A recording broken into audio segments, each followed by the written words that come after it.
welcome to our workshop meeting. Again, we're doing this as an electronic meeting. Those in the audience, I probably better get the microphone. Those of you in our community that would like to view this, it is on washingtoncity.org/meetings. Today is Wednesday, August 26th. I'll entertain a motion to approve this agenda. Mayor, I'll make that motion. Second. I have a motion and a second. All in favor? Aye. Thank you. We'll move on to item 2, discussion of the placement for the veteran bison in Washington City. We put this on the agenda just to have a discussion on the placement, and if it looks like a good spot there, or any questions by council, comments. I'll open that up for discussion. So the proposed is, you've all seen it? Councilman Ward, you've seen right on the corner across from Mike's Barber Shop. So any concerns, questions, or comments? I just want to make sure staff's reviewed the site distance on the corner and make sure they're good with the site distance. And I'm going to defer that to Barry. Barry, you on? probably in transit. It's just here. Yeah.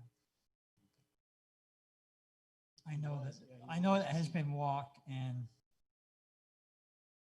I actually visited with Barry about it, and he showed me kind of what their plans were to do to make that look exactly like that. Barry Blake, are you on yet?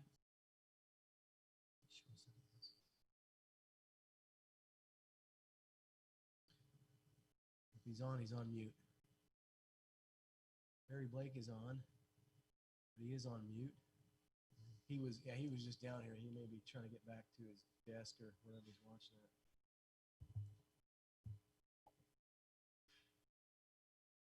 Now, Mayor, since we made a vote on it originally, do we have to take it to a vote? No, I think we just need to be in agreement to where you would like it. If staff is good with it, we just move forward. Remind me of the vote. Because I had it in my mind that we were going to come back and talk about the placement and location. And again, I've not been one who had a huge opinion about this. We just, the vote I remember was funding it. It was for the funding, right? Okay. And we never had a specific location, but I thought because we did vote on the funding, we had to come back and vote on the location, but that's why I asked. At a certain point, it was going to go off. It was just to, in Veterans Park. That's to what we the agreed to. Yeah, dentist that's what I office. remember as well, Councilman, is that the discussion was funding for a veterans park. I know there's been a lot of discussion on it, but I think this is kind of what staff is recommending Move this to- after a lot of that. So I think we're having that discussion now, just saying, are you okay with this location? I kind of like the dentist office there, but like I said, other people had more opinions than me. I like the public-private partnership of it, but yeah, other people can just. Hey, this is Barry. So did that just kind of go away? Was that gentleman? No, I think he's willing.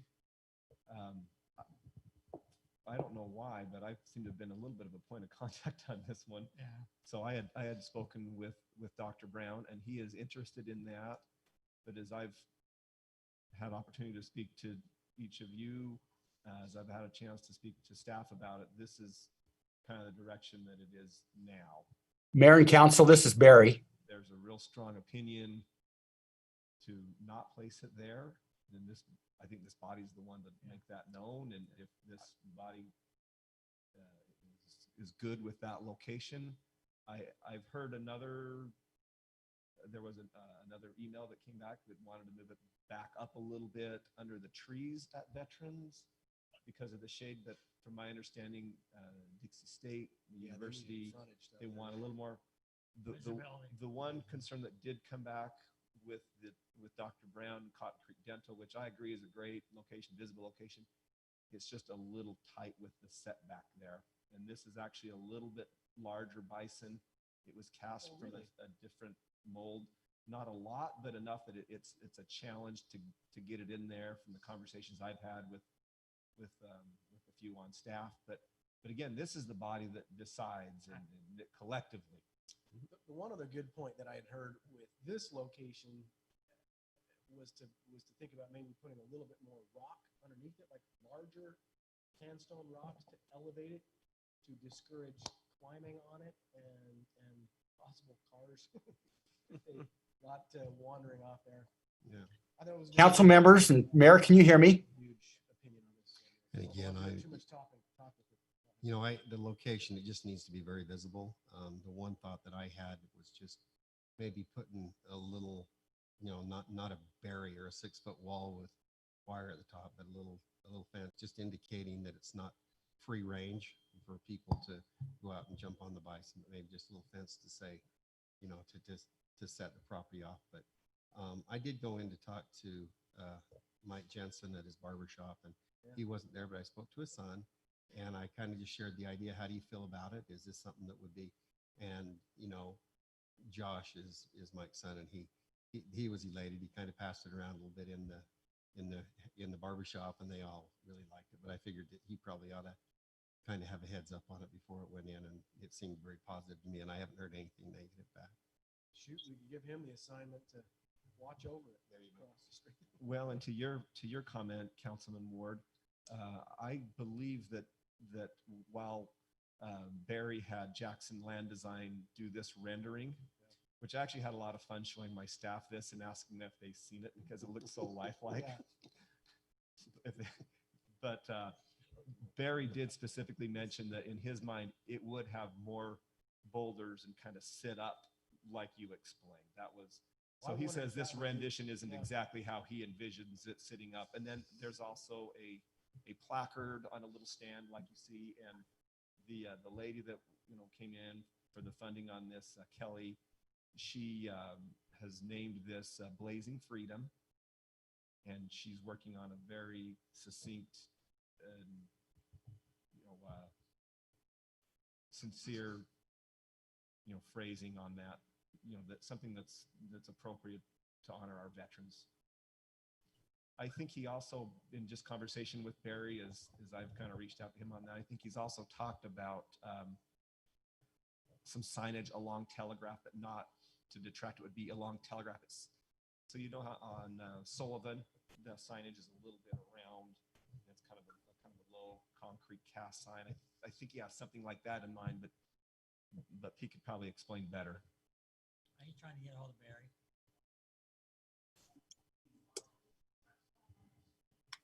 You can pause, sure. Go ahead. I was just wondering, I was thinking that the rocks would maybe perform the same function more decoratively than a fencing or Yeah, something. yeah, that's a good idea. Yep. Yeah. Yeah, make it a rough terrain. But, I did have the opportunity to get some feedback from the bison being in the Washington County Fair Parade. And, the best comments were the ones not verbalized. It says, oh my heavens. Oh, look at that. And it gives me goosebumps. I just love that kind of stuff, as you all know, but it was very well received. And I think it'll look great in our Veterans Park, wherever you choose. My only direction is I wouldn't want it up by the statue, on this northern end up here where the World War II soldier is. Hey, Mayor and council members, can you hear me yet?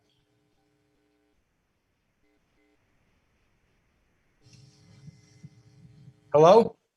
Barry, are you there?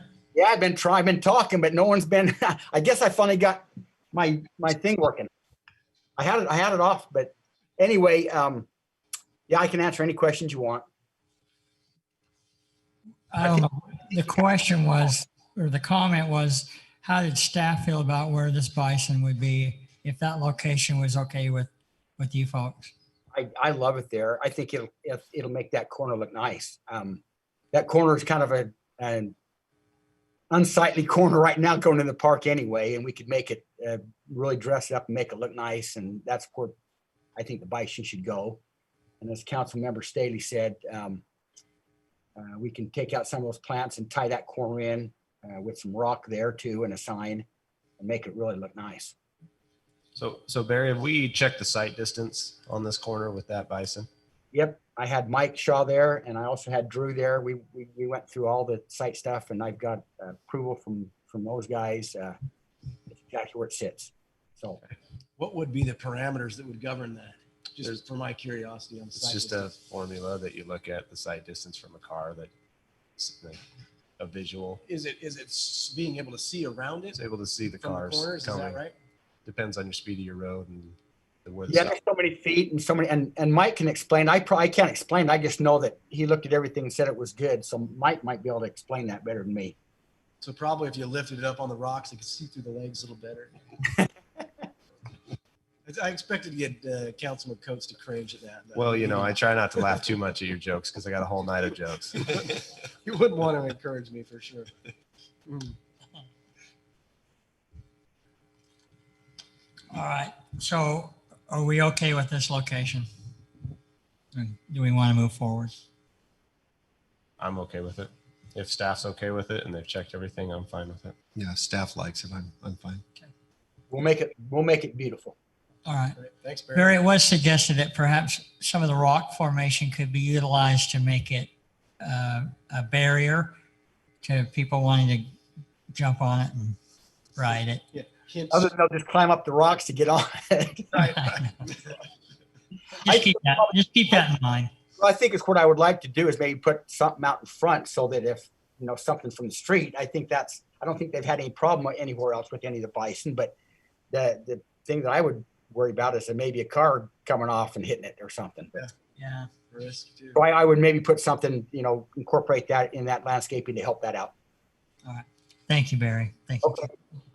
We'll move on to item 3, discussion on the procedure for the midterm appointment for city council. I'll turn that time to council. Starkey. Make sure which one works here. Mayor and council, just for you to follow along, there's the same memo you have in your packet with just a few variations just based on our new set of circumstances. But I wanted to just walk through a couple of things that we've been discussing just to make sure we have it down the way we want to. So we can get, in fact, Denise, your chance you can pass these out. I'm just kind of walking through this.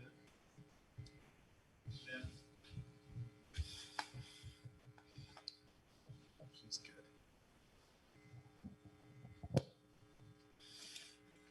Okay, so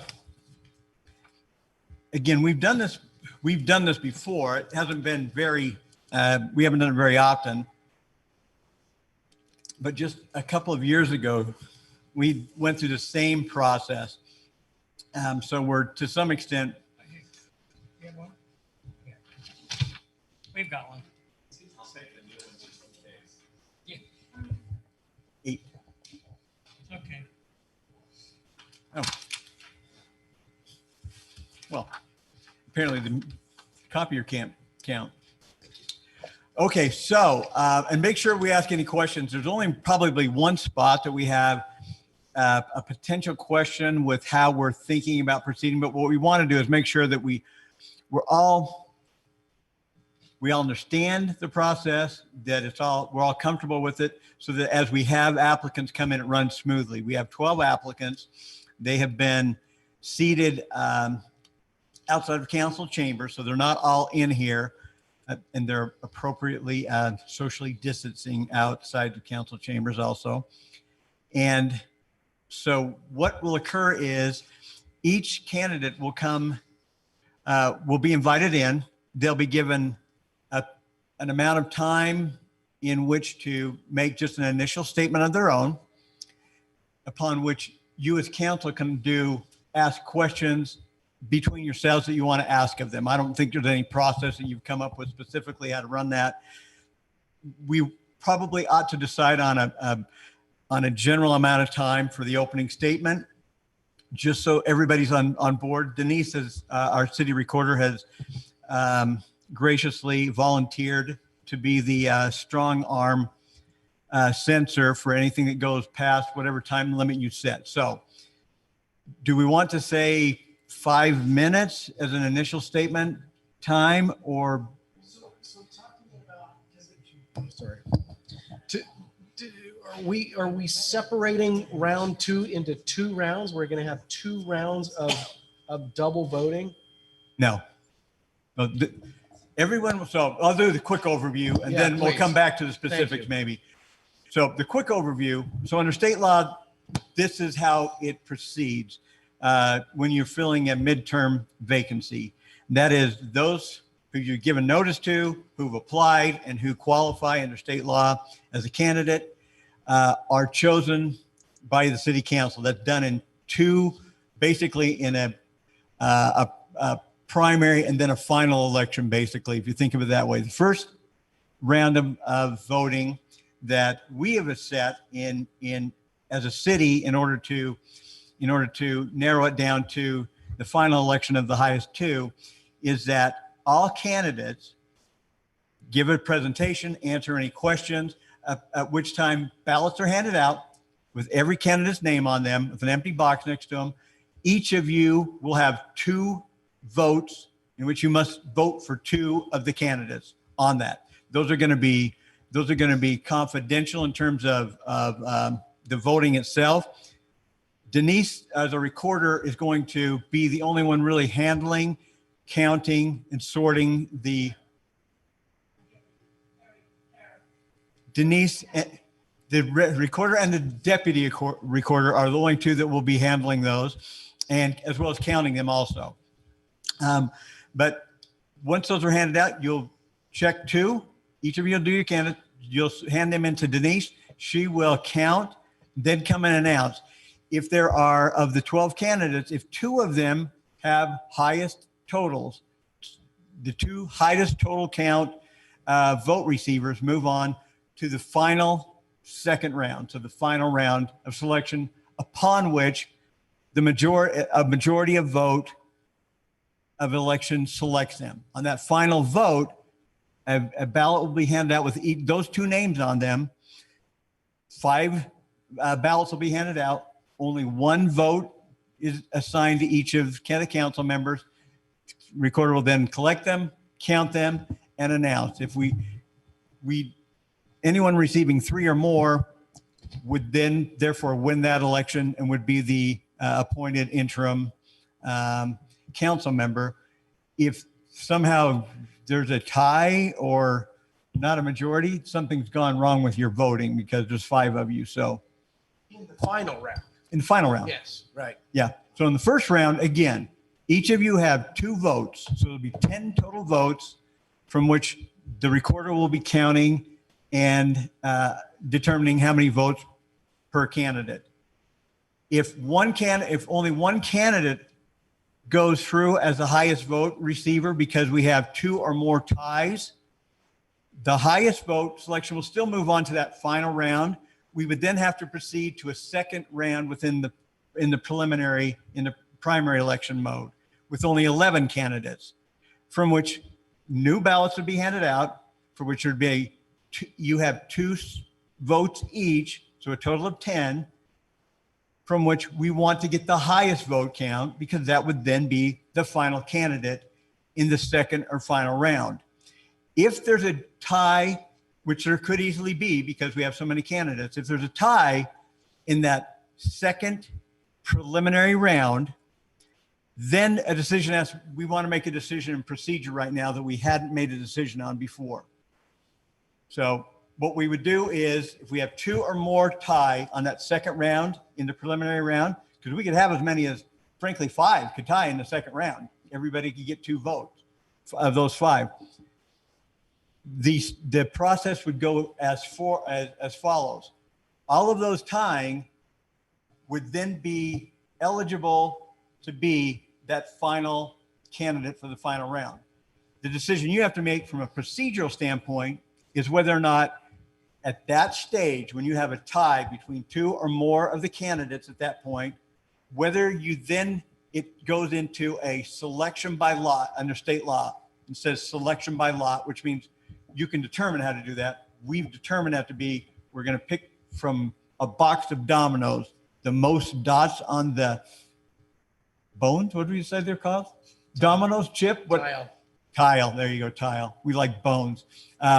Highest is that is that lot winner goes on for the final election as one of the two finalists, and then you have that final. You may choose, however, to have an additional vote on those 2, 3, 4, or 5 tied candidates as a third round in the first round. So let me be clear. So Oh, say we have an applicant, say we have, theoretically, we have one person that has the majority vote, and then you have 2 ties. Are you just doing a vote on those 2 ties to go to the final round and the one moves on? yes. No. Or So all what would 3 of happen? them No, are what in would that? happen is, no, as we've done it before, what's happened is, so the highest vote getter obviously goes as a finalist, no question. Yeah, that's what I said, right? Then it's the election is held again. All 11 are still in there for a brand new vote of 2, each of you having 2 votes each. For the remaining people. For the remaining people, of which only one is going to pass through. Just to keep it as level, on the same level terms as we've had consistently. State procedure doesn't determine that. It's how we chose to do it last time to make it as fair as this group thought possible. And that's what we're starting with. If you have any variations, you can talk amongst each other. It's not set by state law, it's set by your procedural determination. Okay, so every time we've talked about this, we have made an assumption that in the first round, that one person is going to get the highest number of votes and they will automatically move on. But May not. It is possible that even in that first round, that the highest number of votes could be a tie right there. You're right. It's still just, so in that scenario, if the highest vote getter gets that, and then there is a clear second place in there, does the second place person move in? So wait, so First round, if the highest 10 vote getter votes. is tied to somebody, and there's 2 of them at that, yes. they are the 2 highest. It's over. Oh, they I go to the final round. Okay, good. Yeah. It has to be 3 or more in that first round have to tie. So you'd have to have 3 with 3 votes each, 4 with 2 votes each, 5 with 2 votes each. That could happen. Okay. Perfect. Okay. And Jeff, this, it sounds like, is the process that you've used last time. That's the same process. Every one of the same, statistical probabilities didn't come out, but we tried to think it through last time. And that actually happened last time we did this. We had the highest vote getter in the first round, the preliminary election, so to speak, and a tie for the next. Councilman Ward is wondering if it was like a, Well, it was a coin toss last time. Coin toss last time, but this time as we thought it through and as I thought it through, we could have a lot of more than 2 ties, Right. and it just seemed to be I agree. cleaner. We're not dealing with flipping coins all over the place. But that's interesting because that comes directly out of the state mandate. You have to, at the beginning of the process, you have to decide on what you will do, and it has to be some type of a lot. You don't have to decide ahead of time. I mean, it's From what I pretty. read is that it had to be decided ahead of time. Any ties are settled by lot, and since state law doesn't say what lot is, last time we chose the flip of a coin. That works well with 2 people. Some people don't like lot anyway. This time I just thought a brand new set of domino bones would be the I best. would prefer not to do a lot. If the state Speaking your allows that, yeah, sorry. If the state allows us to do a vote, I would prefer to do that than to do any type of a lot drawing or. I agree. I think we should revote, like on those ties. Like the mayor said, I don't know if you heard him, but just take it down to 1 vote each, then you can't tie. Right. At that point. And then we can choose to Well, decide that's right not now true, if we do it but that way. You're saying- still putting but all you're the saying- candidates back in. But we're saying that if there's you have one's already moved on to the next round, and you have you have a tie or a triple tie on the second place position, we revote. The question that comes That's up what is I this, prefer. right? The question that comes up for you guys to make, and again, statistically, this can run just so many gambits. We're really trying to hit just what makes the most sense for you guys. So let's take that as the first round. We have 3. So let's say 3 tie for highest votes. Right off the bat, 3 of them get 3 votes each, for example. And we'll have somebody can give the mayor iPhone lesson on muting his phone. You got that, Mayor? He's the boss. Having said that, you guys do need to decide how you want to do that. If it's not going to be by lot, as Council Ward suggests, we wanted to try to be done by vote if we can do it that way. So if you have 3 tie in the very first round, in the primary election, 3 tie with 3 votes each. My suggestion, in order to try to make it smaller in your statistics you go to, those 3, you have a second vote in the preliminary round. Of those 3, you decide whether it's 1 vote or 2 votes each, but only those 3 would be voted on. Agreed. And I'd suggest 1 at that point. And yeah, you narrow the field and you vote once. That's what you said too, isn't it, Mayor? Is that the same, just a couple questions, is that the same process that we would have had last time? I And don't is that think we got- I consistent? don't think we and got is that far last time. with state statute? I don't know. To be honest with you, I can't remember specifically on that. We had a clear first finalist, which happened to be Council Ivy at the time, but the next 2 were tied, and And we either we had another vote, Denise, can you remember? And they tied again. So then we did the lot, or we did the lot right after that. One of the 2. I think we at least tried to vote it out one time. So when do we go to lot by statute? It doesn't say by statute. It just says if you tie, you go to a lot. I interpret on You that. could final go round, as though. many as you wanted on down until I don't see that it it would limits be you, apparent that nor gives you direct. our votes are not going to change. So then we'd need to do a lot.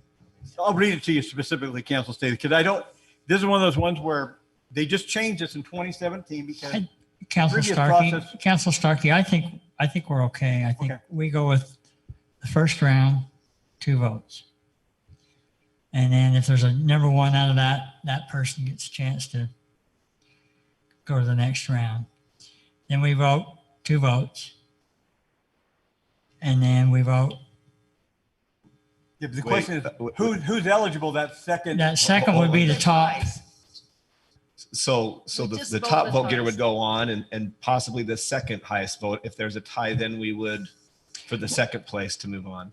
Right. There might only be 2 votes, period. You might have the top 2 and then they move on and we go to the final vote. Top 1. Yeah. Well, I'm just saying, like, potentially, if there's only 2 candidates that have the most votes, they would move on. And then you just go right into the second, and then you Right. have 1 vote. But if there is a tie at any level, then we have to go to that second vote. Second level. My thing I'm not clear on is, do we get 2 votes in that second round? So Or can one can I vote. state it the way I'm hearing it? Yeah. So first round, everybody votes twice. If there's, the highest person goes out. If there's a tie, then the first person is out of the vote. Everybody else is in the vote. Yeah. And you vote first round, second time. Right. We only vote And on you the vote people that 2. tied, correct? No, the way No. we've stated it Jeff? each time is that we're including back everybody in that second group. That's the way we've said it. I can move on this, but this is the way we've said it.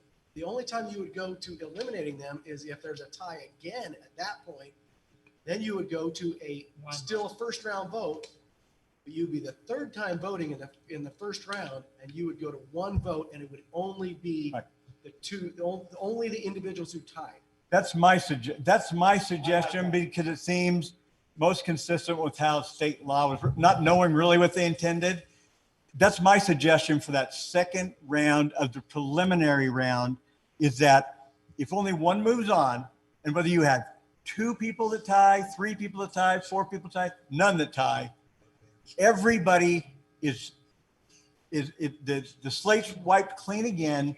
You vote for 2 people. You have 2 votes for the remaining 11 on that second round of the first round.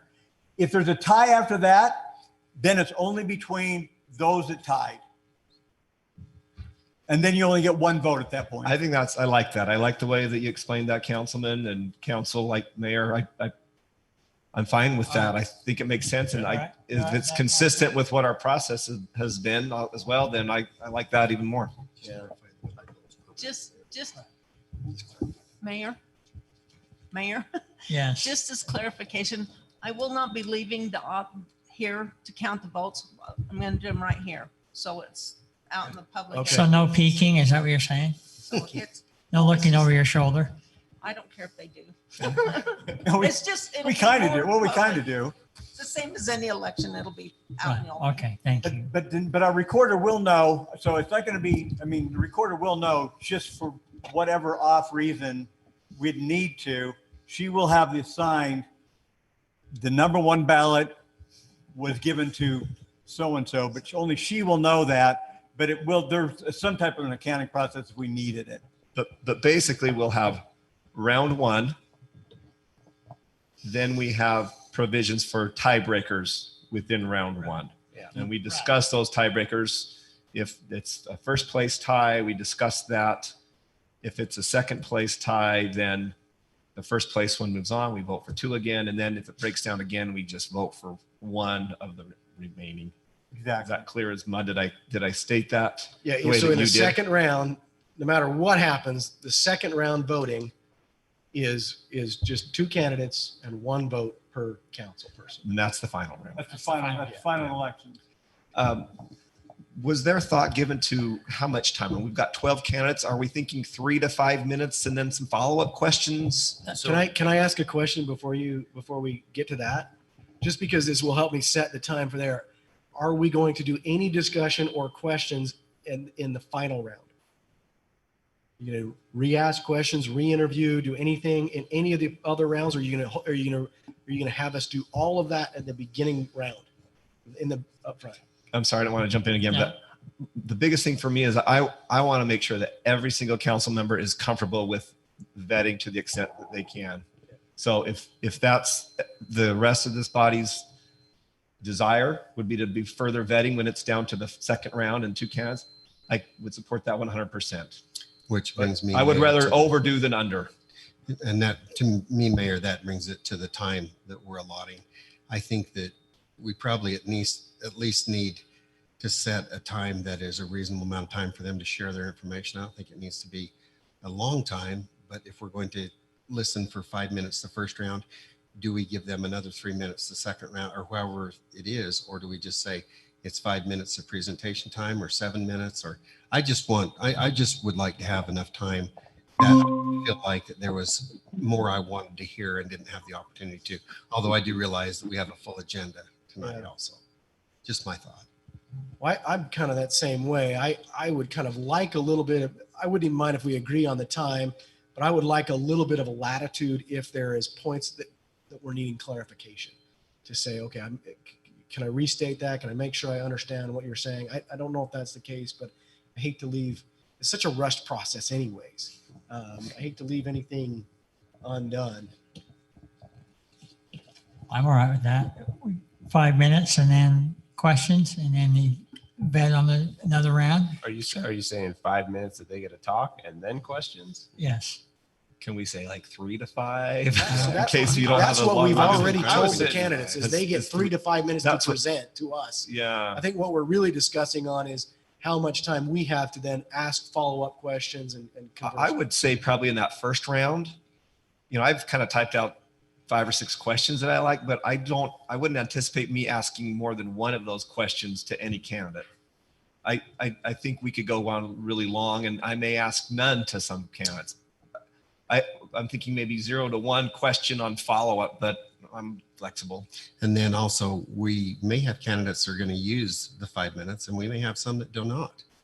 And so I think we need to leave the ball in the candidate's court to be able to present what they have. And I think that a reasonable amount of time is 5 minutes. If it's less, great. But at least I don't want anyone to leave tonight not thinking that they had a chance to share their message with us so that we could give everyone full consideration.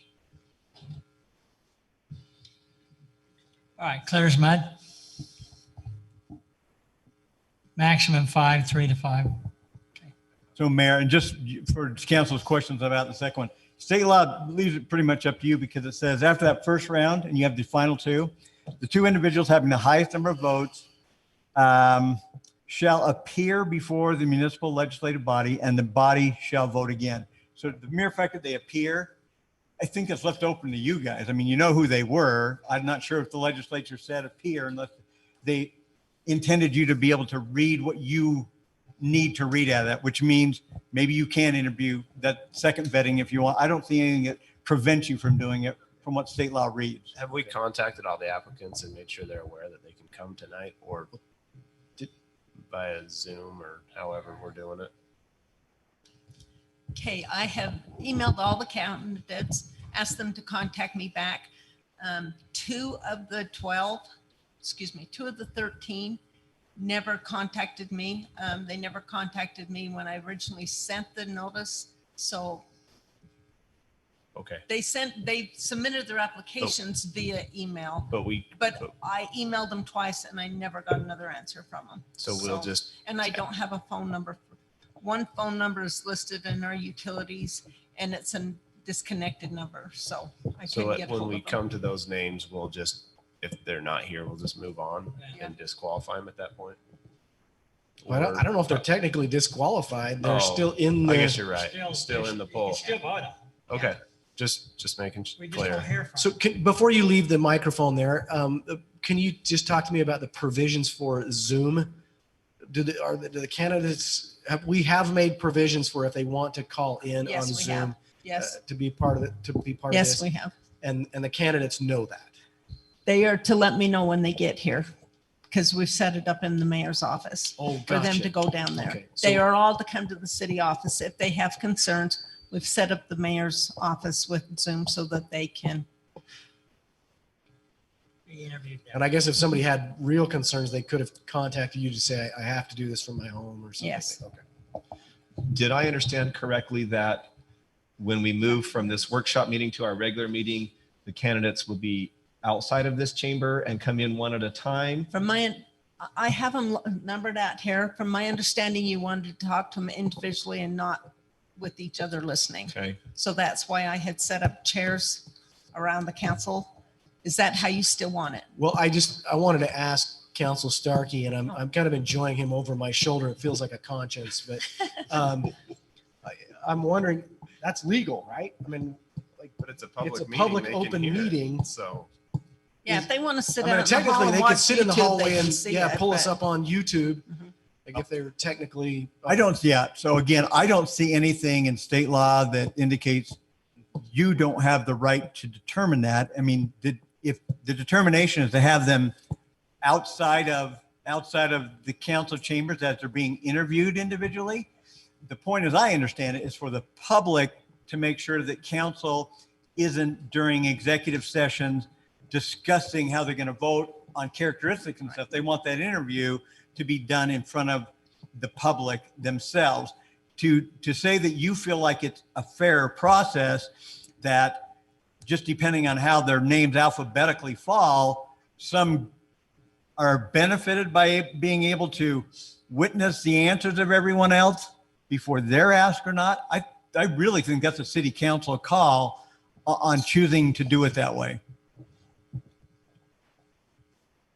I don't know that there's a way to have them not listen in. Just because. Well, I'll shut the it's okay if doors. they I listen can in. shut the We doors don't and just leave the mic.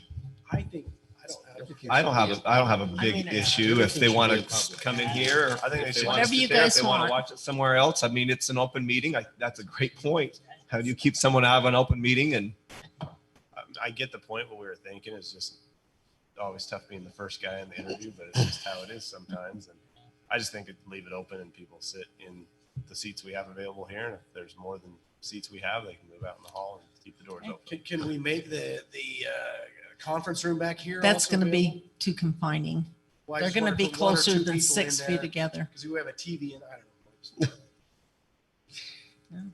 Well, I guess, I mean, Well, I mean, after you do your interviews, we'll open the doors back up and let them back in so they can see the voting. well, You know, the only question here would be It's whether or up to not you. we can socially separate everybody, be consistent. I think that was our primary issue, was that. The secondary question comes up as procedure from council's perspective of whether or not you think it makes either a fair or even a better vetting tool to be able to not have candidates watch the other candidates go, so that one may or may not be advantaged. That's really a procedural call for you guys the social distancing, we're going to comply with no matter what.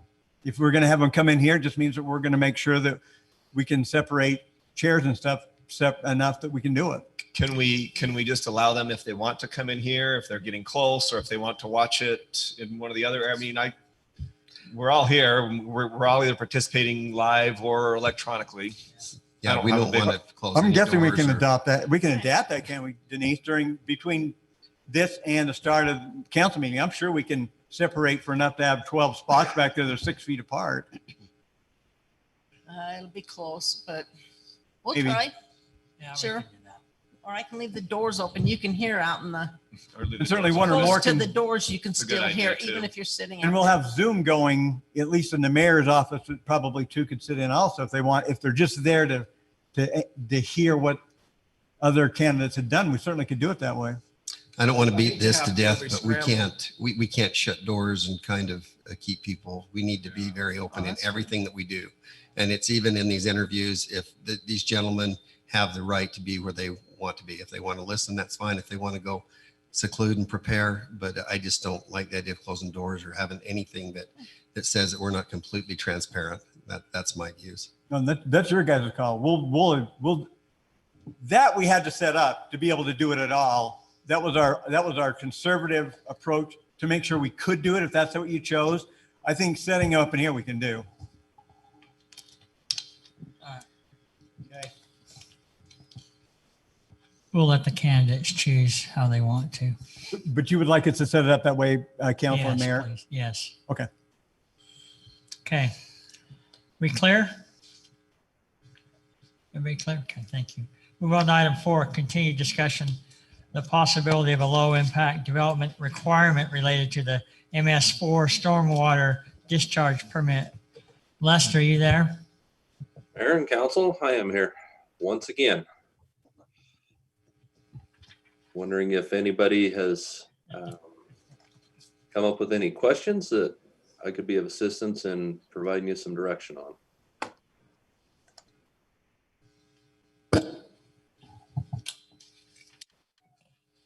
So Lester, this is Councilman Coates. I worked on the ordinance on some of the wording for the update for the LID On the post-construction ordinance, on the post-construction ordinance, and it was on page 8, the first paragraph. It was the add-on at the bottom. I don't know if everyone wants to go there. Let's see if I can pull up that actual.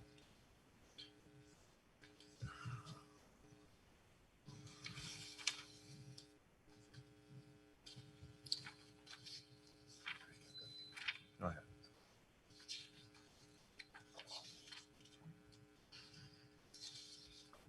So I have some, can I pull my pad up on Zoom or no?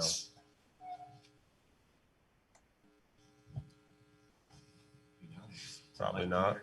If you log into Zoom, Councilman, if you log into Zoom and mute your mic and turn your speakers all the way down, it'll be fine. I'd have to log into Zoom. Let's see here.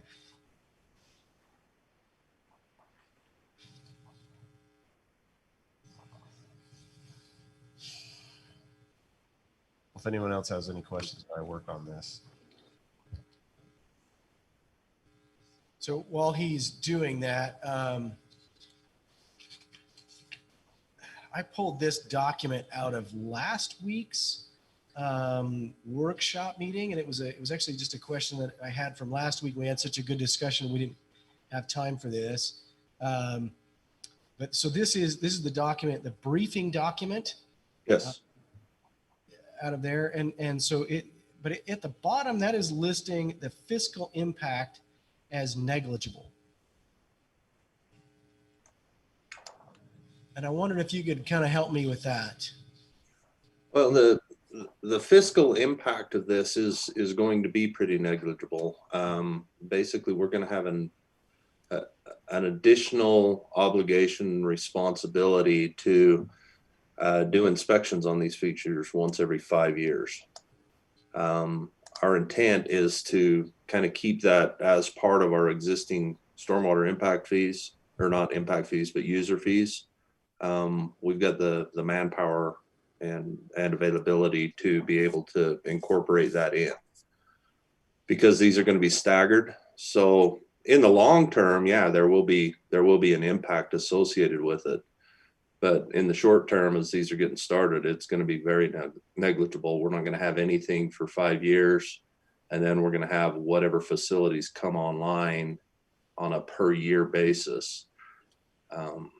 You know, the reality is it's going to be probably an hour per subdivision associated with this or commercial development.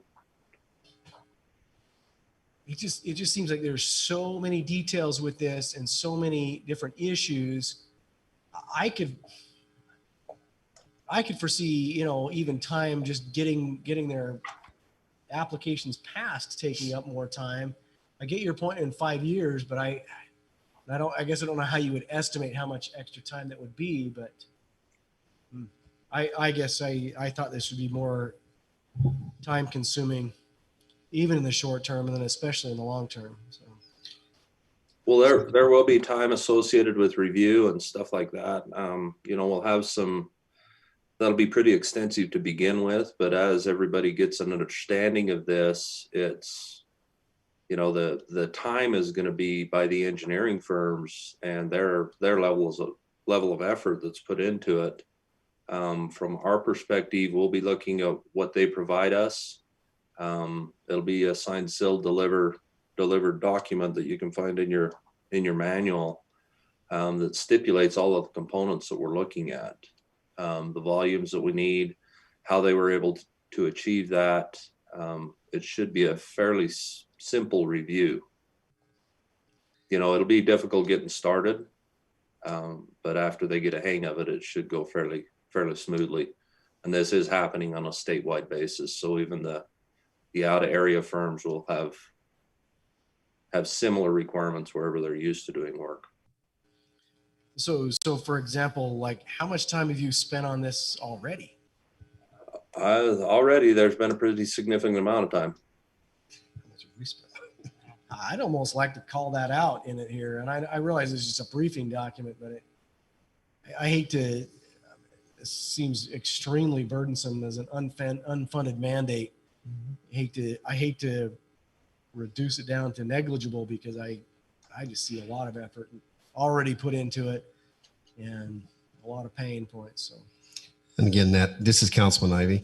Again, that kind of depends on where you live and where your, you know, location and different things that you want to do. But Lester, would you clarify one point for me? I was under the understanding that the inspections would take place every 5 years, but the way I understand it is that the only way that we would be able to enter that property is with the owner's permission.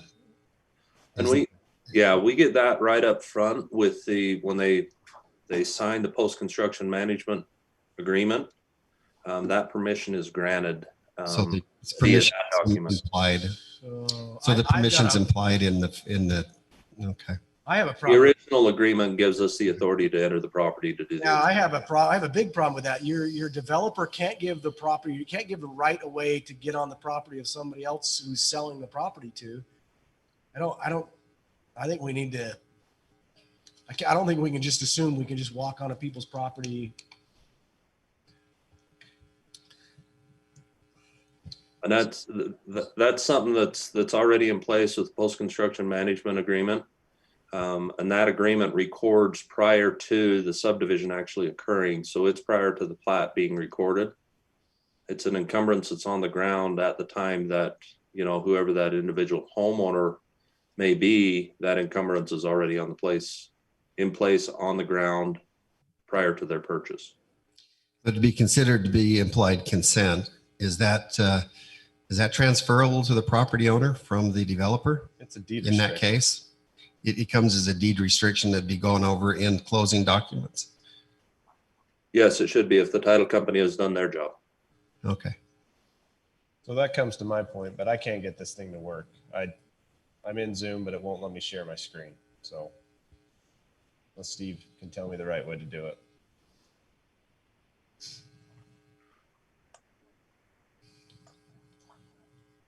Well, I'll just read it to you.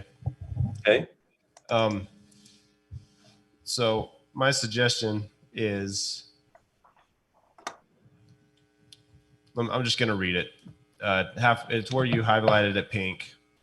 Okay, that is the actual addition, Yeah, just the addition part that I'm talking about. correct? And I have concern with that. Hey, Councilman, I want to follow you. Yep. So Can you page 8, first paragraph, it's highlighted in pink in the outline. Can we pull that one up? So sorry, you're in the workshop meeting? I'm in the workshop. Not in the actual ordinance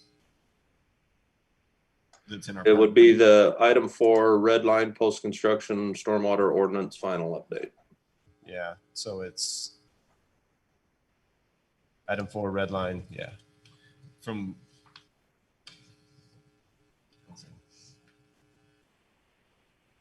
Page 8. It's on page 8. Highlighted in red. All that pink right there, pink. All that right there. Thank you. I get it. Okay. Okay. So if you guys can follow along, I'm going to read and I'll stop where I'm going to change something. So this certification must specifically include any LID measures incorporated into the post-construction stormwater management plan and the as constructed volume of each toward the 80th percentile retention requirement. Any LID features to be constructed at a later date, such as facilities on individual building lots, shall be specifically, and this is where I start changing stuff. I want to scratch out defined, including volume requirements for each. And I want to add the language so it reads, I'm going to read back, such as facilities on individual building lots shall be specifically approved by the city council and staff at preliminary plat. If the LID is approved, the LID requirements for each facility shall record a deed restriction against the property and have notes placed upon the final plat describing the specific requirements. So if we're going to require this, I want the council to know what we're doing to our public, and I'm against it. So if they come in and the developer's like, well, we're just going to put the LID on the front lawns, I'm not okay with that. I am not okay with that and putting the deed restriction on that private property. That's my concern, because I think it's an infringement on private property rights. They can still do the LID, they just can't put it on their front yard. And if they do, you want that to be an exception that has to come before the council. Comes before the council For a voted approval? for a vote approval. Well, it has to be At contingent preliminary on the preliminary plat, because we don't want them to get clear down to final Oh, yeah. plat. Oh, by Yeah. the way, this is what I'm doing. They got to understand before, when they do their design, they got to understand before they submit to the council, what are you doing with your LID? It has to be thought about before you get to preliminary plat stage, because then you're vested rights at that point. Yeah. Now you can, I mean, I look at it as, yeah, our LID is going to be put somewhere else. Now, did that make sense to you, Lester? It does. And I tend to agree. I think that's probably a good idea, because that's just one more way of reaffirming that if they're going to propose it on an individual building lot to be dealt with by that homeowner at a future date at their expense and headache, you guys need to be aware of that.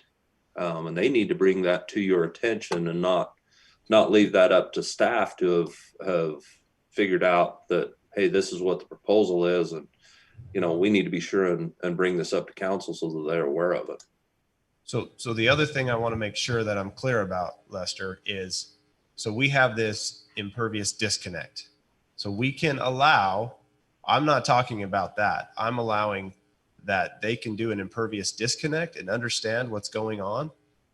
And as long as the impervious disconnect has been thought out, then I think we're fine with that, because that lowers the water numbers that you have to do your LID. Yes, exactly. So if they're proposing the Because impervious disconnect is actually an alternative measure. It's not considered part of the low impact development criteria. That's an alternative measure. So I think we're covered with it. So the way I envision it, correct me if I'm wrong, is that you're doing a development, you have so many lots, and you're like, okay, I'm going to engineer this to have impervious disconnect on these lots. And that will be on the homeowners, but that means no deed restriction, no inspections, because that's just how they're calculating it. No, you can do a drive-by and look at it if you need to, but you're not getting on that personal properties for the impervious disconnect. Is that correct? We are going to have to verify. That's a touchy one. I'll have to dig into that one a little bit, because if the alternative measures are qualified as being an acceptable alternative measure, we've got to be able to verify that that maintains that way. Because, for example, everybody's seen it, the little bubble ups that are behind the sidewalk. That'll be the first clue that they didn't do the disconnect. And I agree with you. And you can see that from the road, and you're not getting on the private property. So the way I would like to see it is that I'm all about, if they want to do that impervious disconnect, that's fine, but we are not doing deed restrictions on people's property. And if we feel like we need to do an inspection on it, we can drive by and look at it from the road and see those. And I think we can make that work. How do we clarify that? Do we clarify that in the ordinance? I think Because we should. Lester's here now, Yeah, but this ordinance will be here. till we change it. Well, Or so, forever. so I guess one of the reasons why I think you're trying to go to having this come before the council is to also give the council an opportunity to see some of the problems and issues, and to kind of keep this alive within the council so that we can, or even possibly future councils can make a change on these ordinances. I would guess that, maybe someday you get to a point where this is just so clean and clear that we could maybe even take that requirement off, but I'd leave that up to clarification for another day. Is that, correct me if I'm out of place from what you're saying? Well, no, that's what I'm saying. The biggest thing I'm trying to do is, this is a big impact on our residents. Yeah. And if we're going to do this, we're going to be getting calls left and right it's going to be more work on our staff saying, well, this is the ordinance and this is how it is. And then we'll be getting calls, how can you do this, infringe on my property rights? And I think we're doing our public a disservice by not protecting their property rights. I mean, we already have so many infringements on our properties already that this is just one more to add to it. And I would hate that a developer could just say, yeah, that's what I'm going to do. I'm going to take all my problems and put it on someone else. And I just don't think that's fair to the person buying the lot that doesn't understand this stuff. See, I would change on the page 1 of this ordinance. I would change whereas the second whereas the federal government has mandated, the third whereas Washington City is desirous. I'm not sure how we use the verbiage here to our legal counsel, but I mean, I'm thinking that I'm not really desirous to comply with this. We're being forced by a state and federal agency to implement this. Councilman, can I interrupt you? Apologize. I'm just looking at the clock. It's looking to me like this is going to carry over. Do you feel okay if I interrupt you there on that? 'Cause Absolutely. I want to finish what you're saying. I also would really like to ask Councilman Coates and Lester, I thought I had a clarity on this, but you two had a conversation about that, and you were talking about the disconnect being an option and it not counting. I'm not even sure if I can formulate a question to help me understand the difference there, but I'm going to try and make some notes to come back to that. If I can just have your memory, remember those comments, because I need some more clarification. But mostly I'm suggesting that we take a look at closing the meeting and holding this over again. Because we have a meeting, Mayor, don't we have a special workshop meeting specifically for this coming up? Is that on the agenda? That's what my understanding was. Not at the moment, but we can put one on. I thought we were. I think No. there may have been some confusion in the last meeting's Okay. tabling of this. I remembered that being a special meeting set aside for this. I too still have questions. I appreciate all of the excellent work Councilman Coates is doing on this, and I don't want that to be misunderstood, but not having a background in land surveying or engineering, this is a lot to chew off and understand. I think Councilman Coates has some more items as well. You know, Councilman Staley, though, what I'd be interested in if we choose to put this on another workshop session, I think it would be nice to talk about some of the language so that we're another step ahead rather than coming to an agreement on this and then still having some of the language in this proposed resolution being something that we need to have looked at. Yeah. Because I agree that whereas Washington City is desirous to comply, you know, we as a city recognize our responsibility to comply with the Duty. federal and state authority, but that doesn't mean that we're not going to do it without protecting our citizens, because I see this as something that will be very confusing. I think that it will have a fiscal impact on our citizens, and bringing it back to us so that we can help navigate it is a responsible thing to do on our part, because I'm just afraid without doing that, you're going to get the calls and concern from our citizens that really they shouldn't have to tread that water, especially not alone. And that's honestly one of the reasons why I particularly appreciate Councilman Coates' expertise on this and his working with our Public Works Department, because he realizes the reality of it, and he's taking the situation and trying to make it the least intrusive possible. But again, these are mandates that just don't make sense for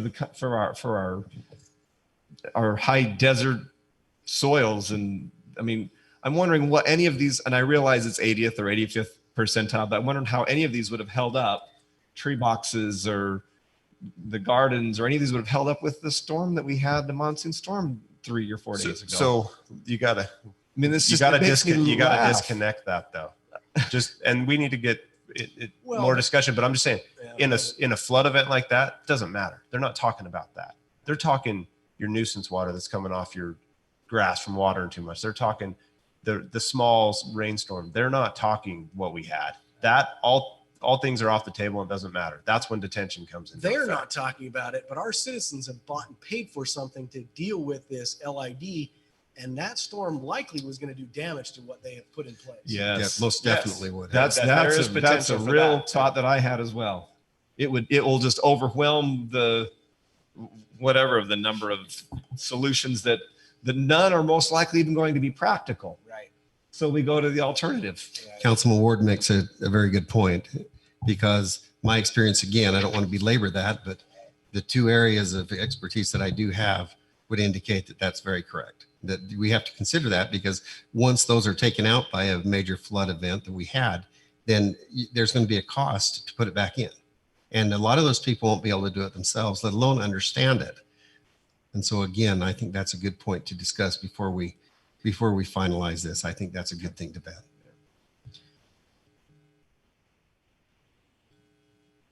And to answer your question, Councilman Ward, we do not have that on the workshop. Okay. Can we As of decide yet. can we decide a date? Because Yeah. If we could decide a date, I would like to have plenty of time to discuss it. I would also like to invite some of our state reps, because this is a state agency, and this water is flowing downhill from federal mandate to state to us. I would like them to be aware of what, this is a level of bureaucracy that they probably aren't even aware of, but I'd like them to at least be aware of it, so that if there are some changes to this in the future, we have somebody contacted on the Hill that can help us with that. So it would be nice if we could get a date with enough time out in the future that we can get our representatives and senators from the area to come and understand this. Is September too soon? I'd defer to. We would have the 9th, or we would have the 23rd. but can we put it on a different day, like a Thursday? And because I don't want another hour and a half to speak. I think we might need more than that, is all I'm thinking on that. What if we table it to a meeting within the next month or two, possibly September, but have with the hiring process and everything, we might just have to rely a little bit on a recorder's office to find that date. I'd be okay with that, especially given the hour, the time now of this meeting. And I just want to clarify to the residents that are maybe listening to this, we're not just kicking the can down the road here. This is new to us, And we are trying to do our due diligence in protecting the citizenry because this is something that could be negatively impactful to their lives. And so we're going to go away and do our homework and come back and try to drill down on some provisions that will protect us going forward. Well, and as staff, I'd like to offer up to each of you on an individual basis. I mean, if you would like, I will make time in my day to sit down with you individually and kind of explain some of this stuff to you and go through it in detail, because there's a lot to it. There's a lot Yeah. going on with this. Okay, thank you, Lester. Thank you, Lester. And I think, council, you should take him up on that. Schedule some personal time. and visit Mayor, with him. I'll do that. Lester, I'll take you up on that offer. If not this week, next, I will meet with you and be happy to spend time with some light reading. It's good reading. Enjoyed every minute of it. How about this word for, instead of desirous? Acquisitive. Did you do a search, Mayor? He's just a wordsmith. I'm excited for our next meeting, Mayor. Yeah. I don't know if I'm excited, but I'm nervous or something.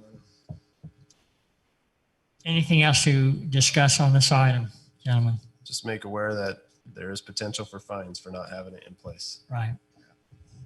But in my opinion, I mean, for us to not have a chance to dive into it to protect our public, it's worth the time to talk. And I would hope that they would understand that they're mandating something. We're just trying to protect our public, and they can work with us on us finding too. We're not saying no. We're just saying, hey, we got to understand it better and make it work for all. Well said. Very well said.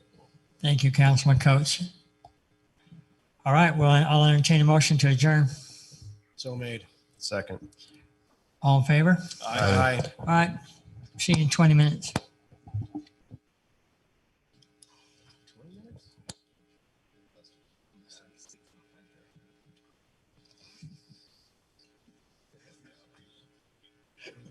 Yeah, we'll have to just take it off. Something that comes close to we held our nose. It's like you can't. Wait, you didn't like my word? He's suggesting reluctantly.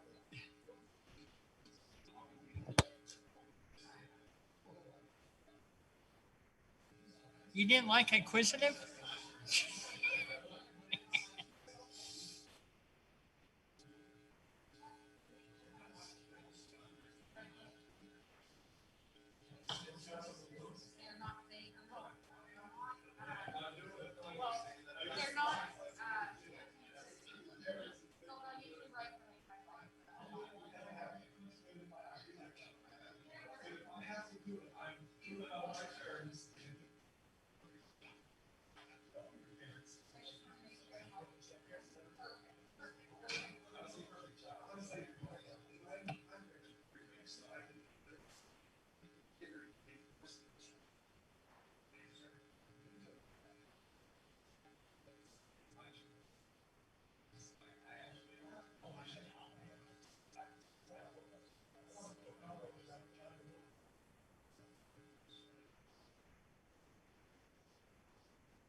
Well,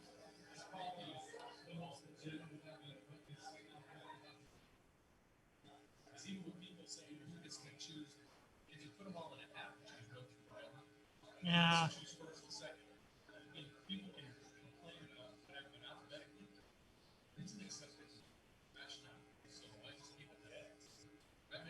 Yes.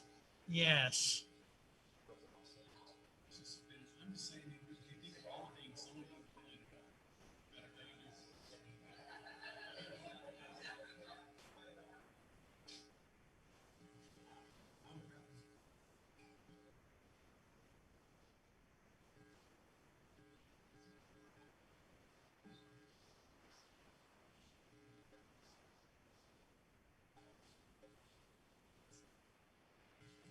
Yeah, it just depends.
Strike it with a sharp blow.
Okay. It's 5 out with that on the shoulder. Can you do that? You just-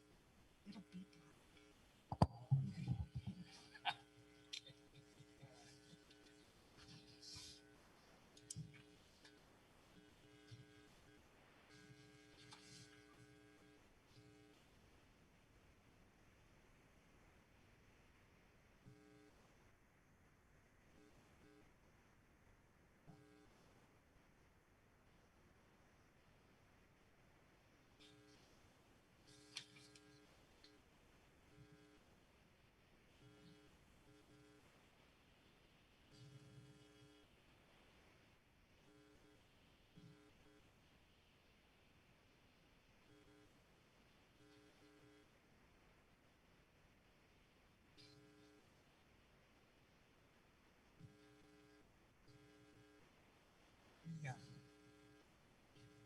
1.5 minutes.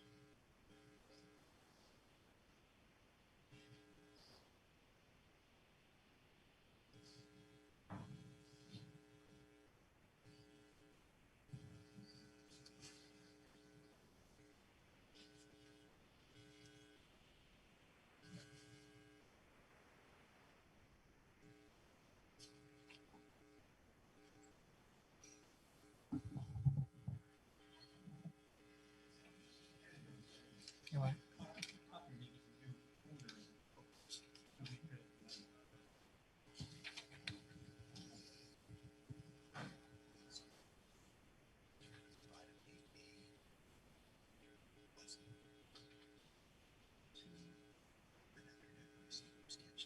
Okay. Okay. So 8, 8, and 9. Right after, okay. So we're thinking just to move that item to here. And then table it. Okay, okay. All right, perfect. Thank you.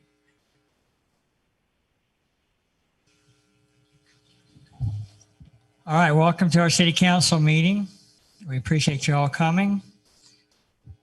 Standing room only, COVID-19, 2020, who'd have thought? We're going to ask Councilman Ward if he would offer our invocation and Councilman Coates if he will lead us in the Pledge of Allegiance. Our Father in heaven, we bow before thee this day and thank thee for the wonderful city that we live in. We are truly a blessed people. We are grateful for the peace that we have here, and we pray for that peace to be in the rest of our nation and this world. We're grateful for the moisture received, and we pray for those who were adversely impacted by the deluge that we had. We ask for peace this day in this meeting. In the name of Jesus Christ, amen. Please rise and repeat after me. I pledge allegiance to the flag of the United States of America and to the republic for which it stands, one nation, under God, indivisible, with liberty and justice for all.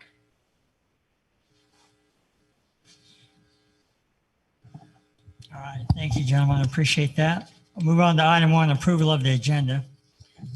Mayor, make a motion to approve the agenda with a few modifications, moving item 8A and item 9E to after item 3, declaration of abstentions and conflicts. I'll second that motion. Yeah. So sorry, Those are the I'm trying to LID. get my document up. Just tell me what they are. The LID resolution and Oh, okay. ordinance. Great, thank you. Appreciate it. I seconded that motion, Councilman Coates. All right. All in favor? Aye. Thank you. Announcements. Anything to announce? Other than during the flood, Main Street held up wonderfully. So it's good to see that. Mayor, I Yes. think we have a vacant council seat to fill. Is that an announcement? It's Well, it's item 4. it's a- I did fail to mention, I apologize to those of you that are watching via YouTube or Zoom, that we are an electronic public meeting tonight. And if you want to join us, washingtoncity.org/meetings. We would appreciate that if you'd like to. Thank you, Councilman. We'll move on to item 3, declaration of abstentions and conflicts. Any to declare at this time?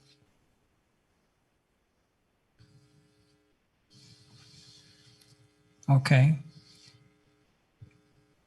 Item 4, we ready for item 4? Yes, Mayor. So after our workshop discussion, it's appropriate to table item 8A, which is a resolution to consider to approve adopting the low impact development application, and also an ordinance amending our Washington City Code in regards to stormwater management. And I would make the motion that we table that to the first regular meeting available. The staff would recommend once we've had a chance to have this special meeting, which would be outside of our normal workshop meetings.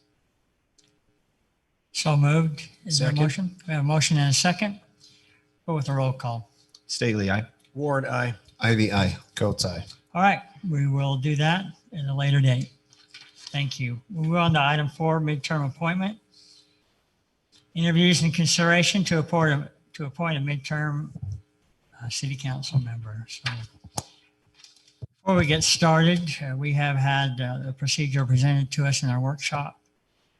Personally, I would like to thank all of you that have thrown your hat in the ring.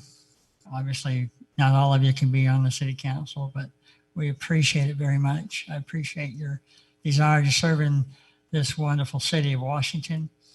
I'm pretty proud of it, longtime resident, and I've seen it grow from 500 to 32,000. So it's we're moving and we're shaking, and we are grateful again for all of you that are willing to be considered for a position on the council. So we are going to go in a alphabetical order. And so if you're uncomfortable with being in here and you want to be interviewed by Zoom, you can go into my office right over here. And you're welcome to do that. We would ask you to come up and sit in that chair right there. Is that correct, Denise? All right. So our first applicant is Todd Alford.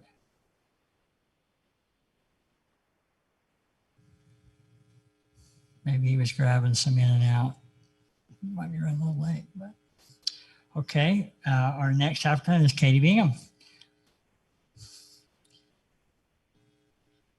We're going to give you up to 5 minutes, okay? And then if council has questions, I think that's okay.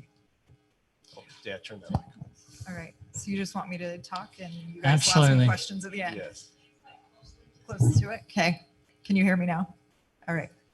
So first, I'd just like to introduce myself. My name is Katie Bingham, and I grew up in Utah, in northern Utah, and then we moved to Phoenix for a few years for school.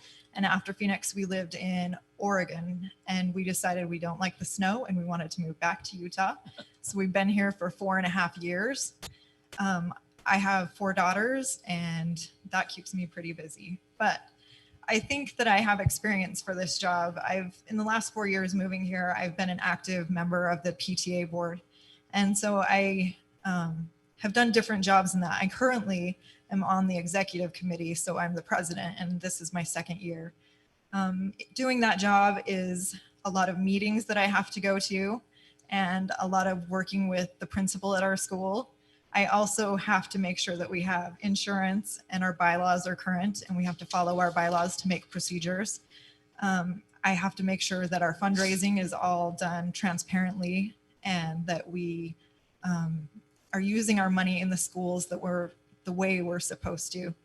I also work with parents, and this year has had its own new challenges, which everyone here knows with the pandemic.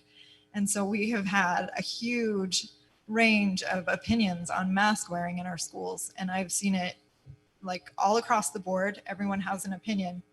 And I've had to deal with emails from parents on different ends, and some are not happy that we're making the kids wear their masks at school. And I've had to work with the superintendent and the principal and to help just help people understand that that's important for our schools right now, because if our numbers go up in a range where we get shut down again, the kids are not going to be at school. And the school right now is the safest place for a lot of those kids. Our superintendent and like our school board have been excellent at working at this. There are so many schools up north and other places that have struggled. We've even had calls to our school board this year from all over the country, people that want to move here and go to our school because we'll be one of the only ones to have in-person classes right now. PTA is super close to my heart. I do love it. I love working with the parents and the kids. But the motto of the PTA is every child, one voice. And that's very important to me. There's a lot of kids that don't have the support they need at home. And so I do a lot of volunteer work aside from PTA too. I have done like little league soccer coaching. I've coached soccer teams for many years. I also am a high school swim official, and I teach swim lessons in the summer. So I'm very active in the community. I also do callings at church, and anything anybody asks me, I try to work hard. And my parents always taught me that you should leave things better than you found it.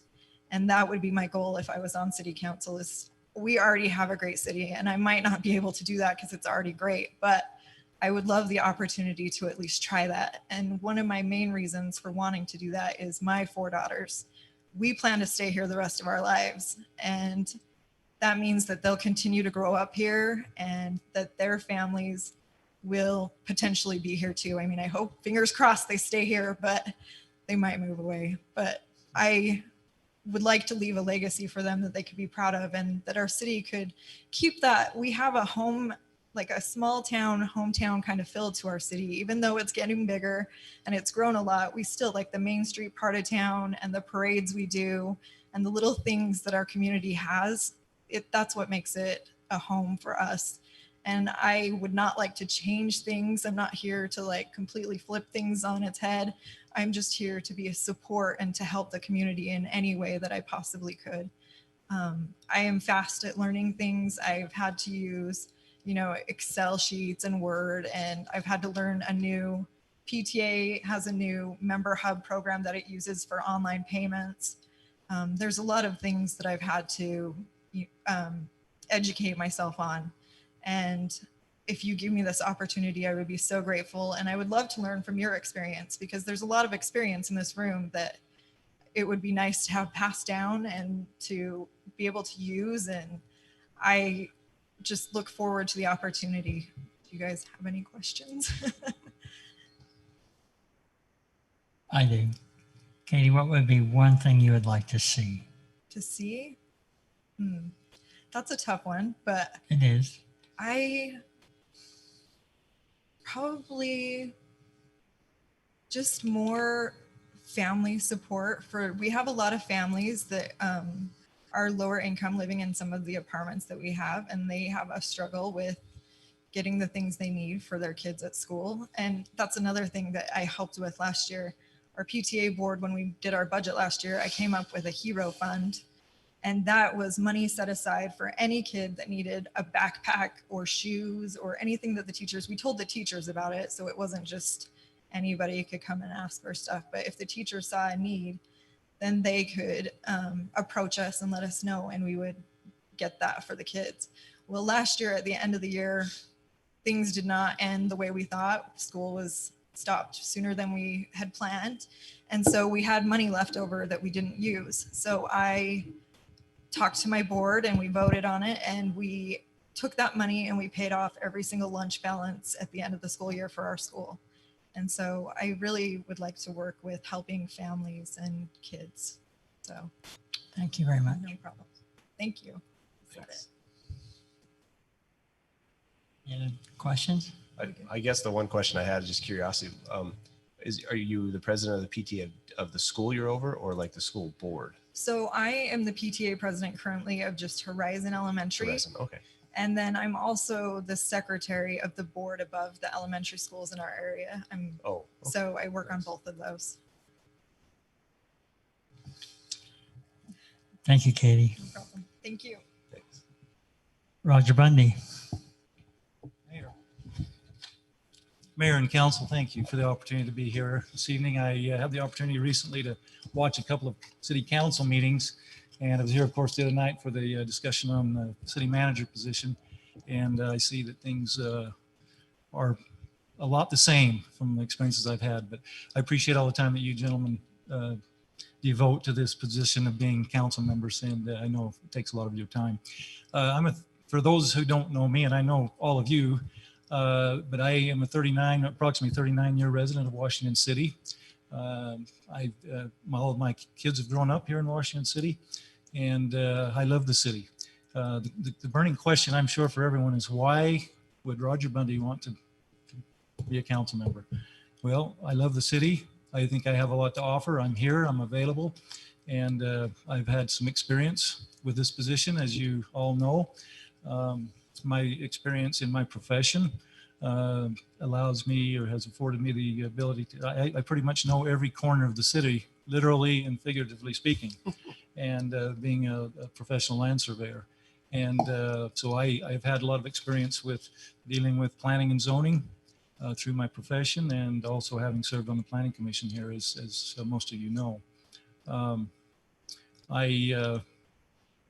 have become more excited as I submitted a letter of intent. I've become more excited about the possibilities of being selected to this midterm council member position. And so I think that with my experience, I have a lot to offer. And of course, there are a lot of other good people here, and most of them, which I don't know, that have filed for this position as well. And I just would look forward to hearing from them as you are. I also look forward to the opportunity to get to know each of you on the council. Again, I do know all of you to some extent, some of you more than others, but it's joyful for me to be more acquainted and have a better relationship, or a more extended relationship with you gentlemen. So I do look forward to that. And I have Washington is my hometown. I grew up in St. George, but I've been here most of my life, and I certainly don't have any intentions of that changing at this point.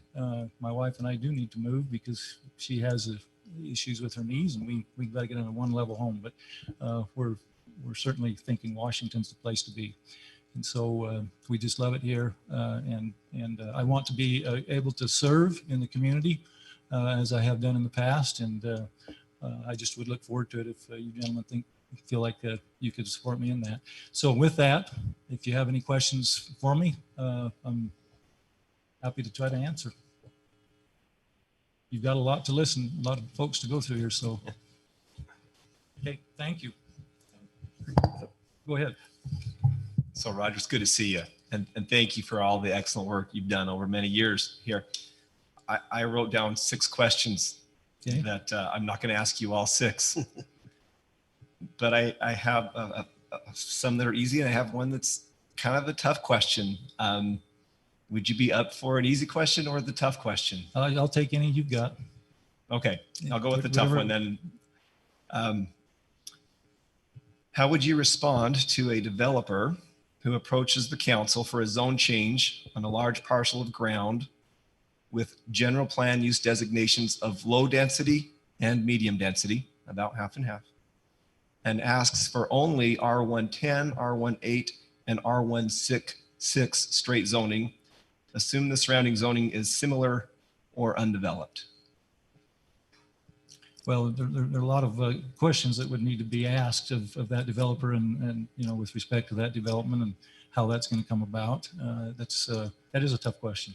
You know, we have seen a lot of change in Washington City over the last, well, in this county for that matter, in the last few years with a lot of high density housing and there's a need for that, of course.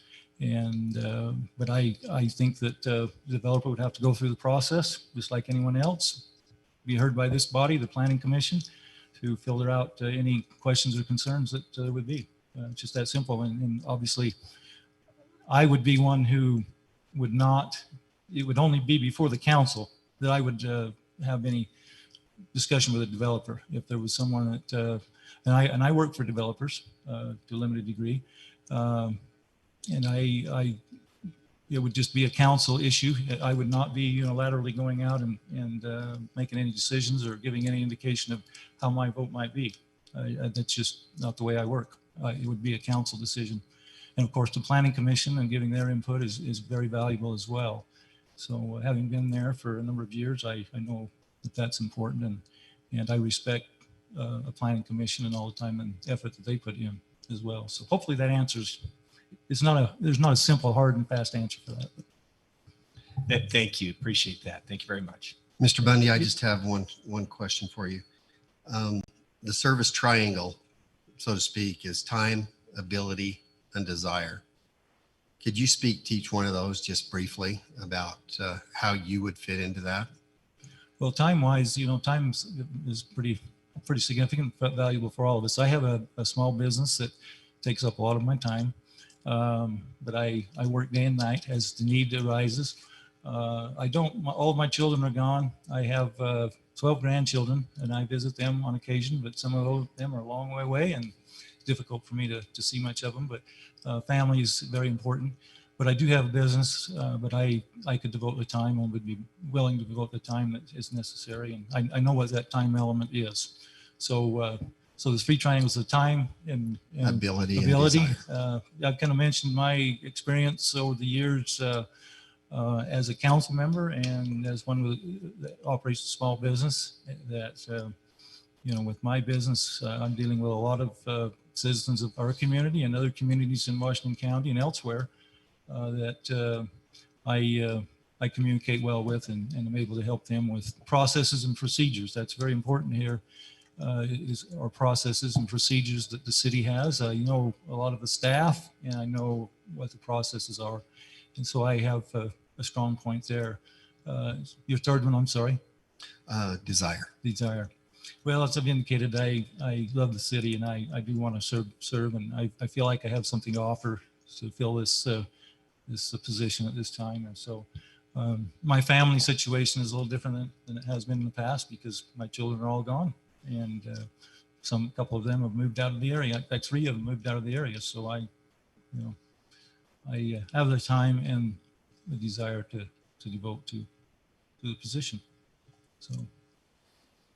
Thank you. Thank you. Any other questions, gentlemen? Thank you again. I appreciate the opportunity to be here. Thank you, Roger.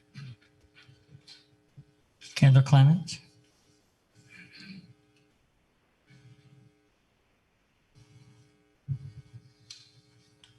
Well, good evening, everybody. Appreciate being here, and I'm grateful to not have to been the first person up there, so I appreciate you breaking the ice there. So,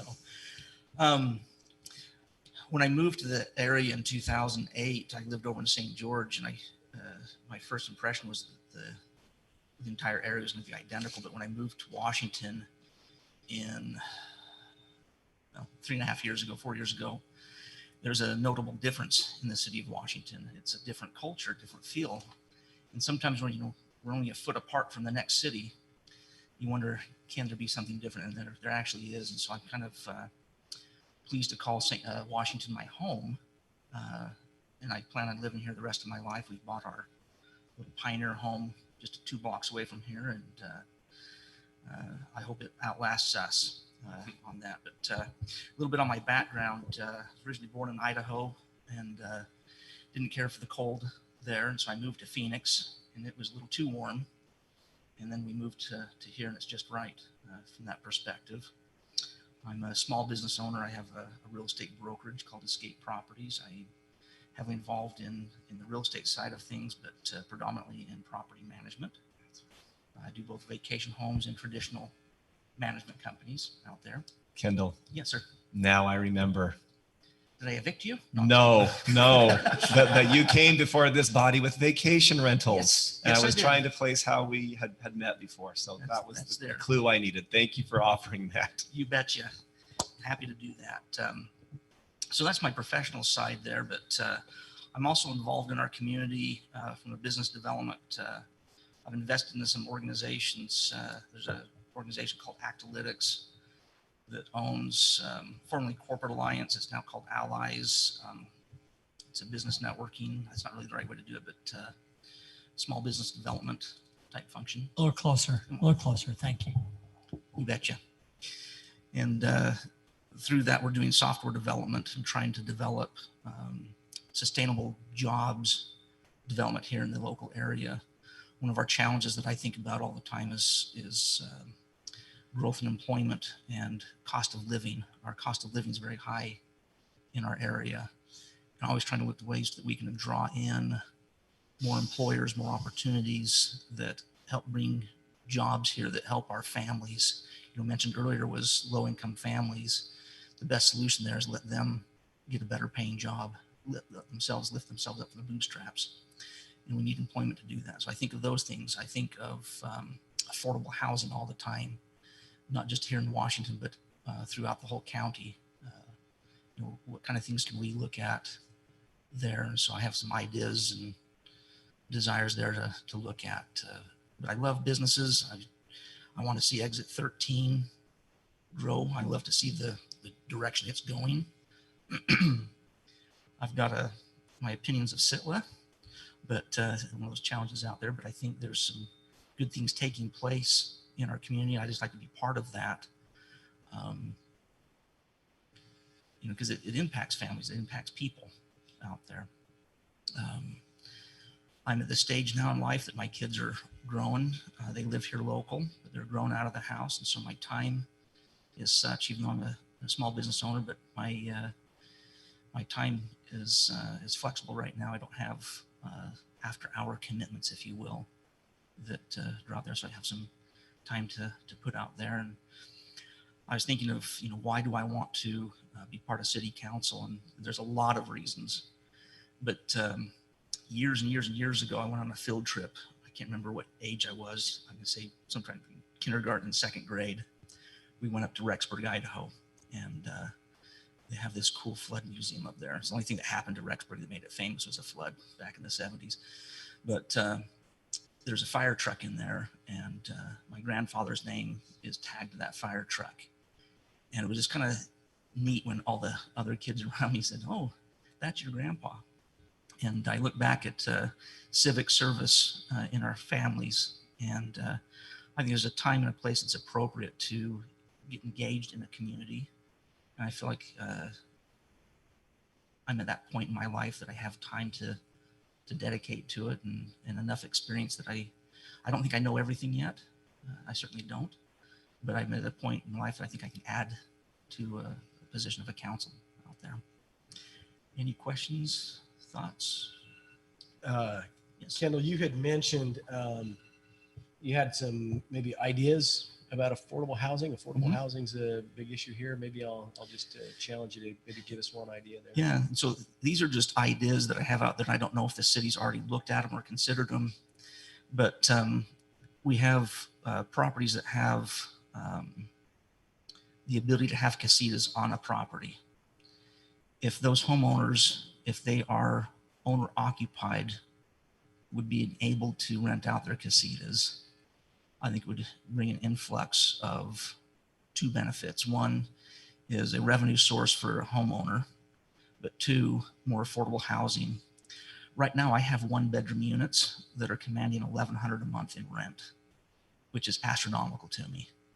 But our homeowners require it out there. They kind of push us in those directions. But you know, I've got a nice little house and my payment's like in the 600 range. And how can a young family afford $1,100 and they're working 2.5 jobs, 3 jobs to be able to do it? It's a deep concern to me. And so I look at that as one option.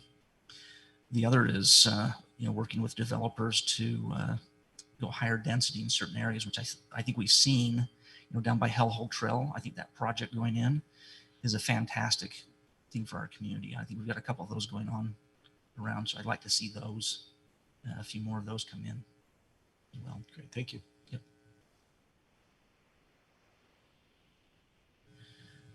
No hard questions? Nothing on density?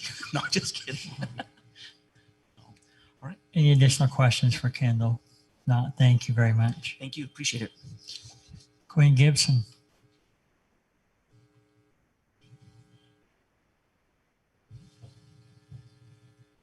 Good evening, Mayor, Councilman. My name is Quinn Gibson, for those guys that don't know who I am.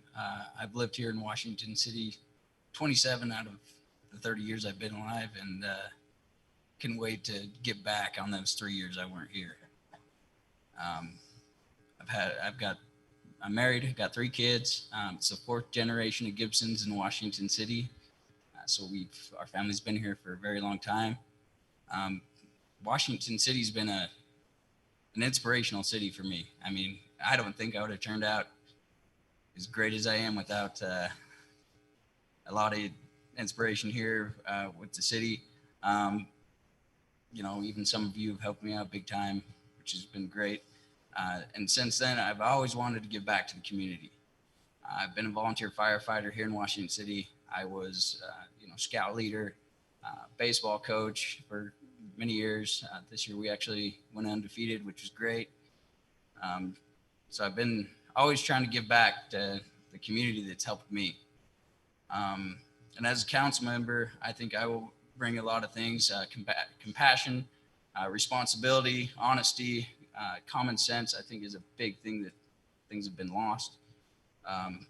And also a listening ear to anybody that has something to say.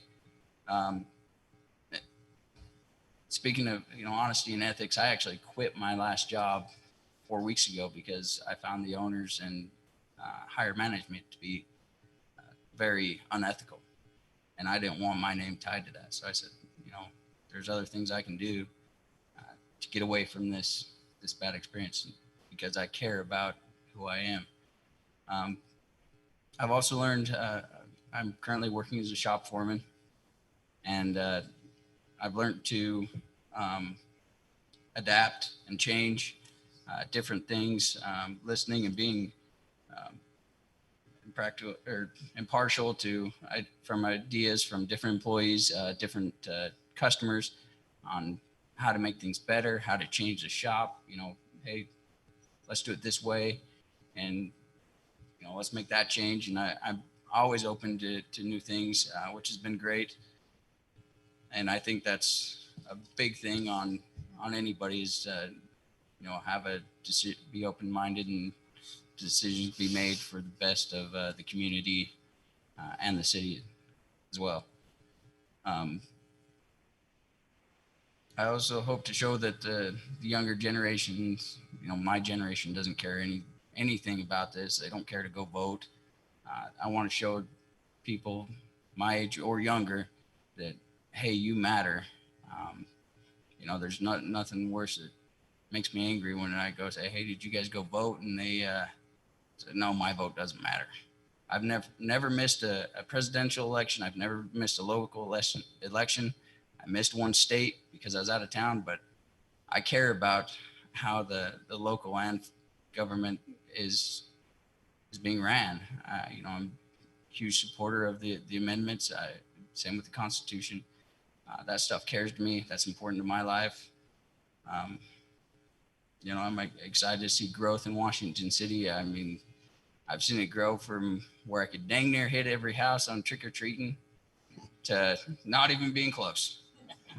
And, I've been excited that I'm glad to see new businesses coming to town, new subdivisions. I mean, some of these places look really great. Fortunately, where I am, it's stuck to being old. but still love it because it still feels like home. It's just like what it said. It feels like home because it is home. That's been my big thing. I want to raise my kids in a great community that basically inspired me to be here tonight. That's what I got. You guys have any questions for me? I got two questions, Mayor. The first is, how old were you on that last trick-or-treating trip? Because it's okay, because in my opinion, all the kids should trick-or-treat until they can't handle it. Well, that was anymore. about when I was 13. I decided I was too old, and It's not too old. yeah. I have a 12-year-old, so I'm like, you just keep going. Stay out of Yeah. trouble. Keep going. So that was a joke question. I'm sorry. But the other question is, can you give us an example of the experience you have that you think would be beneficial, that would help you on the council seat? So as far as, being a shop manager, I'm over right now. I'm over 3 people. They come to me with questions. I give them answers. If I really want to, I can make them work through it. If they come to me and say, hey, we need this piece of equipment to make this better, more efficient, to basically make the jobs go faster, which ultimately brings in more money, more, because we can work on other jobs and get done quicker. But in the same sense, I might not see that whole ballpark because I've done it the old way so many times that I like doing it that way. So he comes to me with a different idea and it's twice as fast. And you go, okay, I can't tell him that, no, I'm not going to listen to his idea because this is the way I like it. I got to be open-minded to that, his opinion, so we can move forward with it within the shop. All right, thank you. Mr. Gibson, Quinn, thank you for being here tonight. Thank you for being a good example. My question is this: is heritage important to Washington? And if so, why? I think it's very important. I mean, to Washington City, especially because you get some of these old families, now you don't even know who they are. Well, some people don't even know who they are. Just like when the statues got taken or got thought about taking down, I guess, people don't know the whole stories behind these people. Why the Covington statue is going to be taken down because he was a slave owner, not for the good that he did. And it's like, I'm not a fan of that. It needs to be, people need to be broaden their minds. And that's the thing I'd love to see, the old stuff. I'm a fan of old stuff. I always tell people I was born about 40 years too late because I could have used this stuff when it was new instead of when it's old and worn out. But I love to go to museums and all that stuff, and people just yawn over that stuff. Thank you. Thank you, Quinn. Any other questions? Thank you, Quinn, very much. Thank you, guys. Michael Gold.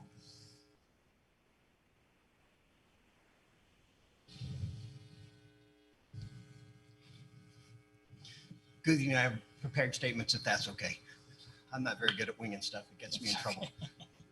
Good evening, Mayor and City Council members. Thank you for the opportunity to introduce myself. My name is Michael Gould, and I'm applying for the vacant seat created by the departure of Councilman Clough. I would like to thank him for his years of service and wish him and his wonderful family the best in their new endeavors up in Minersville. Heritage, pride, progress. I love and embrace our pioneer heritage for their sacrifices and their resilient attitude. I take pride in a city that loves its veterans and its public safety heroes.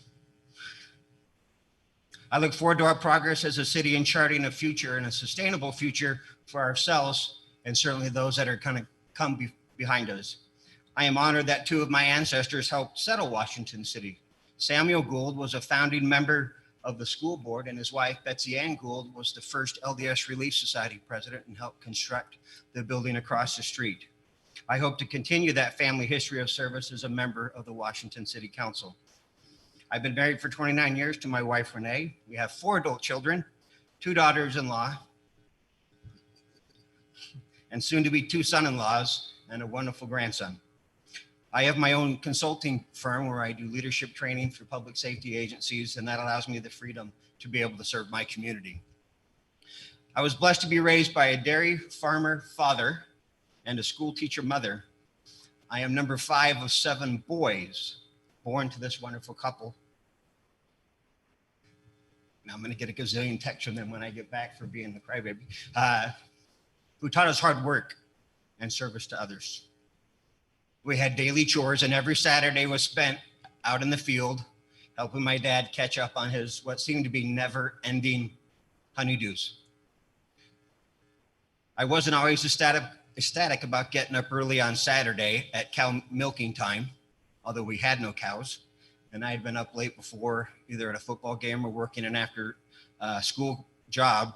But that training I got from my parents helped me professionally and personally throughout my life. After graduating from high school, I served an LDS mission to the Philippines, Manila mission, where that hard work and love of others came into play and helped me grow and mature as a young man. After returning from the Philippines, I started my college career and graduated with a degree in criminal justice. During my senior year of college, I attended the Sheriff's Academy at night and on the weekends, so when I graduated, I would be able to have a full-time job, and that happened. I served my community for over 20 years as a peace officer. Some of my assignments include a patrol officer, correctional officer, bailiff, internal affairs sergeant, 911 center manager, detective division commander, and the last 3 years, the honor of being the chief of police. I was also able to attend the FBI's National Academy in Quantico, Virginia, and Harvard University State and Local Leader Program. While working a more than full-time job and doing my little bit to help raise a family, I continued my education, earning a master's degree in human resource and organizational development. And when that wasn't good enough, I went back and got a doctorate in education and my dissertation to examine traumatic stress of 911 personnel. As the chief of police, I attended regular city council meetings to answer council and community concerns, present awards to outstanding police department employees, present annual budgets and accountability reports, assist my fellow department heads, and build relationships of trust with key stakeholders. I often attended community events with city council members and the mayor to aid them in their community improvement efforts. As the chief, I also attended weekly department head meetings to work on city council items and to support the city manager. I work collaboratively with my department head colleagues on items important to them, and also big events like the California Capitol Air Show, which was a 2-day air show that would bring over 250,000 people to the Mather Air Force Base, and we would host the Air Force Thunderbirds and the Navy Blue Angels, and it almost went off without a hitch that the public didn't know. We had a substantial 4th of July parade and race, Veterans Day, triathlons, and many, many neighborhood focus group meetings. Besides serving my community as a public servant, I have worked in shaping future generations as a Boy Scout leader and as the chairman of a scholarship committee that provided over $100,000 over a decade to criminal justice majors. I currently serve on my HOA board in Brookhaven Fields and am a state and local leader, a state and local delegate to the GOP. Government is most impactful at the local level. It's where the rubber meets the road. Communities care about their family safety, children's education, and ability to provide for their family. Communities want their local elected officials to listen to their concerns and make common sense decisions. I know you have difficult decisions tonight, and I hope that my professional experiences, desire to serve the community, and passion will make your decision just a little bit easier. Thank you. Any questions? Mayor, I'll take a stab. Mr. Gould, if the city had 500,000 in fund balance, rainy day savings over and above the 25% the city is allowed to retain by the state of Utah, where and how would you recommend allocating it? That's a good question.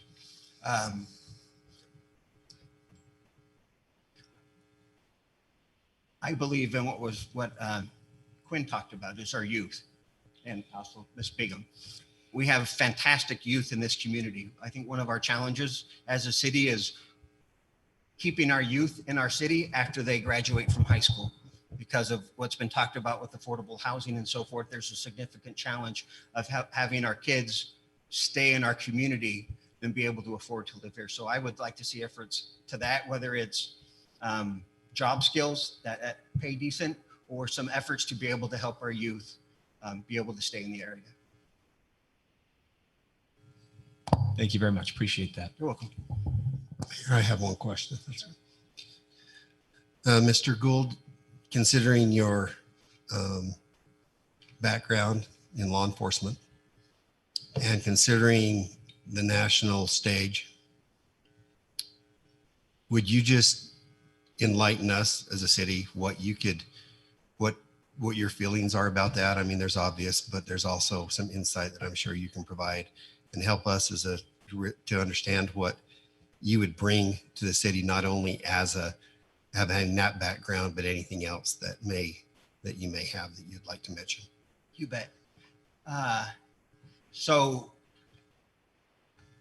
I am proud of a council that passes out back to blue signs. There is not an incompatibility, might have made that word up, between a community that supports their police and a community that demands accountability. They aren't mutually exclusive.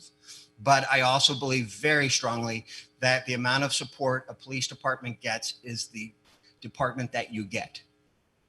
If you treat them horribly as a citizenry, I'm sorry, that's what you're going to get. You're going to get fight or flight and bunker down mentality. And that's sadly what you're seeing in a lot of jurisdictions, and police officers are just leaving in droves, either retiring early or trying something different. And it's sad because those are the men and women that we want to serve in our community. Unfortunately, it is just so dang hard to do your job effectively without the support of, quite frankly, elected officials and a community. So what I would bring is continued support.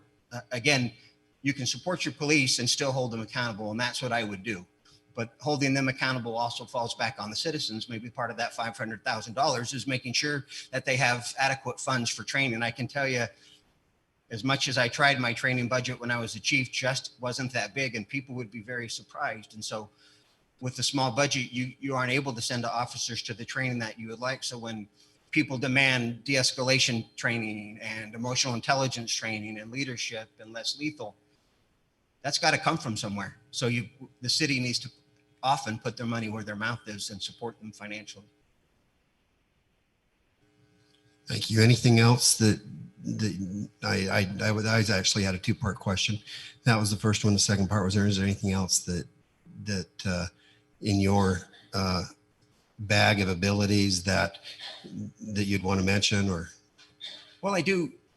Since when I left law enforcement, is I specialize in emotional intelligence and leadership training, and with a focus on teams. And having been a chief of police myself, I can tell you that it's often a lonely job. I don't expect a bunch of sympathy, but often they're alone and they don't have someone they can just talk to and bounce ideas off. So if appropriate, to have that relationship with the chief of police, for him to be able to call or get questions, or and to be able to answer. And then also I am involved on a daily basis. My full-time job as a consultant is to be up on the latest practices and so forth, legislation going through both statewide and then nationally, and to be able to support them, cut that off for some legislation that is just detrimental, not only to the officers, but detrimental to the community. And I would be able to help in that regard, respecting my boundary, and appreciate that I'm a city councilman and not a department head. Thank you. So I have one question there. Can you explain, I mean, you've talked about a little bit of you've got a lot of experience in the police and fire area. Well, how do you feel a role of a council member is for other departments? Absolutely.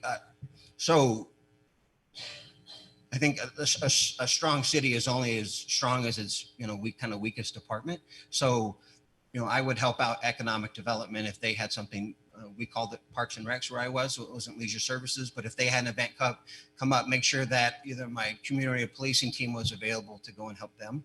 So as a department head, making sure that I could support other department heads. As a council member, and having been on this side of the dais, was making sure that department heads are very clear on the direction that council wants to go. Because when you confuse, you lose, is a saying that we have in a business. And so I believe it's very important that department heads are not confused as to where council wants to go, because with that confusion, you come problems. Okay, thank you. Any additional questions? Thank you, Michael. Thanks for the opportunity. Michael Green. Michael Green, he's decided to withdraw his application, so we will move on to Brett Henderson.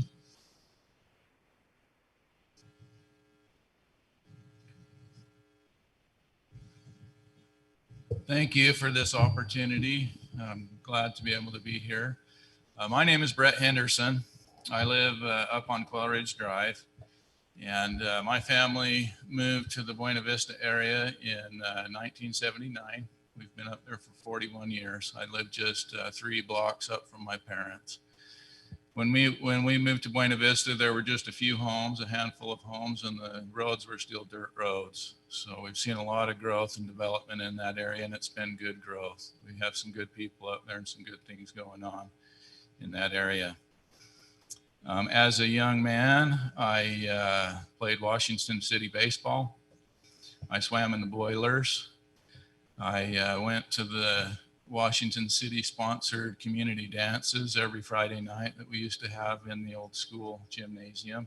I did all of those things that the Washington City kids did and enjoyed and loved. I graduated from Pineview High School in 1985. I then went on to graduate from Dixie College. I served a mission in Canada for 2 years. I came home, I got married to my sweetheart, Rachel Cooper, who was born and raised on Main Street in St. George. I continued my education at Southern Utah University, where I graduated with a composite degree in history, geography, government, and secondary education. I was in the Utah National Guard in the 222nd from 1986 to 1994.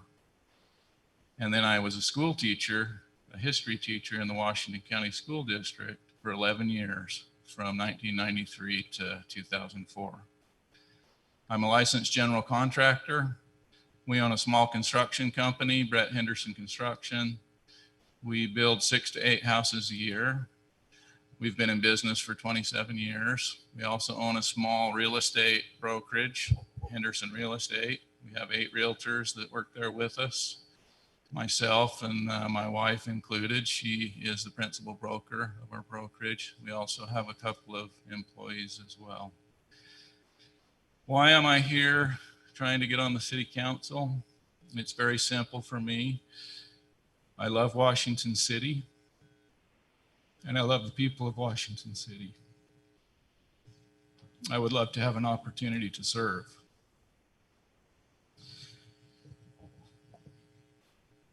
I think that my background in construction and real estate would be helpful and beneficial as a member of the city council. I've had the opportunity to work with Washington City Building Department for many years. We've had a good relationship. I have a good relationship with building departments all over the county. I think my experience in those areas would be helpful. I don't have any agenda whatsoever. I don't think that I have any conflicts of interest. Even though I'm in construction and real estate, I'm not in the development end of it. I never have been, and I don't plan on doing any of that. So I don't see any conflicts of interest, in the future. My agenda would be to serve the people of Washington City, to make the best decisions that I possibly can, to be a solid member of the city council as Washington City moves forward. I'm really happy about where Washington City is. I've seen it grow, as many of you have, from just a small town to a large community, and things are going well, and I'd like to be part of continuing with that. I understand that this is an interim position and that there's going to be an election next year, and I'm happy and looking forward to participate in that, to serve for 4 more years after this interim time. Again, I'd like to reiterate that I love Washington City. I love the people here. I would love to have an opportunity to serve. I'm an empty nester. My daughter just got married on Saturday, so I've officially cut the cord with all my kids. And so I have time to serve, and I have the ability to serve. I love people. I have a very calm demeanor and easygoing personality. I think I would be able to work well with the staff and the other council members and the mayor and the citizens of this community. So I thank you for giving me this opportunity. So. Right on time. Perfect. And he's punctual. Mr. Henderson, Yes. you think the cord's cut. I can attest. That's what everybody's been They telling come me. back. Yeah, that's They what they've come been back. saying. Not that it's a bad thing, but just so there's no preconceived, Right. Thank you. Just one question, and I hope that you'll take a minute and really kind of jump into the middle of this, the meat of this, and that is, how would you fit into this council? Well, I have an easygoing personality. I think I get along with all different types of personalities. And I think my background in construction and real estate would be helpful. I'm a person that listens to people. I'm a person that listens to concerns and the facts. And I think I would make good decisions. I've had a lifetime of making sound decisions and serving people and getting along with people. And I think that would work with the city council. Thank you. Thank you. Questions? Yes, please. Can I get your easy question? No. Mr. Henderson, if appointed, one of the first tasks you will have is being part of this committee in the hiring of a new city manager. What qualities and characteristics would you look for most in being part of making that decision? Well, I think the most important thing for the people at the city is to understand that they serve the people. And that, a lot of times, I've had wonderful experiences with cities and employees and things like that. And I think the most effective city employees are the ones that feel that they want to serve the people and that they want to protect the people's rights and the people's property rights and to protect the people, to protect the tax dollars and to spend tax dollars wisely. And I think I would be a good advocate for careful spending of the funds that Washington City has. And I would expect that same kind of an attitude from the city manager. It's an important job, very important. And it needs to be the right person for Washington City that would fit in with our community, fit in with our council and the staff. So thank you.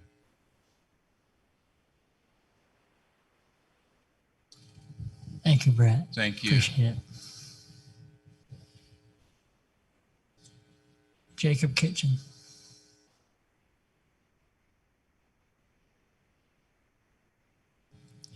Did Todd Alford happen to come back? Okay. Justin Leclerc.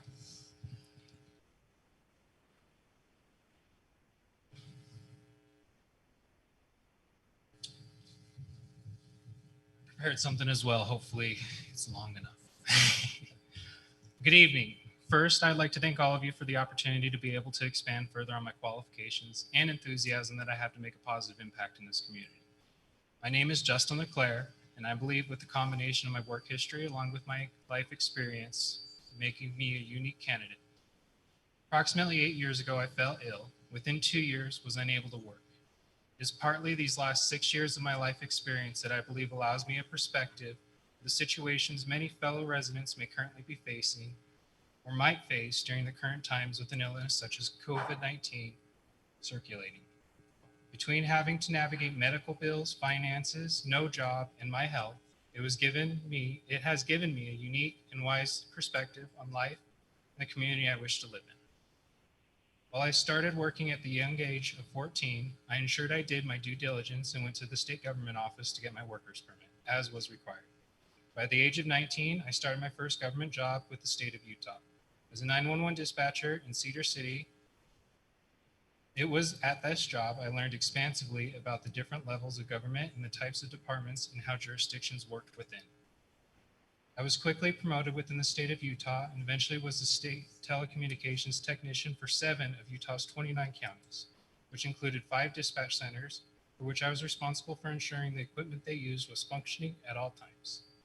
It was this position I also became the first technician in the state to get certified as a FEMA COMT. Being a FEMA COMT allowed me to be deployed both at events and emergencies. While I oversaw the planning, deployment, and quality of service for any communications network involved. I was deployed at events such as the Ironman Triathlon, Bryce Canyon Half Marathon, and in wildfires. In 2011, I was asked to deploy to the National Governors Association meeting that was being held in Salt Lake City. At this event, over 40 governors across the country attended, along with their security details, plus nearly 75% of Utah Highway Patrol officers were brought in. I was responsible to ensure all agencies had seamless communications while at this event, along with issuing and ensuring the return of a cache of over 500 radios. As my health conditions improve, I'm becoming more active in my community again, and I started school at Dixie State College this semester, and truly believe that had I not fallen ill so young, my career and experience would have taken me into positions where I would have had a positive impact on my local community and even on a larger scale at the state. Again, thank you for your time, and I wish you the best of luck in filling Councilman Clough's seat and finding the most appropriate candidate. Question. Can you tell me, you don't sit in this seat very long before you start to really appreciate the dynamics of council and the different aspects that individuals bring to the council. You can't know everything. You can't do everything. Can you tell me what you feel like you would lend to this council? I think I'm willing to listen to other perspectives a lot of times. I think you would find if you had me on this council, I would definitely be asking a lot of questions and not think that I knew everything that was going on. I prefer to be a subject matter expert in things that I can be, but I know that I can't always be and have to defer to others' expertise. And that was one of my jobs. One of the big things that I had to do with my job as working with the state was deferring to others' expertise when it needed to be. Thank you. Any additional questions? Thank you very much, Justin. Ben Martinson? Actually, I did, Ben. Thank you. Justin, I had one Okay, question sorry about for that, you. Justin. Either I have one or I think Councilman Coates has No, one. all I was saying, I saw you reach for your mic, so I was like, Okay. Hopefully it's another easy one. Chris only has, or Councilman Staley only has hard ones for all of us. No, this is a good one, Justin. You'll appreciate it, Mr. Leclerc. What is something you specifically love about Washington City? And what is an area where you feel we could and should improve? I've lived all over the country, especially the West Coast. I've lived in small cities such as Richfield. I've lived here before. I grew up in Las Vegas. Most recent big city I was out of is Portland and some of the suburbs out of there. And I think one of the observations when I left Washington for up there and then eventually came back was seeing how some cities up there embraced their heritage and kept their old main streets and improved them to make them satisfactory and safe, but kept the same feel. And I think that's one of the reasons that draws me here is driving through the old town. My wife works at Red Robin, and we drive her to work and drive past Main Street. And I like the old town feel, but I enjoy the fact that it's growing as quickly as it is and has as much opportunity potential coming towards it. I really appreciate your answer. I too love the small town feel in Washington. Thank you. Mr. LaCara, just one more, not really a question, but a comment. You mentioned that if your health would have, remained better, you'd have been able to make a stronger impact. It's my impression that you have made a strong impact. Thank you so much. I really do. Thank you for appreciate being here. Thank you. All right, Ben, thank you. Well, Mayor, council members, staff that's here, fellow council, interim, midterm, whatever we're calling it, candidates. It's a pleasure to be here tonight, and anybody that's already spoken and been in this seat would be a great option. The other ones that'll yet to speak would be great options as well. But why I'm here is I just wanted to share a little life experiences with you, a little bit as to why I'm running and why I'm here, and my love and appreciation for, as has been already explained, for Washington City.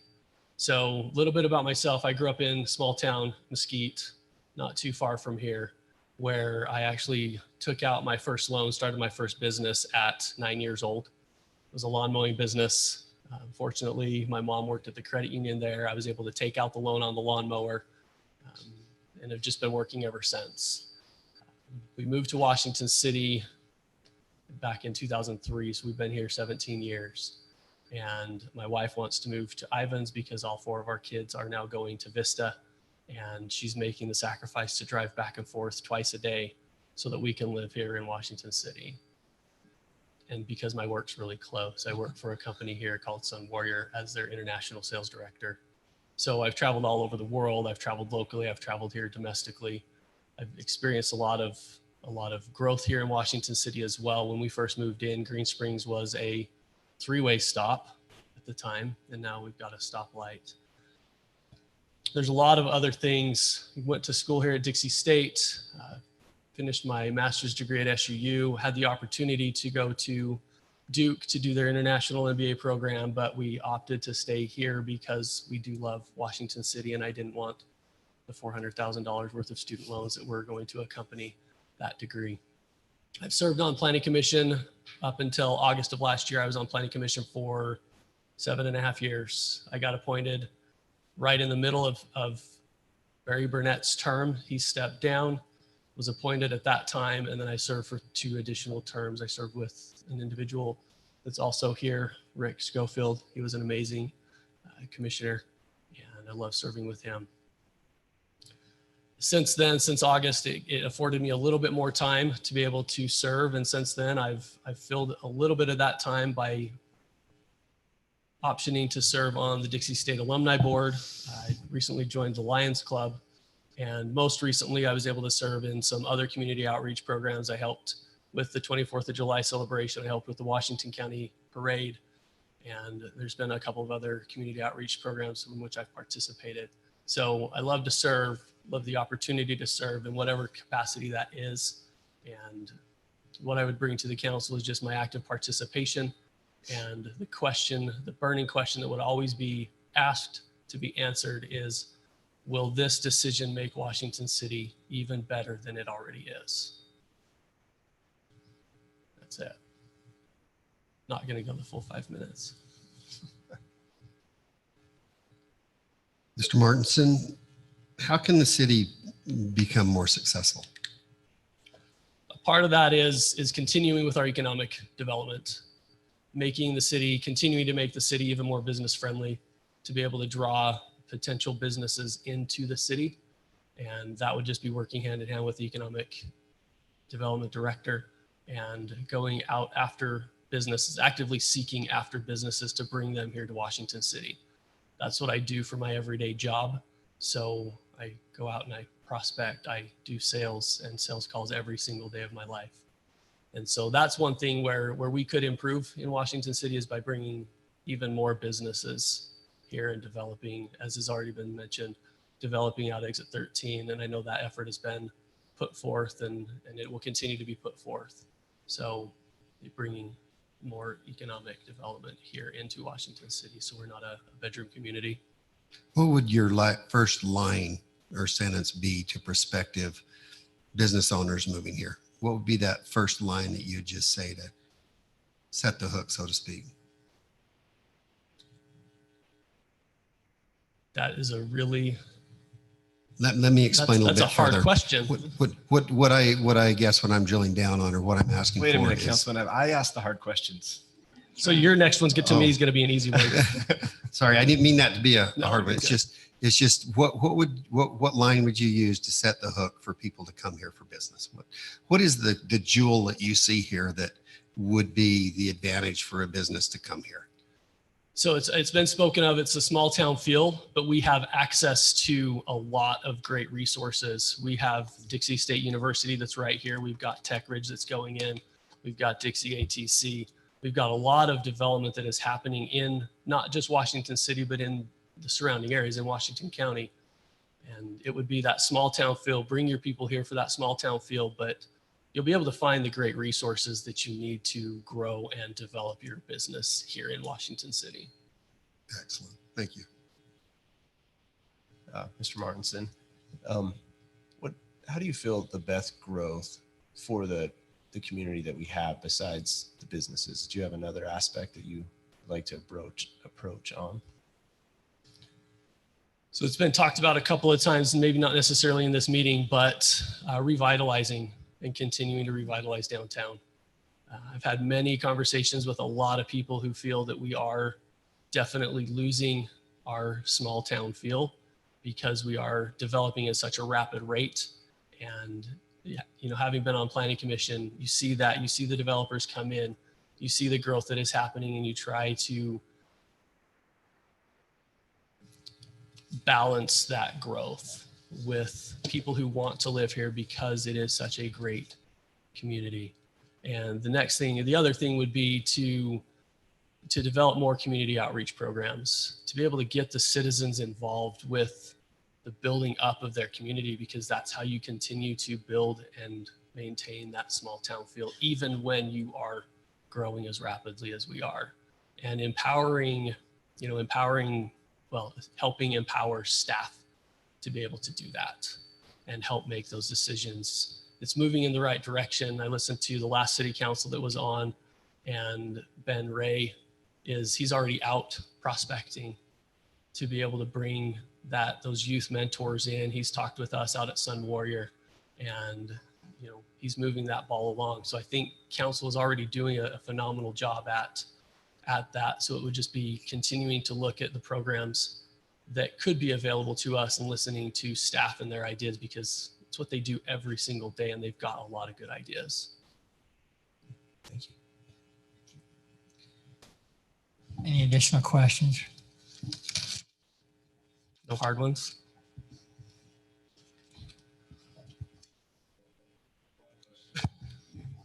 I think I've used the hard ones already, but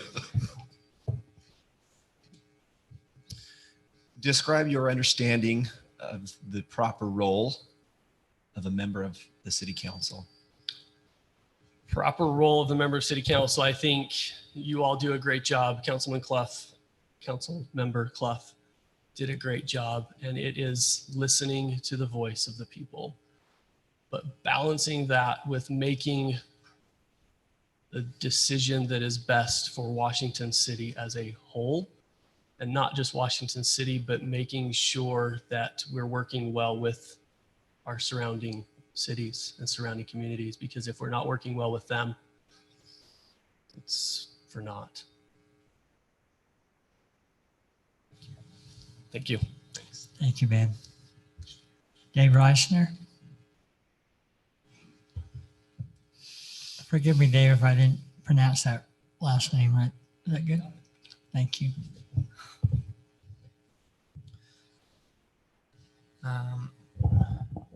Well, thank you for the opportunity of having us here, and the opportunity I have to apply for this position, serve on the city. So a little bit about me. Been in Utah for over 30 years. Most of it's been in northern Utah. I got my bachelor's from Weber State University in information technology, and I've been working around the state in the information technology field for the past 17 years. I think living outside of a place like this, of a place like Washington, really helps you appreciate Washington. You know, we lived in Taylorsville. I lived in Ogden. I lived in South America for 2 years, and because of that, and I'm sure a lot of these other people could probably relate. I think that's why we appreciate Washington so much. That's why well, at least that's why I appreciate it. That's why I like it, and why I'm interested in seeing it grow, succeed, be the best it can be. And that's a big reason why I'm interested in serving on the city.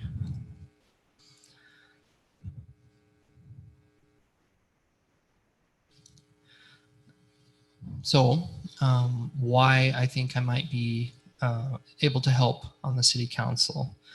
There's a couple of reasons. I have experience serving, volunteering, like I mentioned, a 2-year mission. I volunteered at the Sandy City Fire Department. I went through the Washington City Police Academy that we had earlier, I think it was last year in October time frame. I forget the exact month. And also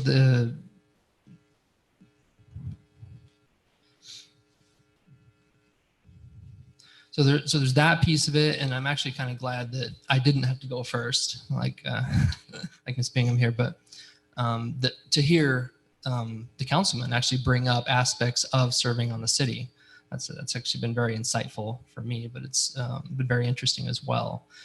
The idea, and it was an idea of mine that actually you confirmed for me, that the breadth of the knowledge you have to serve on the city, no one person can have it all. You know, nobody knows it all, as was mentioned. So therefore, being able to adapt, being able to still assist in those kind of decisions, those kind of projects, even without the knowledge, is something that I have spent a lot of time doing. It's something that I feel I'm good at. Taking on projects where you don't have all the information up front, but it falls to you or to your team to make the decision and decide for another person.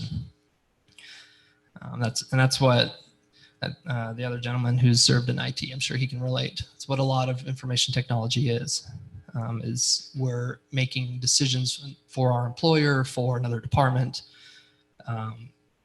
but we make it as a team, and it has to be a team solution. So a lot of experience doing that.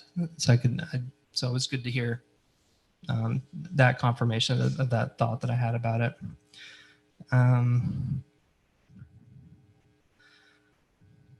So I think that, yeah, just to recap, so working on projects, working in the teamwork, there's a lot of teamwork, and you guys exemplified that this morning too, when you called for a vote. No one person can make the decision. The council makes the decision. So it's very much teamwork. So I think having teamwork experience and knowing that that's what you're getting into, having the experience is a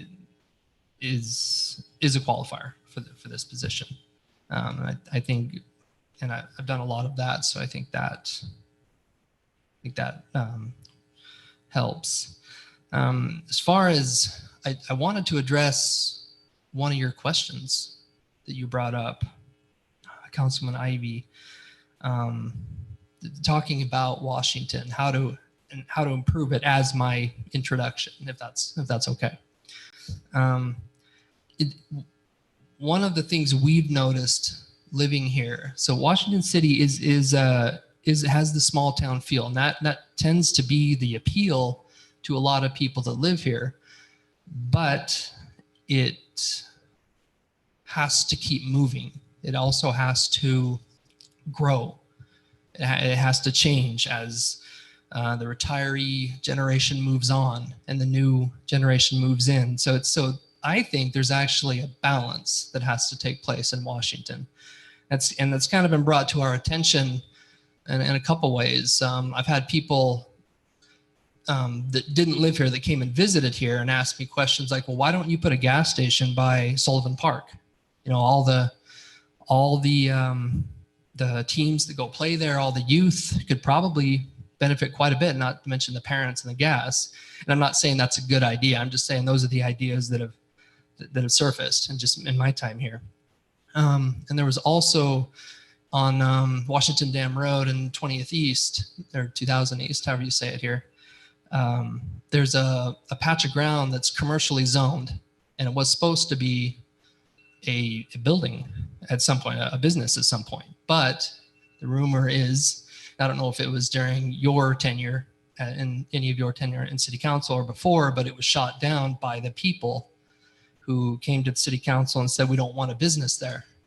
And they went through a couple of rounds of types of business. I think one of them was a gas station there. I think one of them was a funeral home, et cetera. And so went through a couple of rounds, but nothing made it.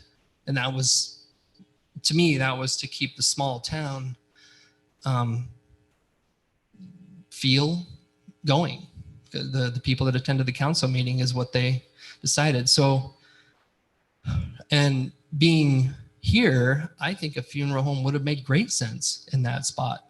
And so do a lot of my neighbors, and so do probably a lot of other people. So I think Washington is a balance. I think that's probably one, might be how, and you would know more about it than me, but I think that might be one way we'd have to address it. We do have a large retiree generation here, both in all the cities, St. George, Santa Clara, and Washington. But we also have a young generation here. And I'm not saying that's it. We have all age ranges, of course, but we have those two that are interested in a direction for the city, at least somewhat predominantly. So that task falls to the city council to balance it, because ultimately we represent the people. We represent the citizens of Washington City. So I think that would be probably one of the biggest tasks. It would probably overlay a lot of the projects and decisions that come your way, would be my guess. Okay. Any questions? Any questions? I have one. Let's fast forward. Let's say that you're on the city council for a 4-year term and you go out. What would you like to be remembered by the citizens that you served? What would you like them to remember about you? I would like them to remember that that I did my best to make decisions to put their interests first, make decisions that help the people of Washington City. I've been to city council meetings where the city council was unprepared for the meeting, and we spent a large portion of it while they reviewed notes and charts that should have been done long before that meeting started. I think that does a disservice to the people we're representing. I think that's an easy way to correct that and to be fair and to take the city position seriously. Just, I think to be remembered as someone who took the job seriously, someone who wanted the best for the city citizens and then did so. Thank you. If that helps. Thank you very much. Thank you. Appreciate it. Okay, Rick Schofield.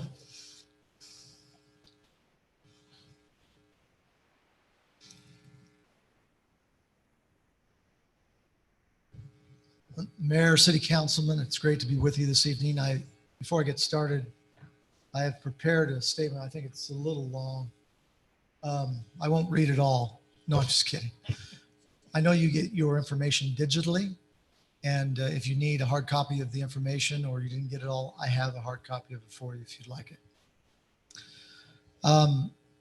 Also, it's been kind of a long night. There's been a lot of good things that have been said. I appreciate all of the applicants that have put their hat in the ring. I will keep this as short as I can. There's an old saying that says when you give a speech or even an opening statement, it's like baking a cake, needs a lot more shortening. So we'll go ahead and go forward. Again, my name is Rick Schofield, and I've lived in Washington City for 14 years with my wife, Judy, who's with me tonight. We've been married for 41 years, and we have 8 grandchildren. Now, I know she's back there in the back. You're looking at her thinking, did you get married at 12? And it was close. No, I'm just kidding. But most of our children live here in Washington City, and we're very happy for them to be here. We moved to Washington County 25 years ago from Las Vegas, and I opened up a company up here called Merrill Lynch. You may have heard of them, and left them and ended up going back to the firm that I was with in Las Vegas, which was Dean Witter. And later on, I opened about 8 years ago, 7, 8 years ago, my own firm, Schofield Wealth Management, where I work with my son, Dustin.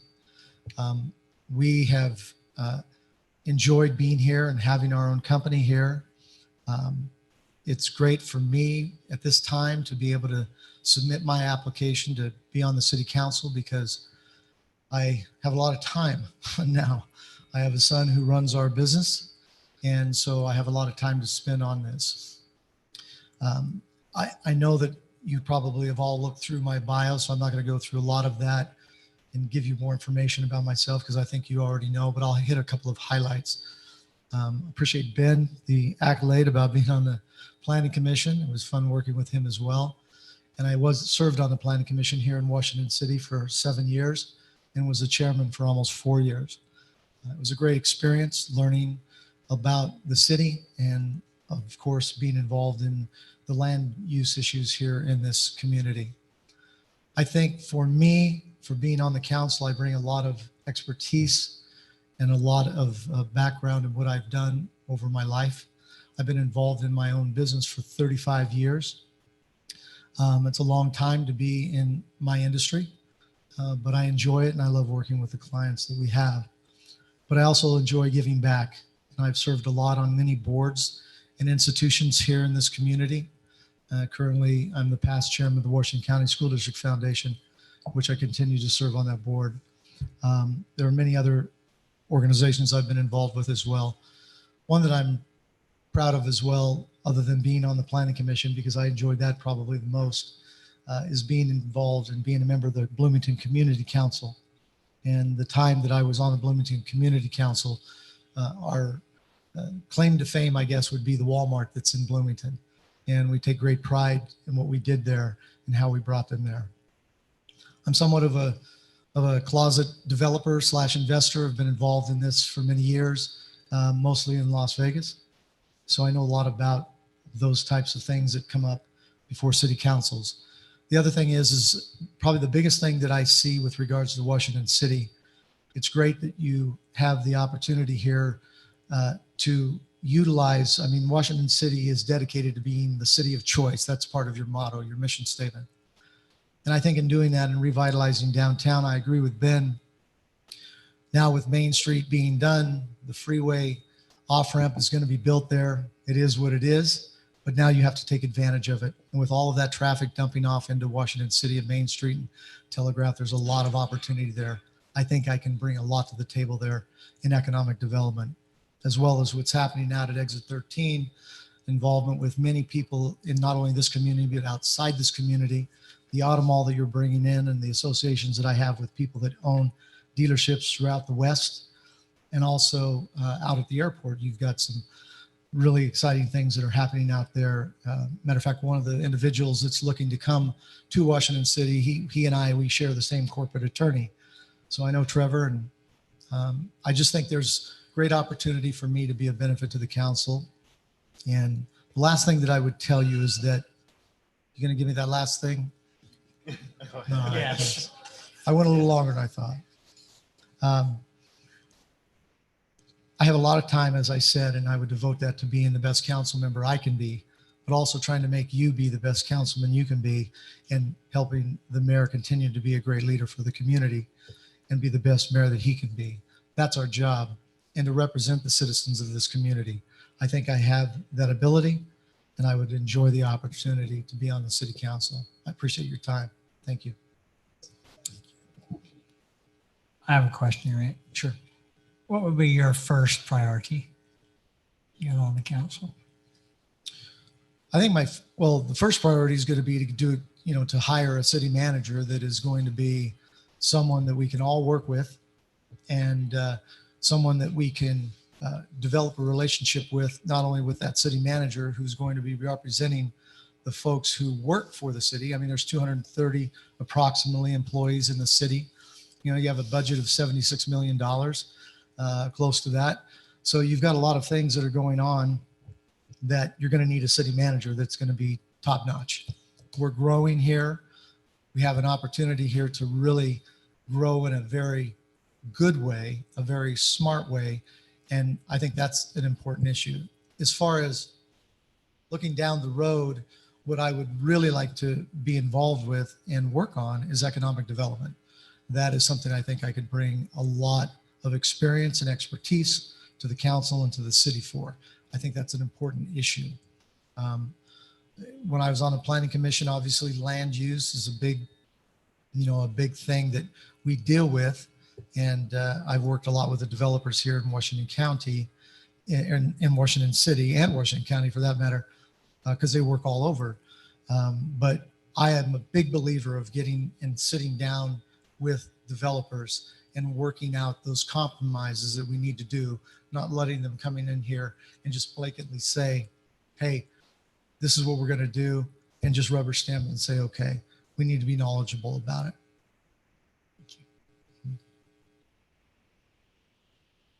Anybody else? Mayor, if no one else has a question, I have one.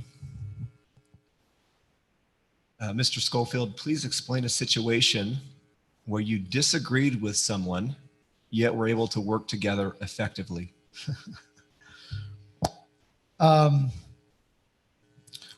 I would say that on the planning commission, there were several times where as planning commissioners, we would not always be a 5-0 vote. We don't want to be that way. That's not the way it really should work all the time. But a lot of time it does, but some of the time it doesn't. So there were instances where we've had issues with a planning commissioner, maybe it's myself, who disagrees with the process of what's going on or the agenda item that we're dealing with at the time.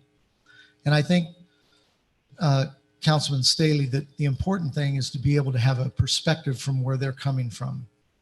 Each and every one of you has a different mindset. We're not all the same. But the goal of the council is to have harmony and to work together and come to solutions and resolutions on issues, as you've just described. If there's an instance, I mean, they happen all the time, but you have to be willing to have that give and take. I think that's a problem that we deal with in our country right now. There is no compromise. It's either this way or the highway type of an attitude. You can't have that. Our job is to represent the citizens of this community and do what's in their best interest for all of them where you can. You're not going to 100% of the time have the citizens agree with the issues that you decide upon. They didn't agree sometimes with the issues that we decided on when I was on the planning commission here. But we need to be able to come together. We need to have a resolute goal of making sure that whatever we do is in the best interest always of the citizens of the community, not in our best interest. We have to, and we do work for them. We have to remember that. Thank you very much. You're Appreciate welcome. that. Mayor, I have one question. Okay. That's right. This is an unusual interview question, but I think it's important. Sure. Washington has always taken really good care of our youth. I think one of the driving forces for the community center was for that. You as a councilman, how would you be able to impact and bring about a very strong future for our city's youth? I think that's a great question. You have the Washington City Youth Council. I'd love to be involved with that. I think that's awesome.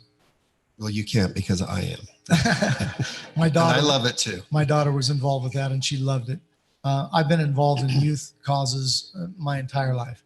And I work a lot with the Dixie State University, not only as a donor, but also as a liaison to the president in helping him with decisions that he makes with regards to the folks that come to school there. Now, not all the people that go to Dixie State University are in that 18 to 20-year-old age group. There's older folks as well, but most of them are. But being involved in the youth over the years for me is the most important, because they are the ones who are going to be our future. If we don't devote a lot of time to them in whatever we do in this community and whatever we do on this council, then we're going to miss an opportunity. And I love seeing some of the young folks that are here that have applied, if you will, and enjoyed listening to them. But for me, the youth is absolutely, without a doubt, the most important component of any community. And whatever we can do, whatever I can do and bring to the table, I will. Thank you. You're welcome. Okay, thank you, Rick. You're Appreciate welcome. it. Thank you. Appreciate it. Okay. Crunch time, right? So the procedure will be we'll all have 2 votes, and then Denise and Tara will tally those and give us the results. And then after that, we will, if we need to continue voting, we will have another round of voting. So.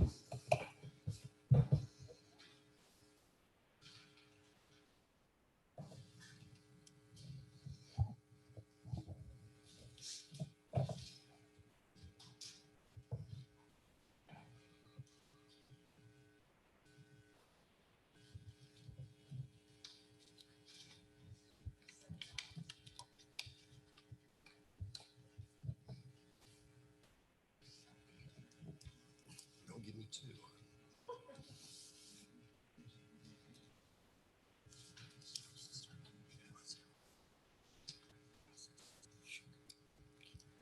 I think I'd like to have Council Starkey describe the process in 50 words or less. 50? Who's going to keep record? I will.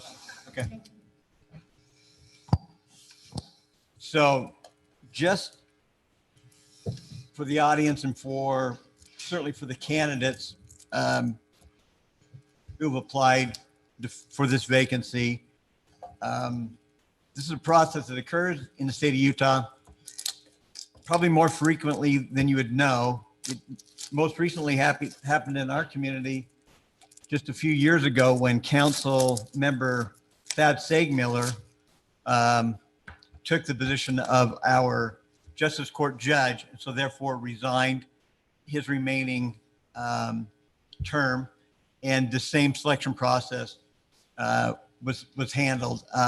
State laws changed just in the last few years, maybe because of the frequency, or maybe from my observations over the last 30 years, that it sometimes seems to be a little disjointed as it goes through the process. And this council certainly didn't want it to be a process that the citizenry had anything but confidence in how the process works. So because we have so many candidates, because only one person is going to fill that position, and based on state law, we'll have a first set of votes from which our city recorder is really going to be city recorder, and our deputy city recorder will be overseeing it, the counting, the collection, the distribution of the ballots. They will hand out ballots similar to, I wouldn't say a regular election process, more like a elementary school president of the class process, in which all the candidates' names will be listed. And on the first set of ballots, the process is to be done this way. They want to get it from a preliminary vote down to a final vote, which you just have 2 parties to select for the council, from which a majority will be selected. So the first process, the council will vote for 2 candidates on each ballot. The recorder will collect and report on the outcome. The 2 highest vote receivers move on to the final election and the final process, in which each council member will vote for one or the other, upon which the recorder will collect it and give notice of the results.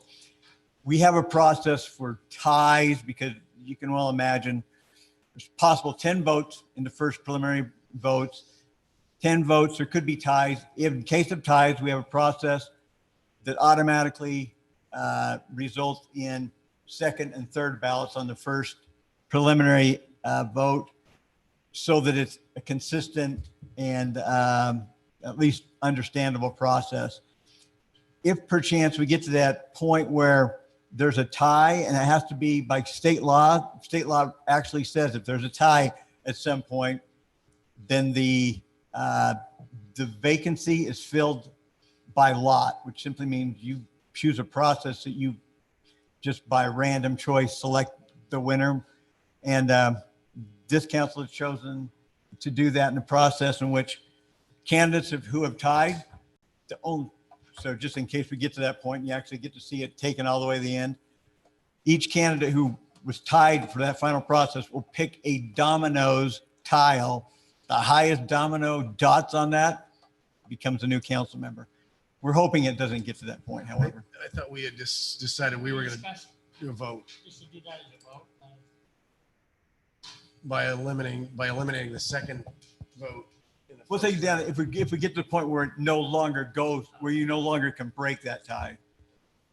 Then we'll do it towards vote. So we may never get to that process, as you've seen, because the council doesn't want to just rely solely on by lot. So.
Yeah, that would. Those two go.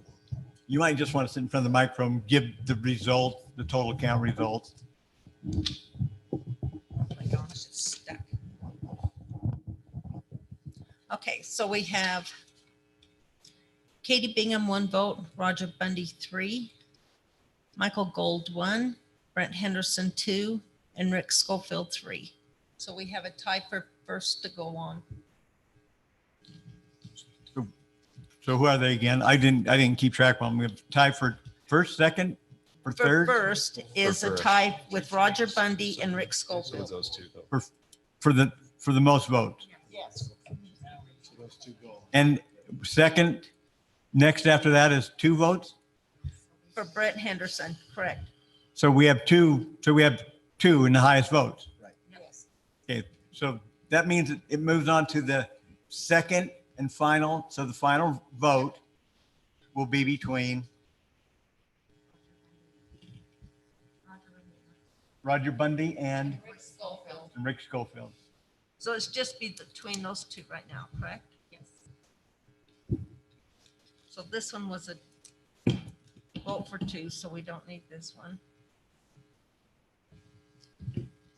So the next ballot.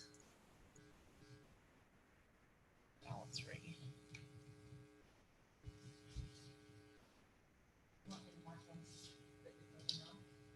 No, I'm okay.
The lead vote is Roger Bundy.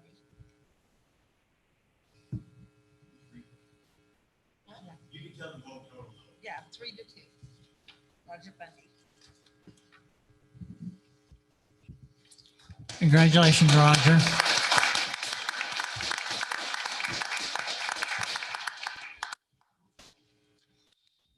And again, thank you all so much for applying. We appreciate that.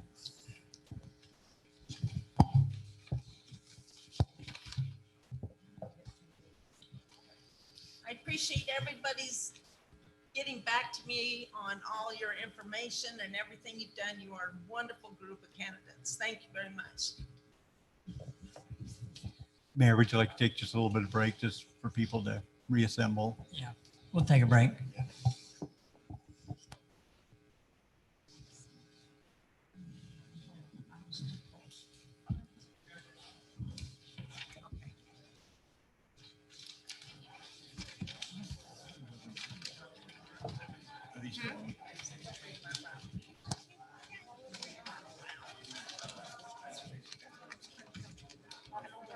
That's how we've always done it. All the votes were always read out loud. Okay.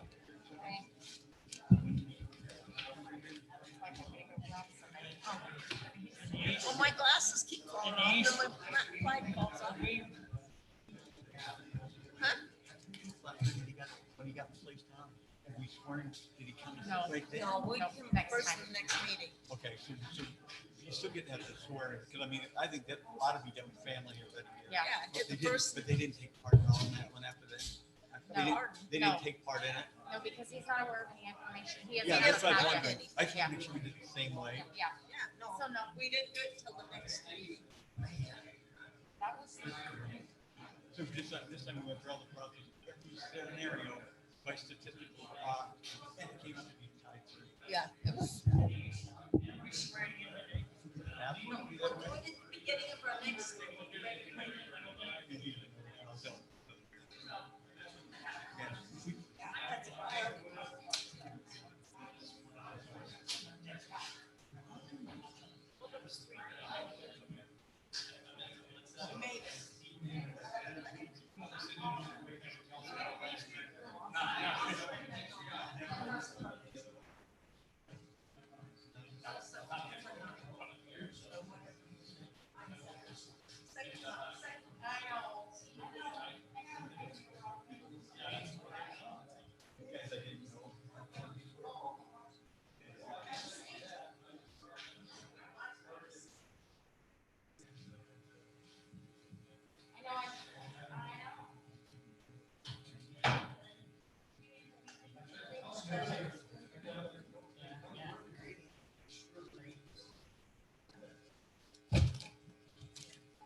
neighbor was,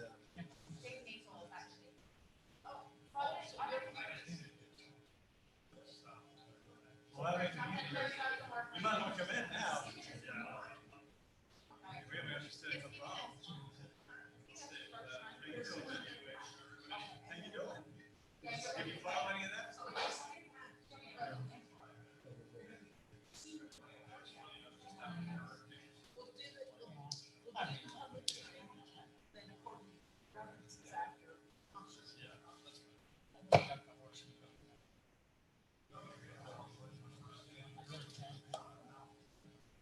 Yeah, very often.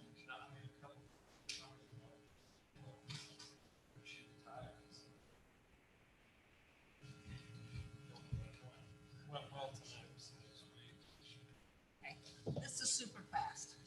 This is just like one motion. Pembina plat, and then you are right here, and then the ordinance is right here.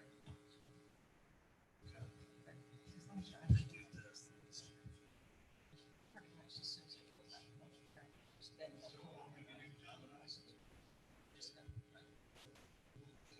what, just for a few minutes. So you're going to R1.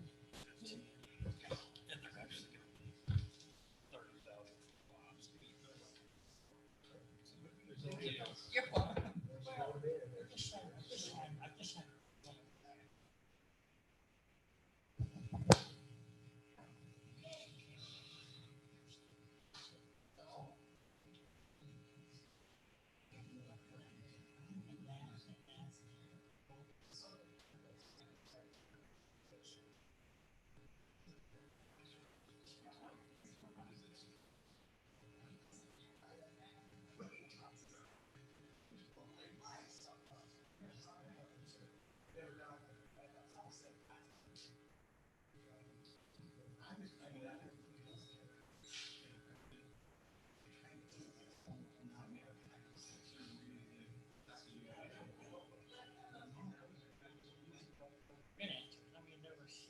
There's four there.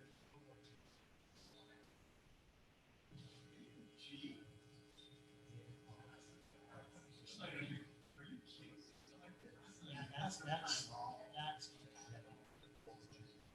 really.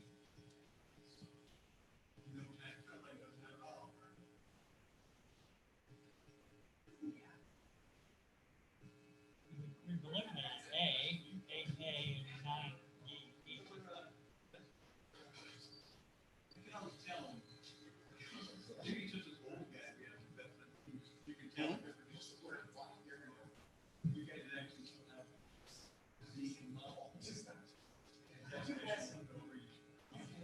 So what did Congressman Stewart have to say?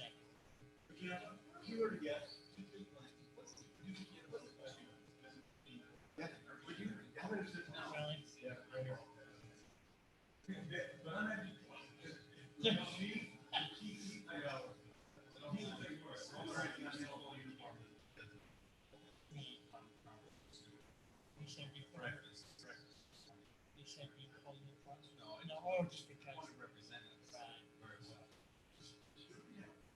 I was talking about officers.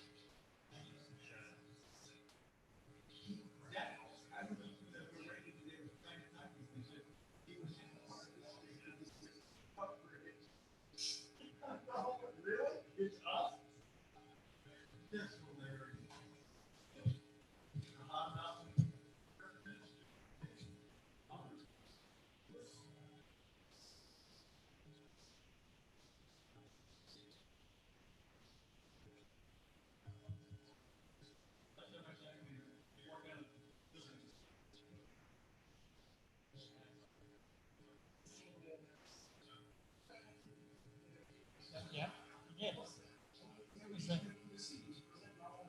right, and he was there. Yeah, he came up and spoke at us a little bit.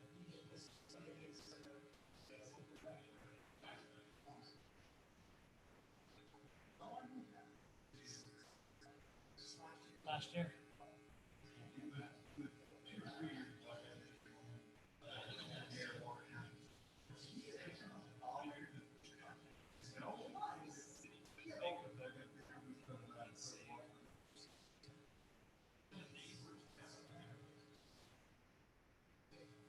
Okay, we move on, don't we?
Trying to cut time.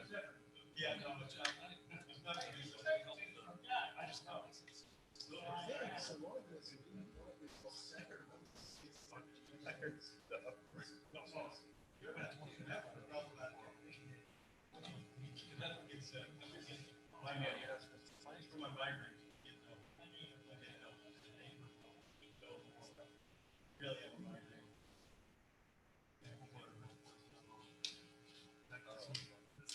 Just set it in place. Yeah. It's development, right?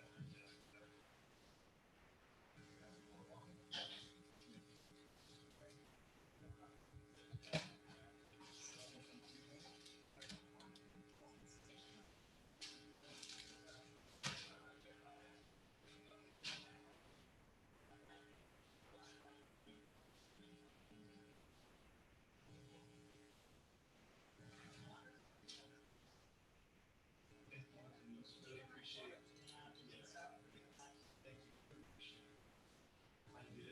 You did. Good job. Great job tonight. I thought this was such a good meeting. I'm good. I don't know how much better for your citizens. For your citizens, that's not to be better.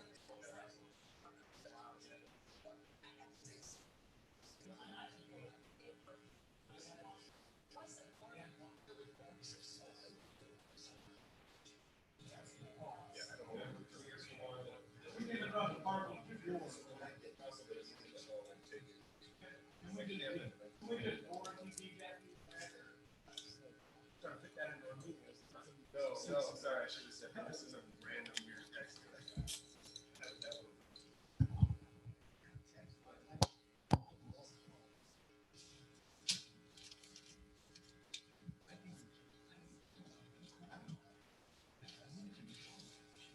The WhatsApp.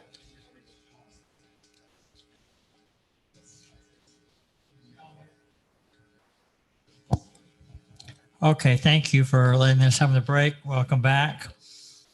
Move on to item 5, our consent agenda. Item A, a local consent, consideration to approve a local consent for full-service restaurant liquor license for the Red Sands Pub and Grill located at 757 West Telegraph, applicant Blaine Murray. And a special event, consideration to close parade route for Pineview High School homecoming parade to be held on September 23rd, applicant Travis Roberts. Mayor, before we vote on that, I just, Yes.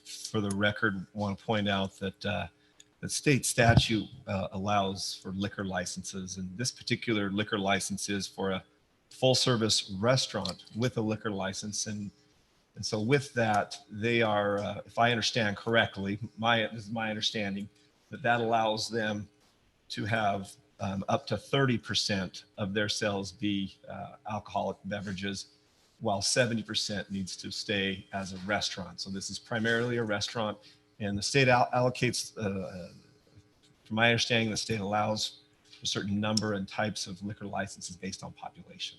So Thank you. Good point to bring up. I appreciate that. Okay, and any other questions or comment on our consent agenda? If not, I will entertain a motion.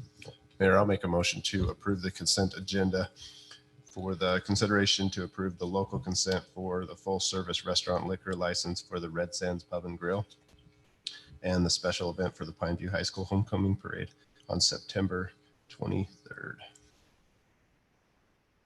I have a motion. Do I have a second?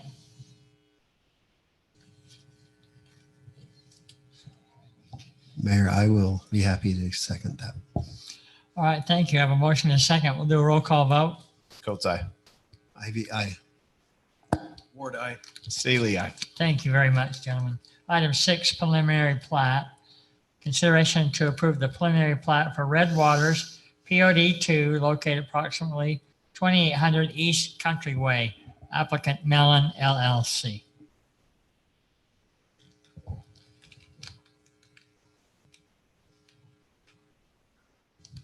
Thank you, Mayor. Is that plat on your screen out there?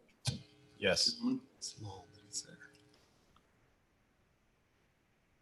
Okay, thank you. As stated, the applicant's requesting approval of a preliminary plat for the Red Waters Pod 2 subdivision. The applicant is proposing 113 lots and the area of coverage is 33.86 acres. The zoning designation at this particular location is the planned unit development residential. The PUDR is, again, or we stated, sorry, it's PUDR. The surrounding zoning is open space to the south, PUD to the north and west, and R18 to the east. The proposed subdivision conforms to the approved zoning. The request meets the subdivision requirements and other city ordinances as it relates to this particular area. Staff has reviewed the requests and recommends approval with conditions of the preliminary plat as outlined. The Planning Commission reviewed this request through a public hearing on August 5th, 2020. The Planning Commission unanimously recommended approval of the preliminary plat for the Red Waters Pod 2 subdivision onto you, the City Council, and based on the findings and subject to the conditions below. Now, the first 11 are standard conditions, but I did modify number 7, so I'll point it out and then read condition 12 and 13 for you. Number 7 is in bold print at the end, is modified that the area running along Country Way between the backyards of lot 1 through 4 and 41 through 46 and the public right-of-way needs to be called out as common area and will be required to be landscaped. That's again a modification to the standard number 7. We also have condition number 12. The specific conditions of the approved PUDR zoning that the Council and Planning Commission approved a few months ago for this project will also be adhered to. And then 13, I don't know if got in your report, but I did want to get it to you because I had to get my reports out early because I went on vacation last week, so I apologize for that. But the Planning Commission added a 13th condition, which was good. They put that no final plat can be submitted until a LOMAR is completed and approved through FEMA. If you look on your plat, you can see a dotted line, and I will highlight that for you. And that's why that's so important about that FEMA approval, because right now, let me get a red color. This is the 100-year floodplain currently. So of course, we don't want anything in here in a current floodplain. So they're already beginning to do that work and get the calculations off the FEMA. Don't be too concerned about that. We just wanted to make sure that nothing in this area would apply for a final plat till they got that FEMA approval through a LOMAR, which stands for a letter of map revision, taking it out of the floodplain. So with that, I'll be glad to answer any questions that the council has as it relates to, again, the preliminary plat for Red Waters Pod 2 subdivision. Drew, was there any discussion about the secondary access for this parcel? On Country Way, I've noticed there was 2 accesses on it. I'm just wondering where the second access is going to connect back to Country Way until. Yeah, and it is. If you look down this corner, they couldn't get that one lot up up on the corner of the plat, which would fit. You can see I circled it in red, but it actually goes right here. If you see that on the map that I just put, and that's where that road, this is a road right here. So they're going to construct that road as part of this phase? Because it looks like, isn't the phase line? The phase line, this is, and I apologize because they're phasing, they're including pod 1, which is phases 1, 2, and 3. So the first phase in here is 4, and that is, I'm going to change the color on you. This is it's hard to kind of see, and I'm going to probably not do it as good as just, oh, there it goes. It actually goes over here and then out here in the blue. That's phase 1. That, or in this case, phase 4, which is the phase 1 of this pod. Yes. But it also includes lot 40, correct? Yes, because it's up in this corner up here. So road Q will be installed with the first phase. Yes, that's my understanding. Yes. Now you will see this at final plat time again, which we can verify. Let me get rid of those lines now. I'm going to just zoom in so we can verify the roads you're talking about. The first one, of course, is Oak Creek Drive over here that I just stopped on. And then the next one will be up. Let me get back to my pencil. And the next one will be right up here, which is, like, as you pointed out, what they call it, Road Q. Was that what they said? That's what they said, road Q. Okay. Yeah, so those will both be part of phase 4, which is the first phase on this preliminary plat.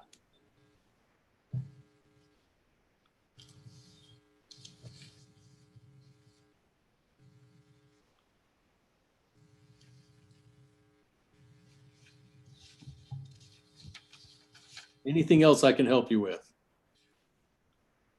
Drew, I would like a little clarification on some particular areas of this preliminary plat in regards to common open space.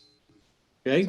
So I'd like to understand in more detail the landscaping at the behind units 1 through 4, and I believe it's 41 through 46, between that and Country Way, as well as the 2 large open spaces, one of which is the trail that goes down to the parking area for the future park, and also the other open space. On a PUD, I just prefer to see a landscape section or a landscape detail. Are those the areas highlighted in red? I want to make sure we got all those for your. Yes, thank you. I'd love to have either you address what you know about the landscaping of those areas, or if the applicant's on the line, I'd be happy when the time is right to listen to the applicant explain what they propose to do there. I think I'll bring them in if that's okay. Bob or Adam, are you online with us? Anybody from Bush and Gudgel?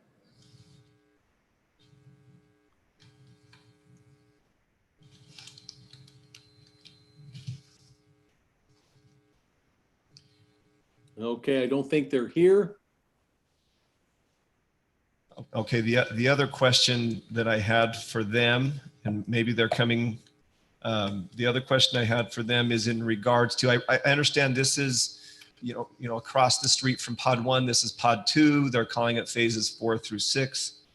And I understand that at a certain number of units that are built, that will trigger the necessity to build, yes, that park right there. My understanding is that the green area is part of pod 1. That's an access to a certain amount of parking. And that north of that blue line is parking associated with this particular pod before us. And I wanted to have a better understanding of how built out that parking area will be, because it also serves as a trailhead. And also, when they plan on doing, I believe there are some bathrooms and a few other little amenities there. I'd like them to speak and explain that better. Okay, I just got a text. It sounds like they're on. So is it Bob or Adam? Are you with us?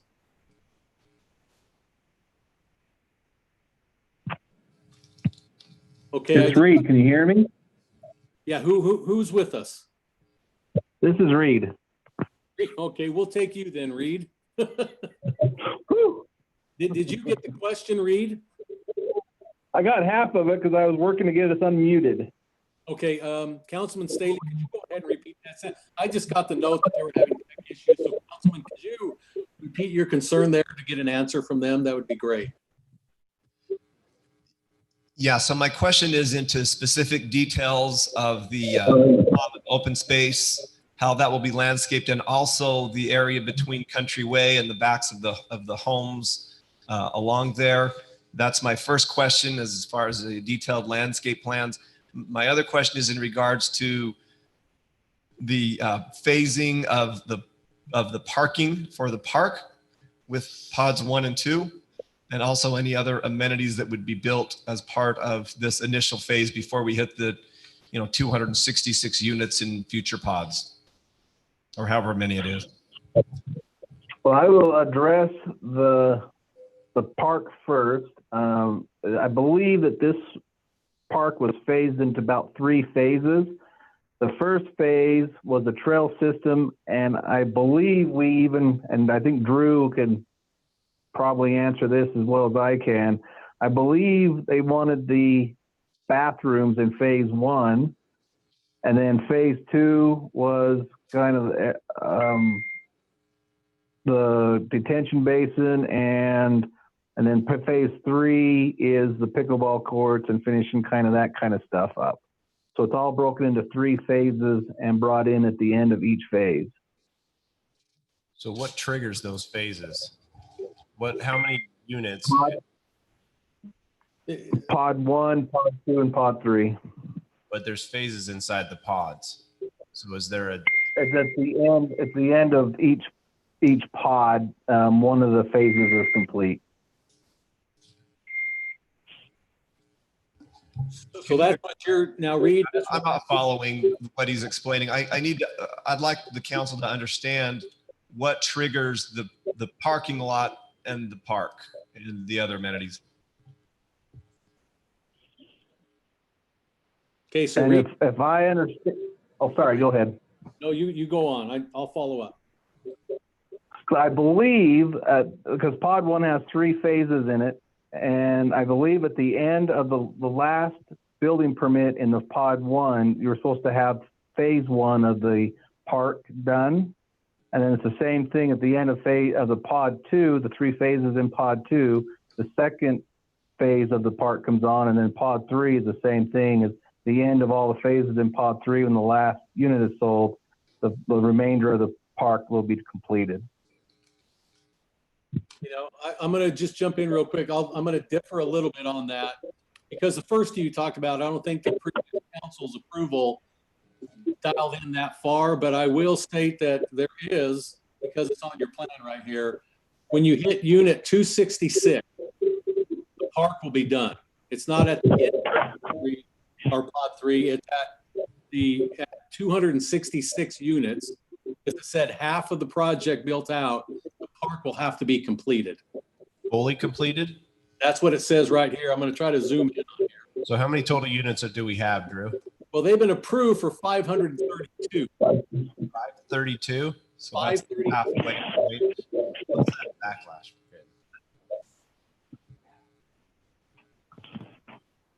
So that's why it said half. And I'm just trying to.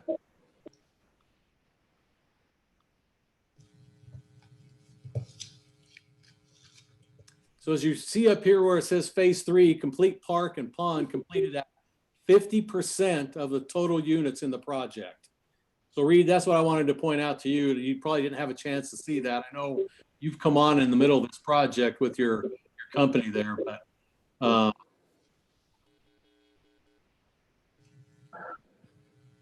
now here. And I'm looking for a really quick.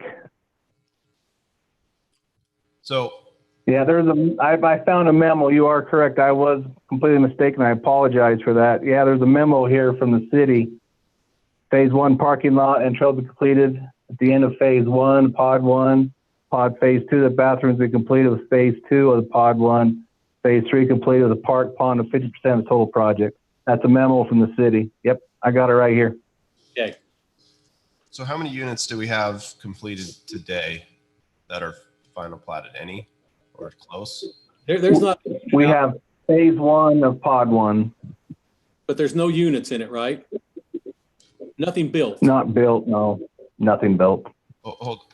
I mean, I've been out there. I know that there's roads built. So how many are close to being final platted on pod one? I mean, The final plat recorded a few days ago. okay. So then but I'm curious how many units are out there, lots. I know the units aren't done, but the lots. Now, Phase Councilman, one, well, there are 108 units in pod one, if that's what you're asking, and 113 in pod two. But are you asking each phase, Councilman? I'm asking each pod. I'm just trying to get rough numbers. I So would, there's I would 100 like particular phase numbers as well, and then the corresponding triggers. Well, that's fine with me. phase one platted is 36 lots.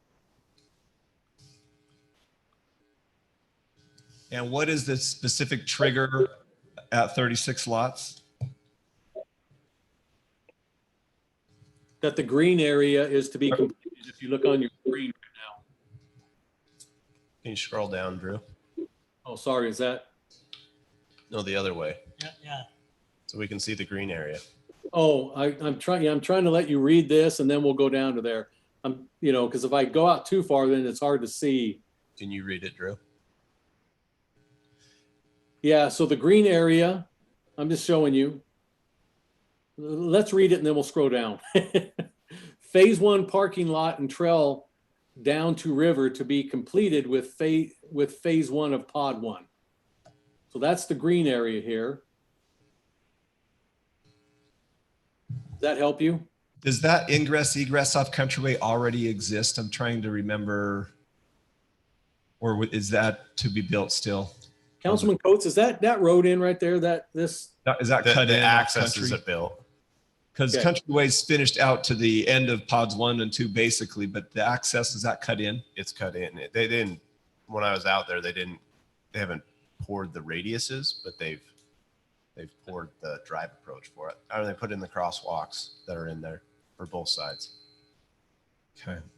And same thing going north. Or northeast? Can you scroll up if it shows Let me- it? Oh, I'm gonna it have to go on to a the next different- access too that goes into phase Is one cut. of pod one is already constructed. Mm-hmm. This area up here, right? Yes. So those two accesses are built right now.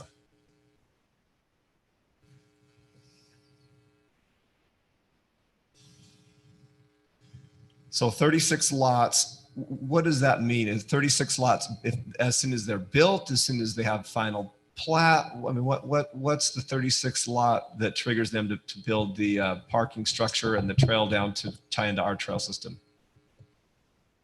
36 lots, what? Isn't it 36 COs? As soon as we have 36 homes out there. Well, that's where it's kind of tough because this isn't real specific and I'm trying to remember if they dialed in that far when they approved this. Councilman Ward, do you remember it all? You're the lone one on there that was part of that approval, but I know that's a ways back. I was trying to think about that. If they had said at final plat, it wouldn't be. It's usually CO, isn't it, of buildings?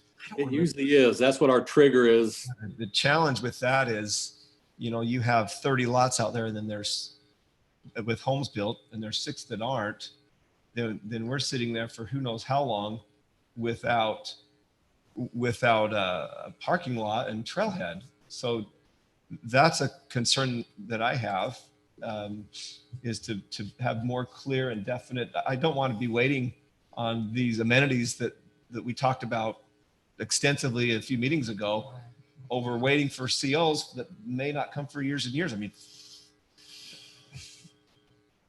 I'm looking for some. I would agree with you. I would say as soon as you have, I say final plat. well, I'm not saying final plat because if you don't have residents out there to use it, then what's the point of having But maybe there's and I know this is hard because this is off of a pod 1. We're talking about pod 2. This is pod 1. Well, that's the thing that makes it difficult is that you're looking at, if I'm reading that right, it's labeled as pod 1.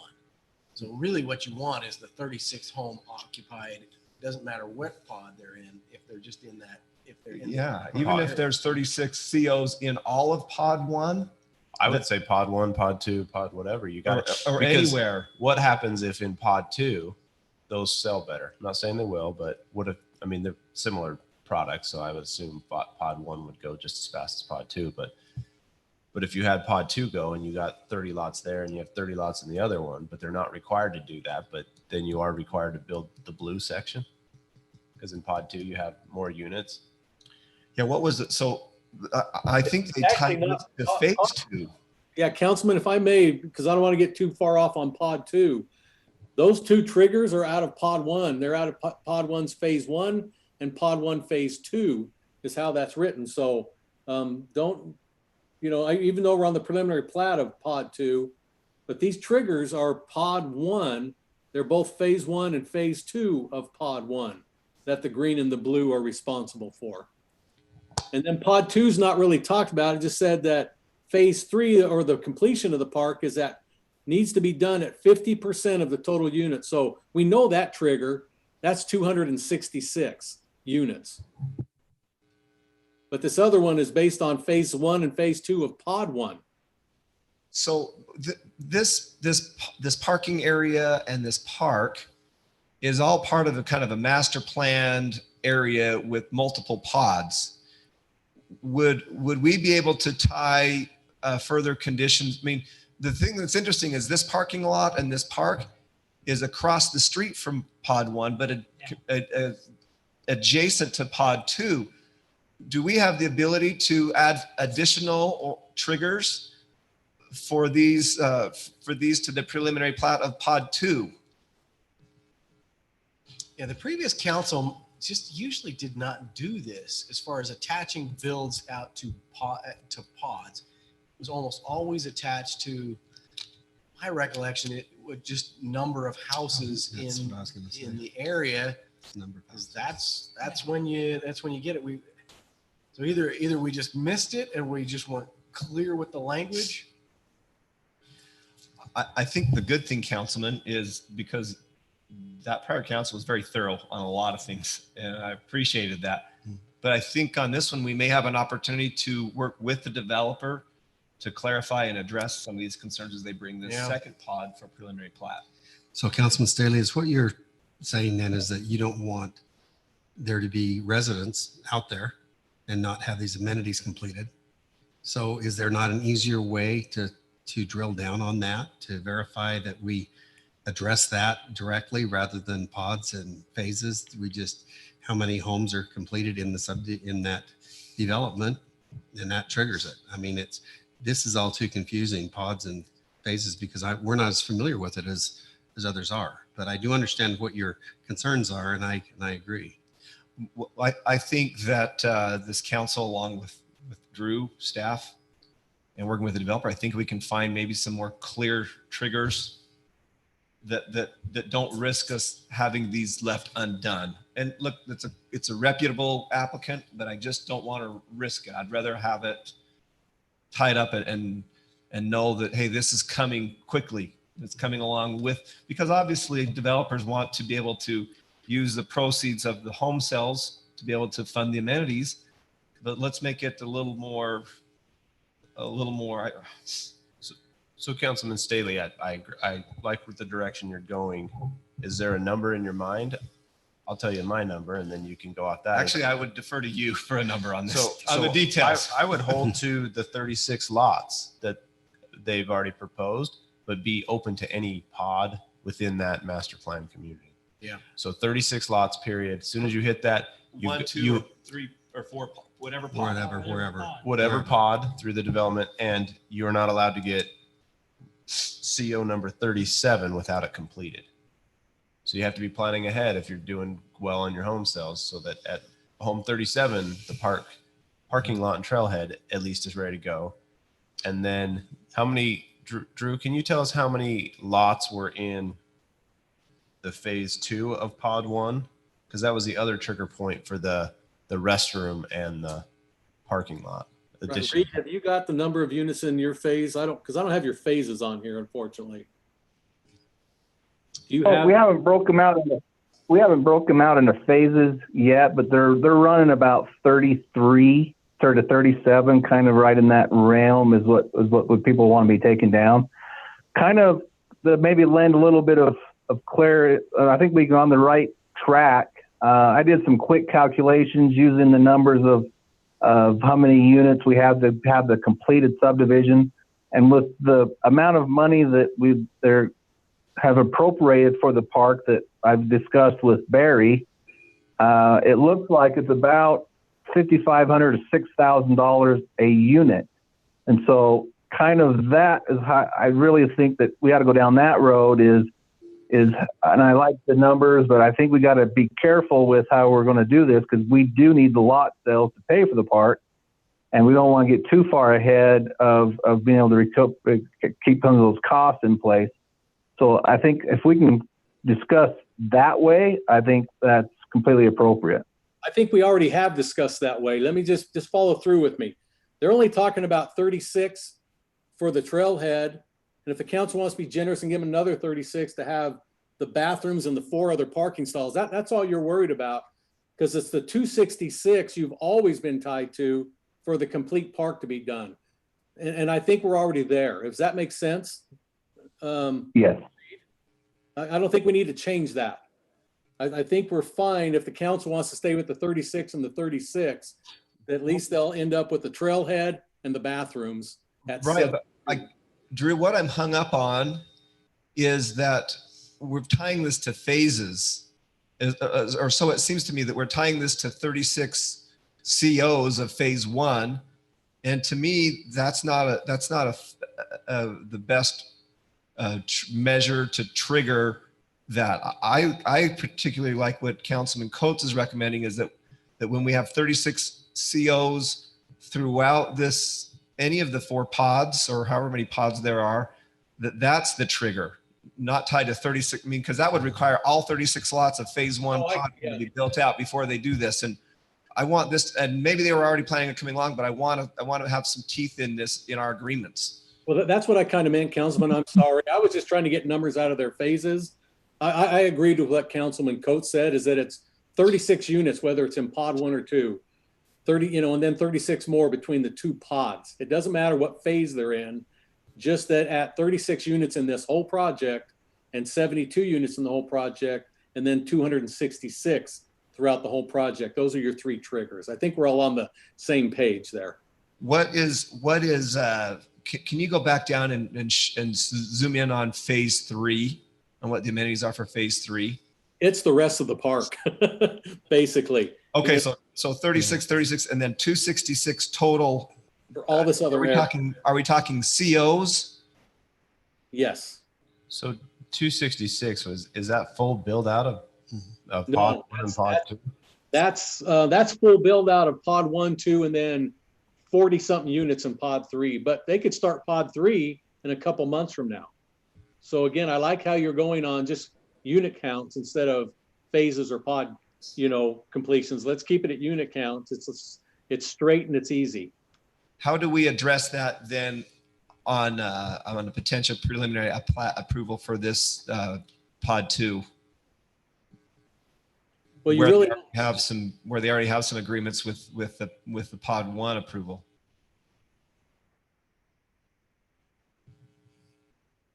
I think you're still fine if Reed's okay with that. The spokesman for the developer. I think you're still fine with that. Kind of concern is, and I'm just thinking out loud, if I broke this up into 3 $500,000 tranches, phase 1, phase 2, and phase 3. At $500,000, that's 83 units we'd have to sell in order to get that first $500,000. So your 34, 36, 37 units is, so if we go 70 units, let's say 72 units, so you got 72 units times $6,000, that's 432,000. So that's really kind of looking at phase one of the park.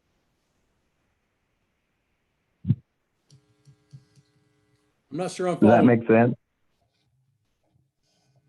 Because I've kind of tried to break it down it's about $6,000 a lot for 200 and to meet halfway on where we got to be finished.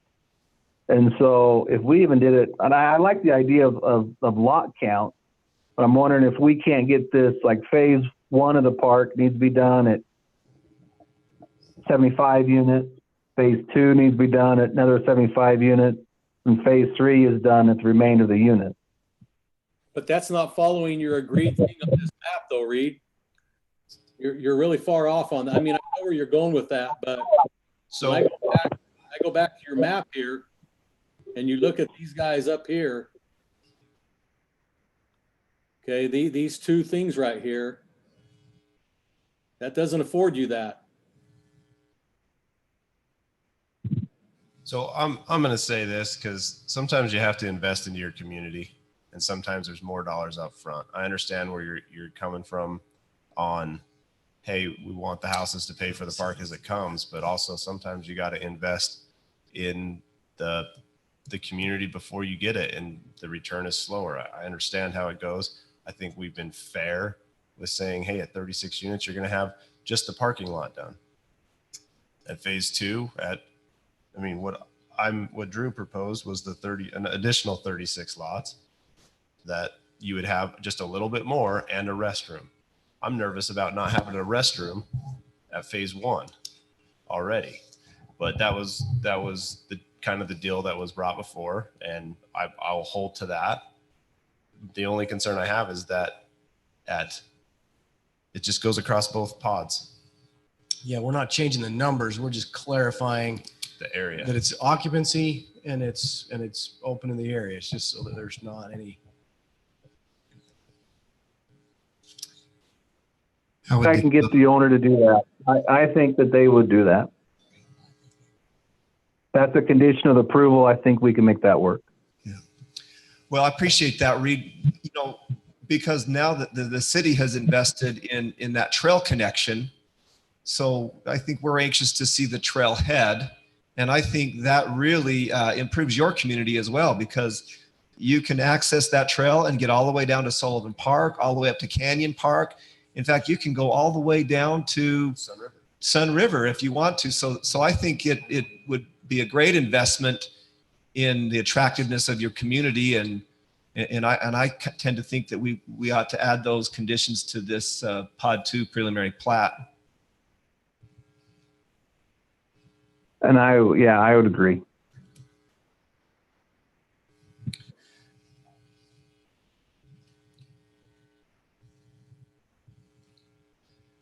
Do you have any more details for us on the landscaping area along Countryway and then the common area, the two other common areas?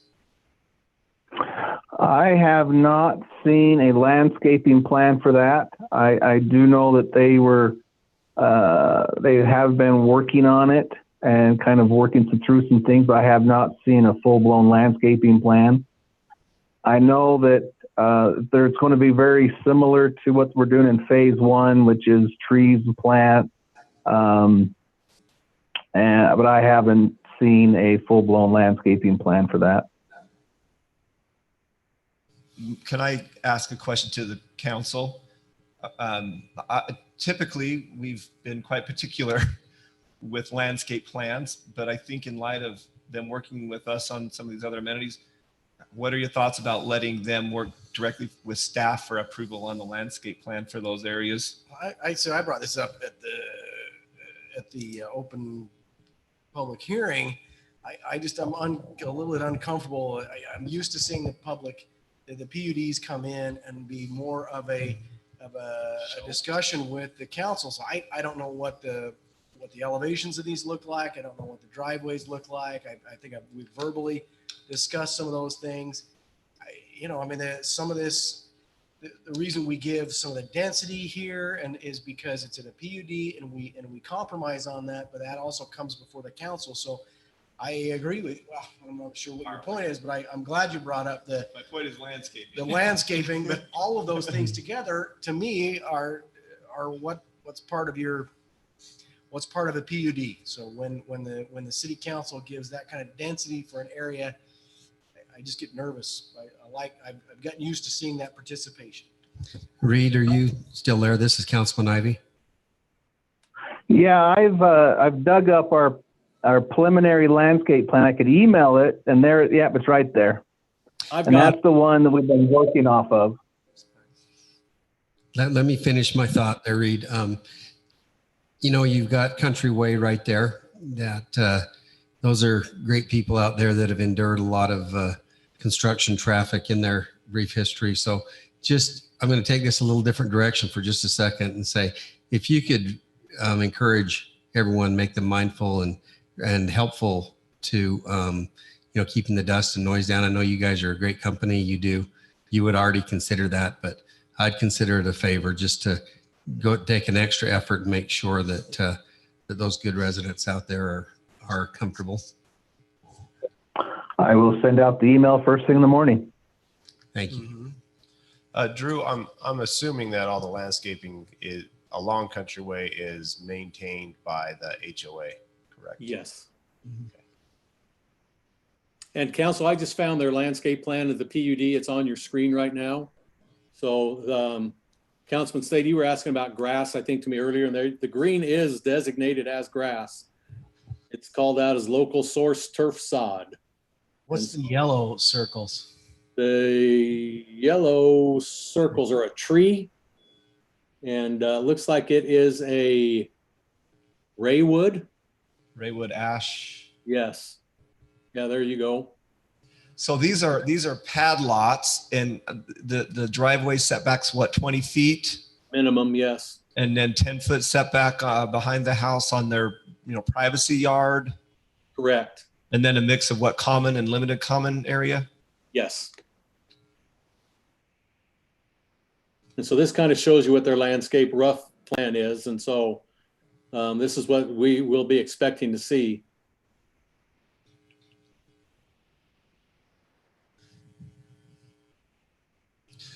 Our Councilman Ward is asking about elevations on this.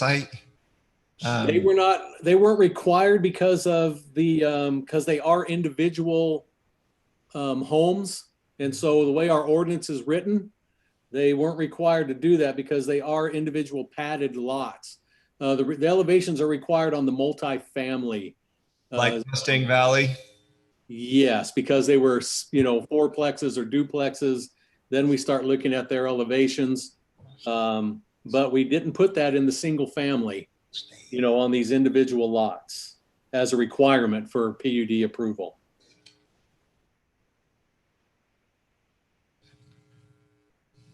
So, hey, Drew, this is Starkey. So when we have a landscape plan like this, where it comes in at the preliminary plat stage, but again, that we're vesting and locking it in, when do we assume, especially when you're saying that that landscaping is going to be attached quite often to these individual lots because it's unlimited, because it's going to be in the limited lot areas.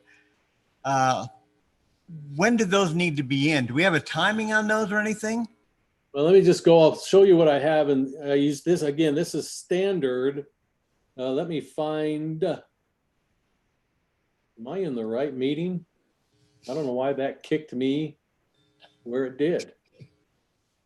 Do you got any dominoes there?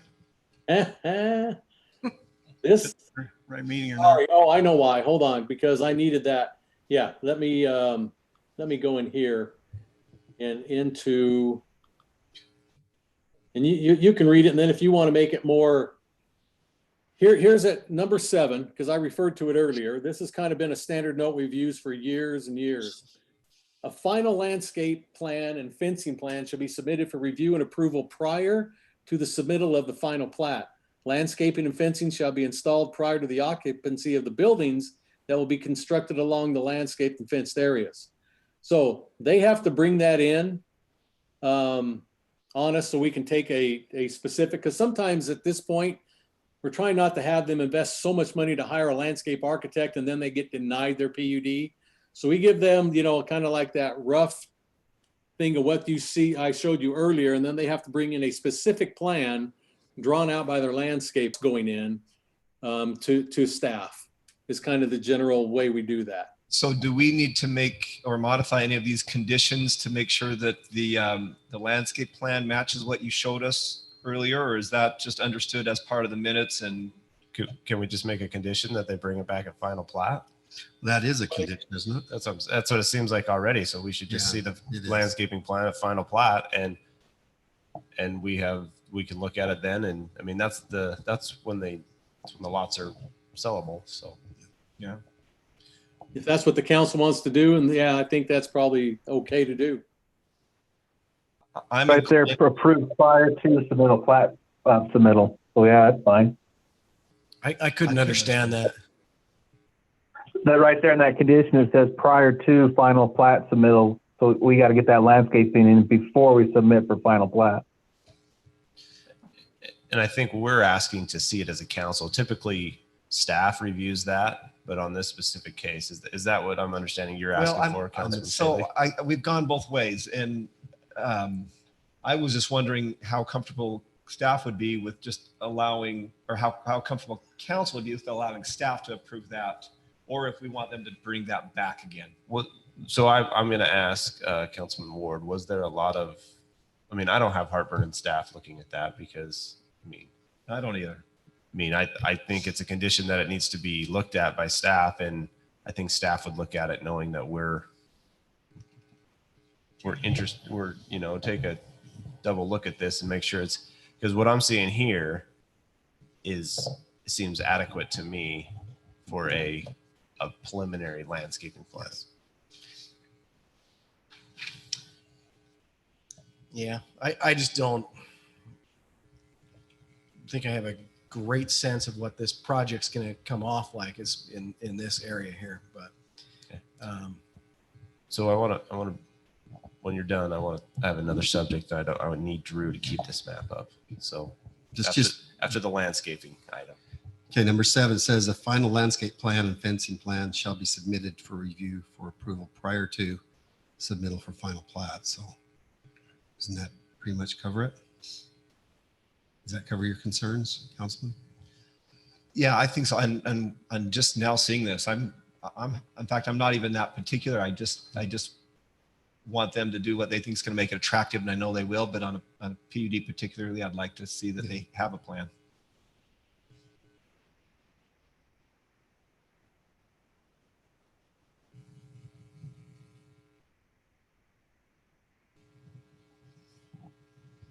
So the other item I had, while we're thinking about that, Drew, can you scroll up to the top?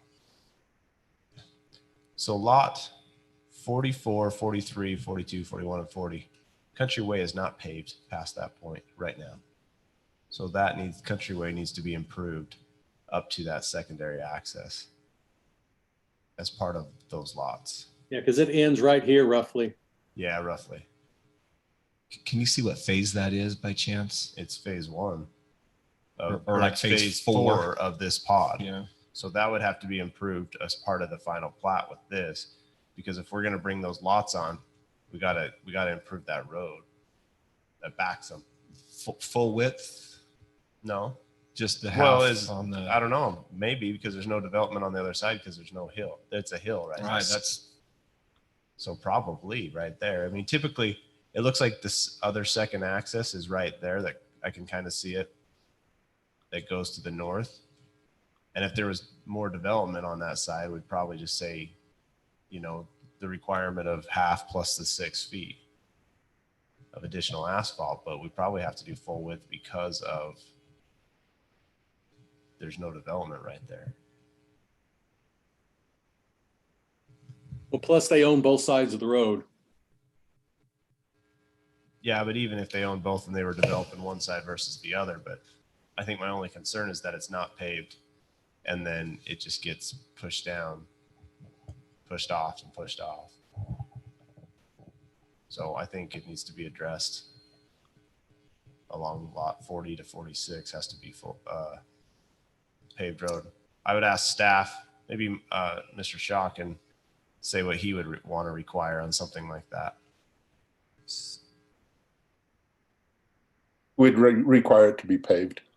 Well, They I have mean, to take all improvements past that end of the development. do you want it fully paved or a half road right there, I guess? Well, we would require half road, Okay. So I'd but recommend, where he's not developing on that other side, he'd probably go in and pave it anyway. Okay. They've been extremely good to work with on this project. There was some landscaping that was actually city responsibility that I asked them to put it in while they were there working. They put it in and actually says, we're just gonna do that at no charge to the city. So been really great to work with.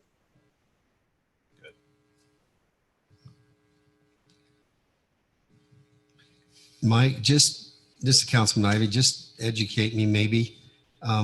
Where they own both sides of the road, they would do half now on the side that they're building, but then the other side, when they develop that, they'd be required to do the other half. Is that correct? Yes, normally.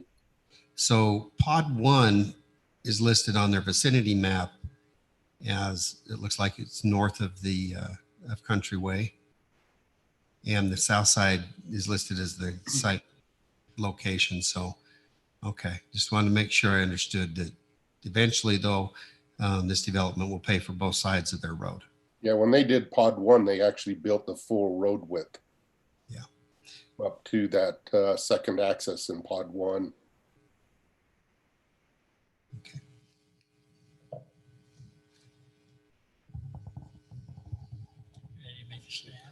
Mayor, I'm scratching one out, but are there, here's the conditions that I've got. I want to make sure that condition 13 is addressed, which is no final plat until the FEMA approval with the Lomar application.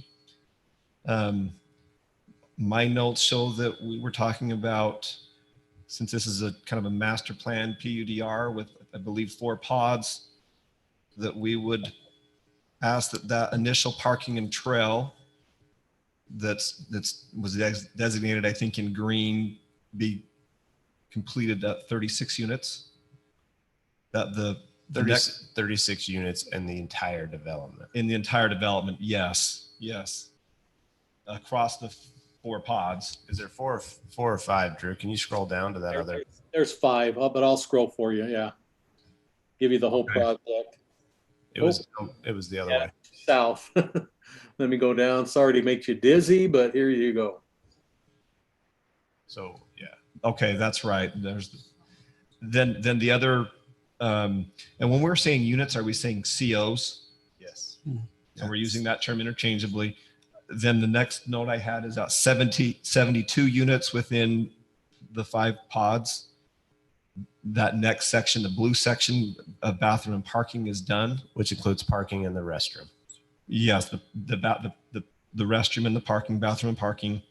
And then at 226 units or COs, the last phase of that park is completed. And then the 15th condition would be that that Countryway be built out up to unit 40. It's kind of backwards. It's 43 to 40, but up to 40 for that secondary access. Is there a particular way you'd like to see that? I think we'd say at a minimum, a half roadway be constructed for Countryway between lot 40 and 46, just to cover the bases. Okay. Or can we just say up to lot 40? Between 40 and 46 along Countryway, 40 to 46. While you're finalizing that, Councilman Staley, Mike, this is Councilman Ivy. I don't know how long a Lomar would take. Is it a reasonable amount of time that wouldn't end up holding this project up, would it, as far as the build out? They're in the process. I would imagine it's coming fairly quickly. Okay. But it is a long process and they've been working on it for quite a while. But you don't see that as a potential problem? Well, they can't do it. Yeah, we're all listening. That's almost complete. We've got some, right now we've got approval to move into the river and do what we got to do there. And then once that's done, then it's not a very long process from that point. Okay, thank you. Reed, are you comfortable with the conditions that we've discussed? I think they're fair. I was trying to look at the construction drawings while you were talking to see when they're planning on bringing in, but they haven't got the construction drawings done completely yet. I don't think that that's an unfair, you need a secondary access to go anything past 30 units. So you're going to have something in there past there anyway. So I think that's a fair request. Okay, I'll make a stab at a motion. I will motion that we approve the preliminary plat for Red Waters Pod 2, located at approximately 2800 East Country Way, with the, based on the findings, subject to the conditions, to include condition 13, that no final plat until FEMA approval of the Lomar. Condition 14, that across the entire PUDR, which is the 5 pods, that at the 36 units or COs, the parking and trail be completed as shown in the green area on the map. At 72 units, the area that is shown in blue with additional parking and the restrooms be completed. And at 226 COs of the entire 5 pods, the remainder of the park be approved or be completed. And a condition 15 is that Country Way be completed at least half width from units 46 up to 40, unless the applicant would like to complete the entire width of the road. I'll second that. Okay, I have a motion and a second. We'll do a roll call vote. Staley, aye. Ward, aye. Ivy, aye. Coates, aye. All right, thank you. That is approved. Thank you, Reed. Thank you. We'll move on to our public hearings. We have 2 of them. Item A, public hearing for consideration to approve an annexation of property known as enclave annexation consisting of approximately 7.27 acres of real property located at or near 2855 South 240 West, Washington, Utah, with parcel ID number 6541-B. Applicant is Eldon and Virginia Starling Trust and Julie Baker. Good evening, council. Since the last time we met on this annexation, we had certified the annexation, sent the information over to the county for them to hold their public hearing, and completed our advertising in our public hearing. I received back a letter from the county stating that their cutoff date was August 24th, and as of that date, they had not received any comments either against or for the annexation. And so we are, as of tonight, we have finished our public notice, and as I looked a few minutes ago, there were no public comments upstairs. We'll check with Tara just to make sure. But this annexation request is coming in at an R115 zone. Thank you, Drew. He's pulling up the zoning for me. That's not it. Go back one.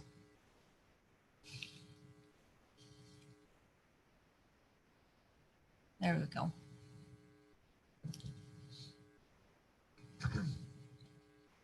So it's right in that area right there, where that mouse was a second ago.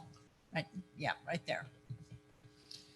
Are there any questions that I can answer for you?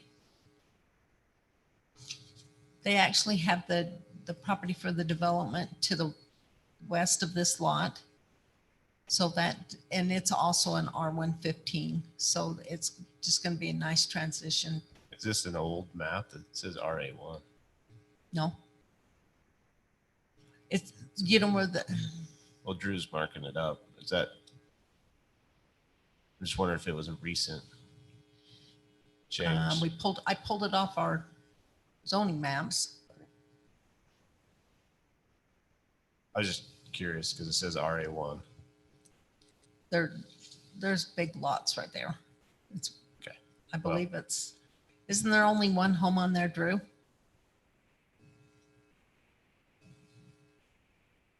If you're talking, we can't hear you. Take it off mute, Lou. Yeah, sorry, the council did recently update this. I wrote it in red. That has been approved at R115 across the street. There are no homes on it.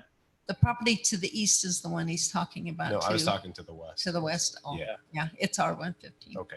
Yeah, it just the one to the west on that map said R1 or RA-1, which is ag.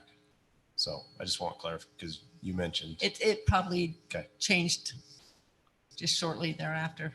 These annexations seem to take a little while. Thank you, Denise. Any questions for Denise? Tara, have there been any other comments? There are no public comments at this time. How about you folks in the audience? Any of you here to give us an opinion on this piece? No other comments, and I will make a motion to close this public hearing. So moved, Mayor. By I have a Councilman motion. Do I Coates. have a second? I'll second that, Mayor. Okay, we'll go with a roll call vote. Coates, aye. Ivy, aye. Ward, aye. Staley, aye. Thank you. Move on to item B. Mayor, is this an appropriate one that we would vote on tonight with having no comment on the annexation from the I think county we and here actually are. to vote on that? Is that 9A? That's 9A. Oh, it's 9A? Okay. Yeah. All right. Never mind. Oh, no Thank you, worries. Mayor. Public hearing, item B, for consideration to approve zone change request Z-20-13. Request from multiple family residential R3 to service commercial at C2, located at the northeast corner of 300 East and Telegraph.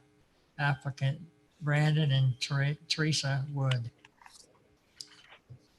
Hey, thank you, Mayor. As stated, this is a request to change approximately 0.38 acres at the location of, again, that northeast corner of Telegraph Road and 300 East.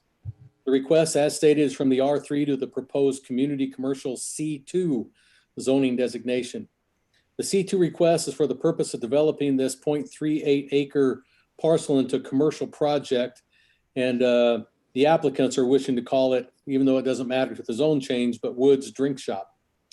This particular location has a general plan use designation of historic downtown commercial, and the surrounding zoning to this parcel is R3 to the north and east, C2 to the west, and mobile home to the south.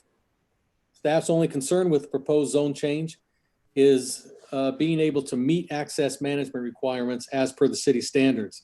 If the applicant can work out those issues with the Public Works Department, then this zone change request should be considered. The Planning Commission had this same report given to them. They reviewed it in a public hearing request at their August 5th, 2020 meeting.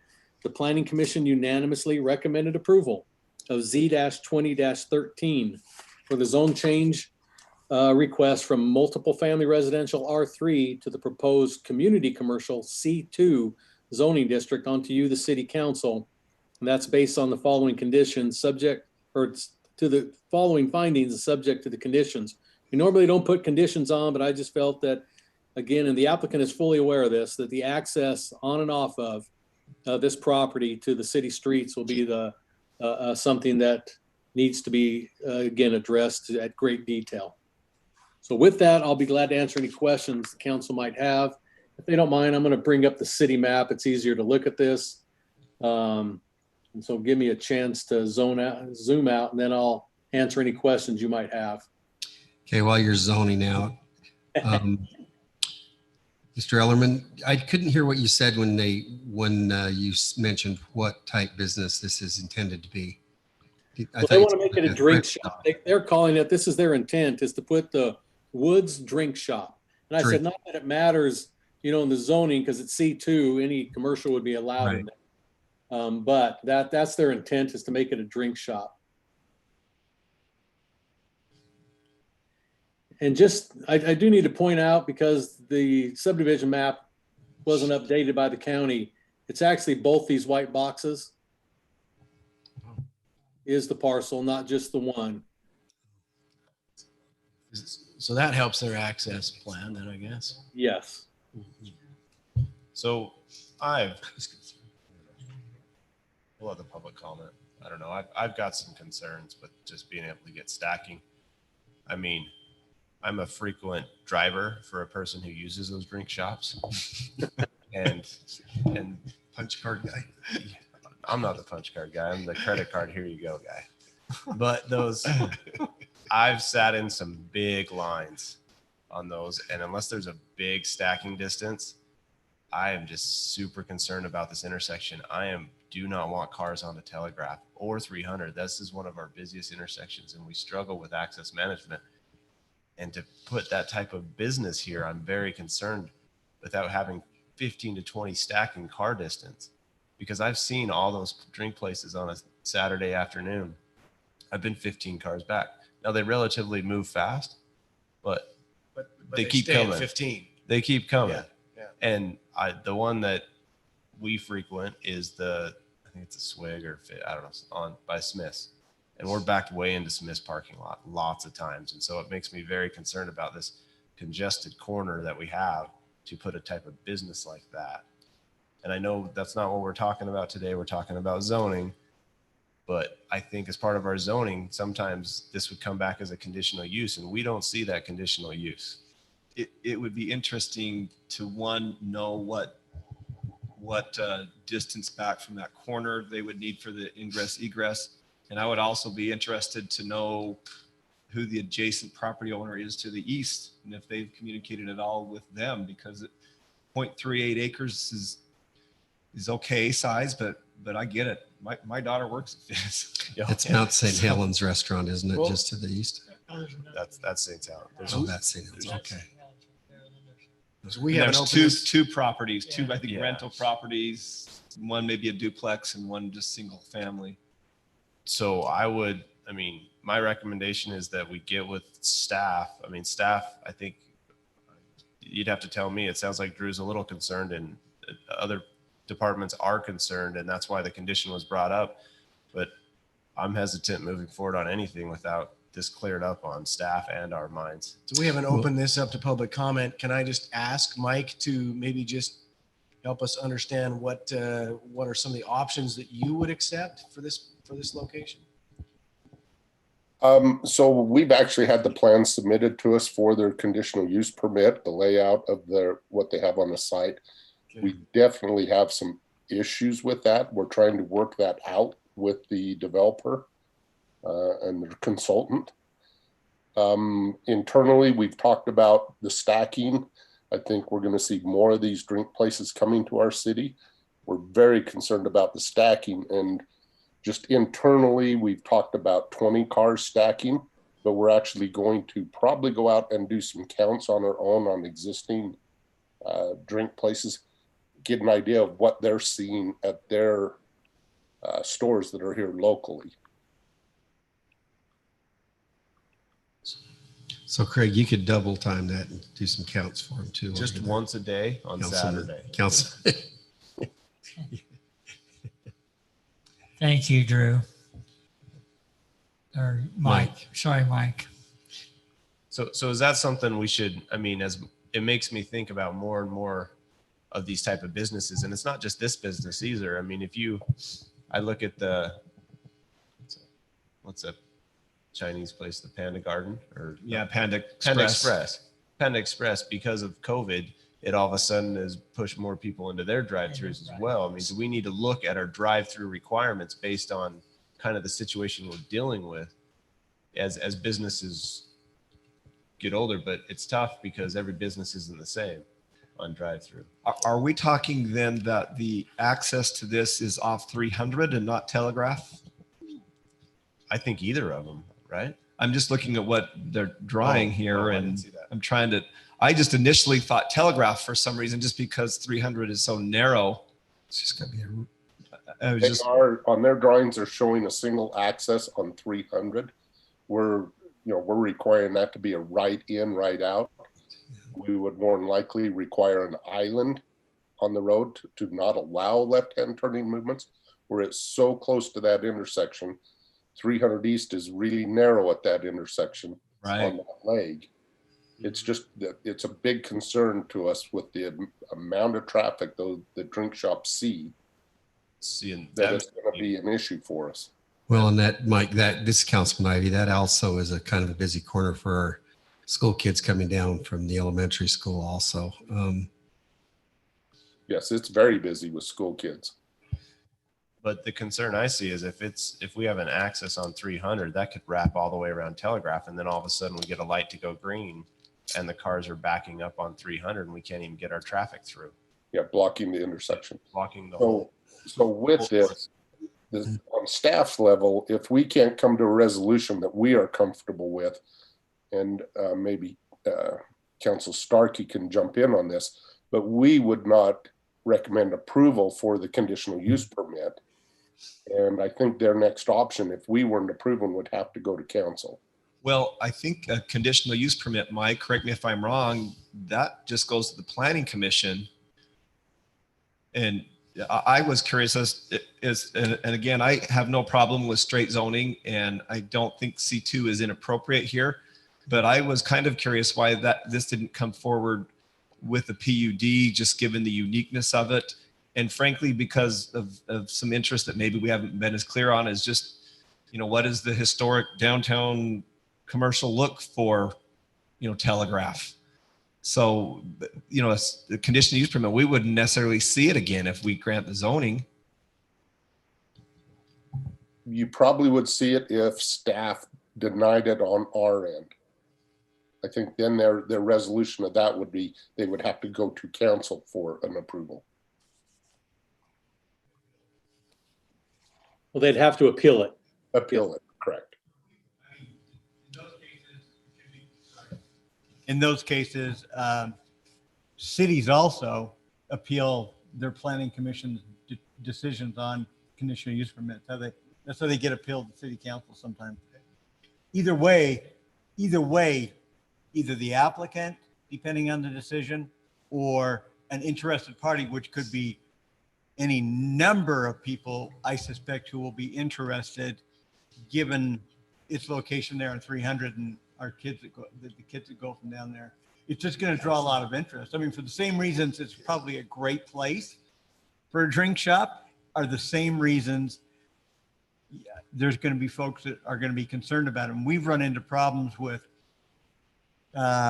access once some place has been zoned commercial, in denying a conditional use permit based on, we don't think it should have an access there, when we realize that they're going to have to be granted an access. It makes it awfully problematic.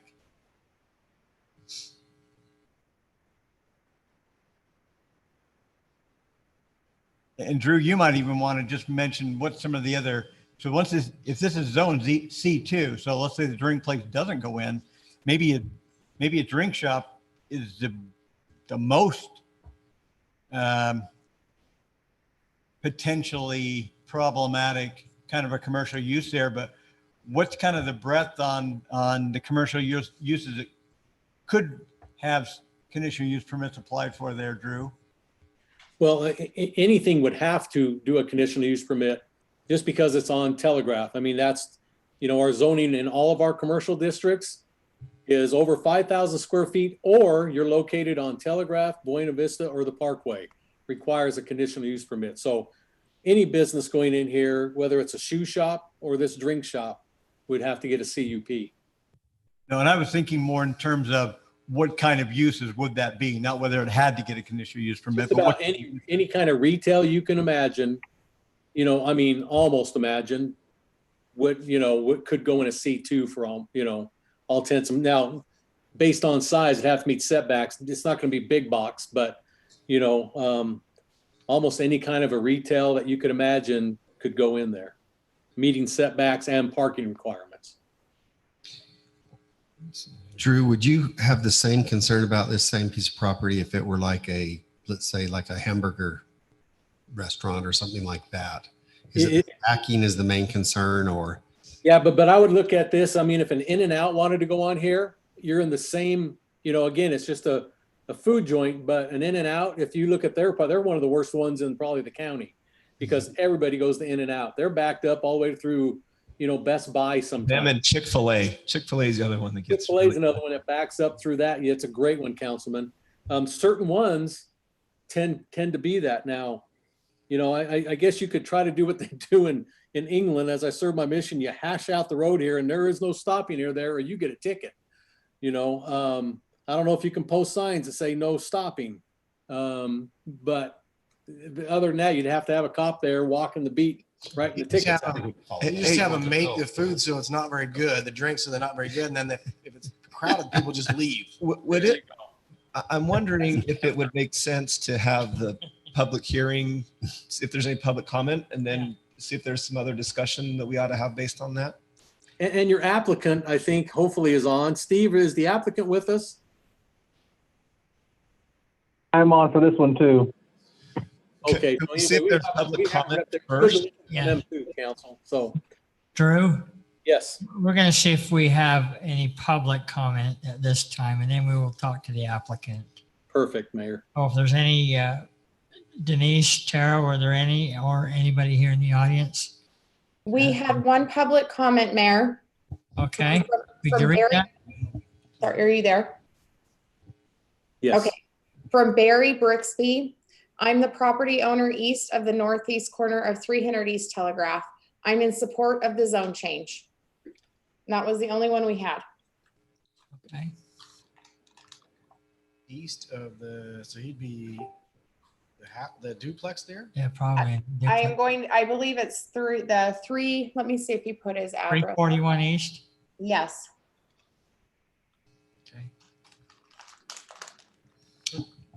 Nice. Okay. Thank you, Tara. Okay, Reed? Questions? I know that's Barry Brooksby, but I didn't know if he wanted to make any more comments. Did you have or any just comments, listen. Barry?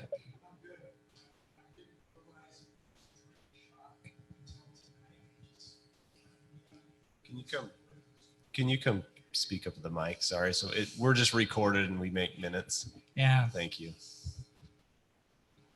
Barry Brooksby, just stating that I am in support of the zone change and would love to speak with the owner of the property if they're amenable to that. Thank you. You're renting the property next to it? Is that? Yeah, I own the home next to it and it's a rental. Is that a duplex? No, it's a 1,700 square foot single family. So Mayor, I for one was excited to see that corner cleaned up a little bit and would love to see some improvements to that corner. It's highly visible and it kind of goes along with some of our other discussions that we've been having as of late. So, I would hope that we could find something that would be safe, something that could utilize this property. I'm torn because I agree with your comments, Councilman Ivy. I selfishly would like, or maybe not selfishly, but just in the interest of the final product, would like to see this come back with through a PUD process so that we could address more fully how this is going to look, how the access is going to be. But I realize that also would put the applicant back about a month with going through that process. So I hate to be too firm on that recommendation. I do have some concerns that we won't see this again unless we appeal, apparently, which I didn't know we could appeal our planning commission's decisions. But I mean, obviously we could influence that, but it would be nice to, I'm excited to see the potential for some commercial here. I'm excited to see this cleaned up, but I want to be able to be a good partner with this business wanting to come. And I'm sure we both have interests that we want to have addressed. But considering the complexities of this, maybe a PUD would actually be better served so that some of these concerns you know, and ultimately in the end, you find success through it. I would like to see it in PUD also, just, See, and I'm fine either way. I mean, I like our process, but I'm just concerned about the traffic and affecting our telegraph as far as stacking distance. That is my concern, is the stacking distance on telegraph and causing a problem. Every single one of those drink shops has a lot of stacking distance, and we just need to look at that. And I want our staff comfortable, because it's kind of ironic that we're talking about, hey, a business does great, and we want them to succeed and do well in our city, but we also have to be reminded of our other being safety for our residents. And it's not the city's responsibility to police their traffic to their business. I mean, we shouldn't have to have a cop sit out there and ticket people either because they're parking. Why should we have to spend our resources on something like that when our police are busy doing what they need to be doing to keep us safe, and not ticketing people for parking in Telegraph because they want to get a soda? That's just how I look at it. But I'm fine with either process, but it needs to be worked out on the stacking distance.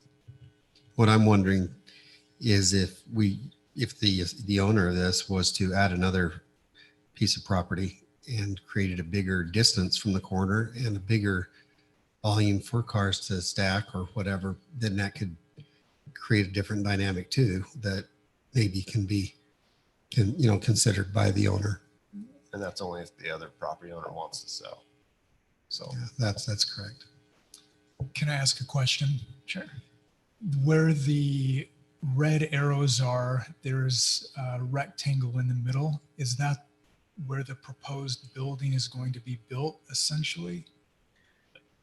We have no idea at this point. That's a guesstimation on my part. I put that in because I kind of heard that was a possibility. I'm just showing what could be. And, this more than likely might be, the building, but we don't have that in front of us tonight. So I was just showing the possibility of what stacking could be on the property. Yeah, so if the drive-through window is on that north end, obviously there's more traffic that could back up in the parking lot. Or if there was some type of, zigzagging like you do through the lines of Disneyland somehow with additional property to have most of the stacking taking place on the property itself instead of the roads. Would be an interesting puzzle to try and figure that out, wouldn't it? Try and draw some kind of a circle around the building and loop around. I get a fast pass. Well, I'm kind of, Councilman Staley, you're kind of worried that you're lengthening the process out by sending it back there, but it's entirely possible that we might be actually hastening the process because you have so many more tools in the PUD, and we can actually have the discussion and kind of lay it out and approve it as we go. If you go with straight zoning, once it's in, they could still end up with being denied and then going through that appeal process and going back and forth. I guess at that point, I would kind of leave it up to the applicant how they want to choose to bring it to us. But the one does have its potential perils, or I shouldn't say perils, difficulties. Council Ivy, you'd probably know this answer better than any of us. Is that for the school children that are going to be using 300, are they primarily kind of funneled off to the west side of 300 to cross that street? So likewise, that's mostly where the school children are walking, is on that west side of 300? Yeah, that's the crossing guard would be right down on the intersection on that same side. And that's pretty But you're- consistent with where the kids do walk. That's where the crossing guard is, on that side. The children that would be on the other side would be the ones that are going to go east on Telegraph from that corner. And Drew, we don't have the same issue with Mount St. Helens, which I assume is lot 5 there on your picture, right? Well, they have that empty lot right next to them, so people park there all the time. Overflow on that one? Yeah. Oh, what's it, lot 4 they show? Plus it's a But I mean, that's also And it's a because diner, primarily so theirs they're- is a, If Dine in. if it's so crowded that the lot is full, that is exactly the kind of place where people will just go someplace else. As opposed to, oh, this is fast, I'll wait. it's also primarily a dine-in Yeah. I mean, notwithstanding our current COVID status, that's Mount St. Helens is typically a park dine-in also. Right. Do y'all want to hear from the applicant? Okay. Okay, Reed, are you there, still there? I fell asleep. We're going to have to recap a little bit. Recap is you I can think- have 10 cars at a time. Recap, we're going to get rich. No, I've been listening and I agree. I think a lot of where we're might be getting off track a little bit is I think we all kind of forgetting that what a conditional use permit, I mean, it is conditional, and whatever conditions, staff, planning, zoning, whatever conditions are placed, if we can't meet them, the conditional use permit is not granted. And I know that one of the conditions on any piece, any commercial, any C2, any parcel is you got to meet access management. And that's kind of what we're working on right now. And we've met with Rick Snyder, we've met with Brandon, and I've seen Mike walk by a few times. And so far, the things they've thrown out at me, we don't have a problem meeting in this C2 zone. They've asked us to eliminate the telegraph access. We did. They've asked us to move the entrance to this, whatever we're going to do in the C2, we're going to move clear to the north side of the property.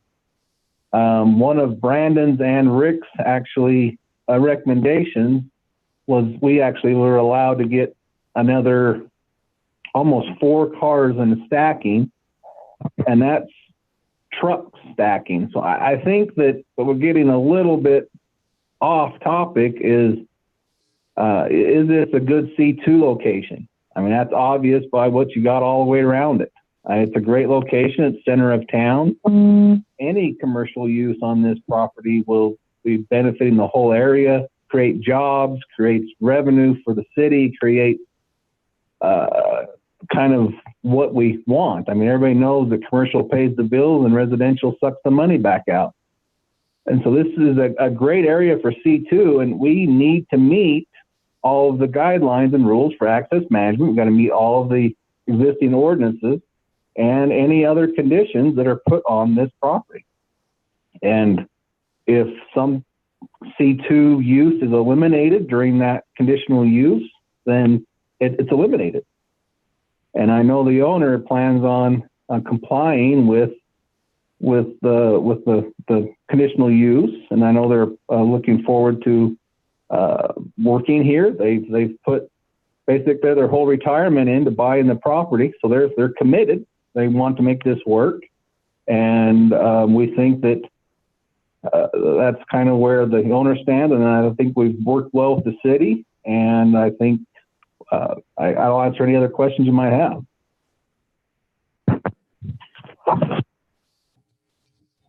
Thank you, Reed. Any additional questions? Well, it's a good point. I mean, is it just a good place for a C2?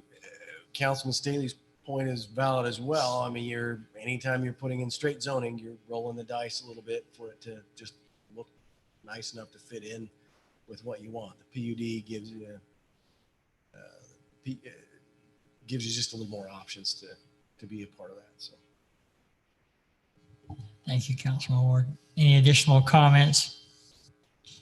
If not, then I will entertain a motion to close this public hearing. So moved. Councilman Coates. Second, Ward. Okay, I have a motion and a second. Again, we'll do a roll call vote. Staley, aye. Ward, aye. Ivy, aye. Coates, aye. Thank you. Move on to item 9A. Consideration to approve an annexation of property known as enclave annexation, consisting of approximately 7.27 acres of real property located at or near 2855 South 240 West Washington, parcel ID 6541-B.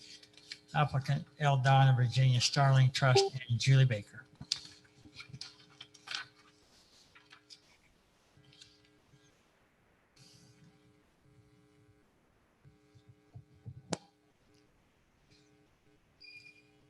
Anybody want to make a stab at that? Yeah, I'll Yes. make a stab, Mayor. Thank you.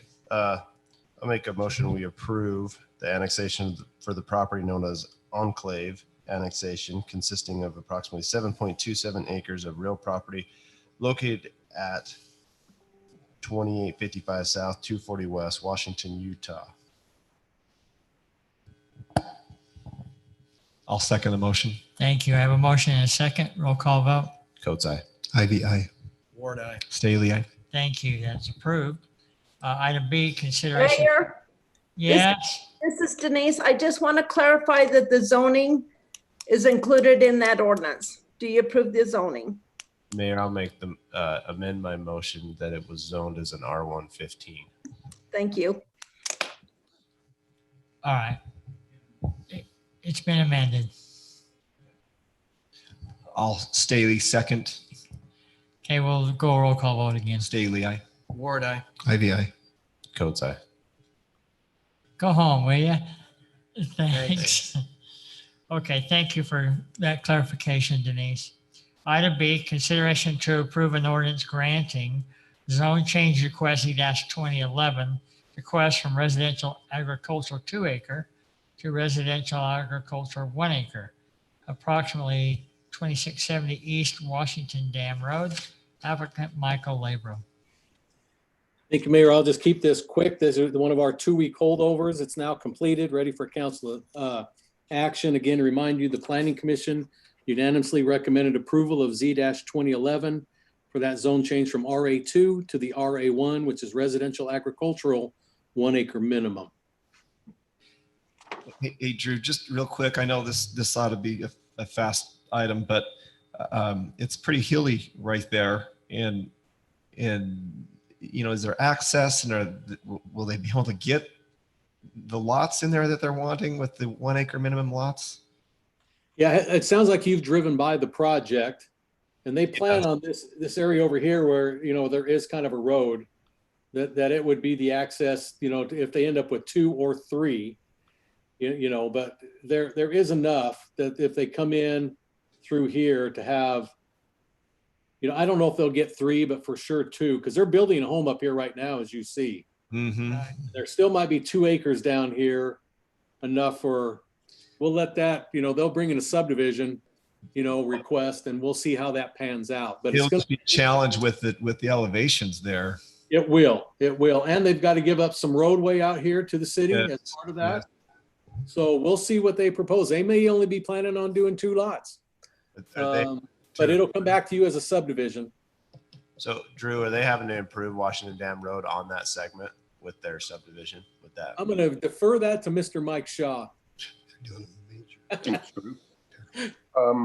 So we've actually worked with this property owner. He signed a deferral agreement on the improvements because we are actually working on that design right now. And he's also going to do a joint access, and that access will be on the far west of his property line. That would be their only access to any of the properties within that development when they do develop. With the talks with them, they're only planning on 2 lots.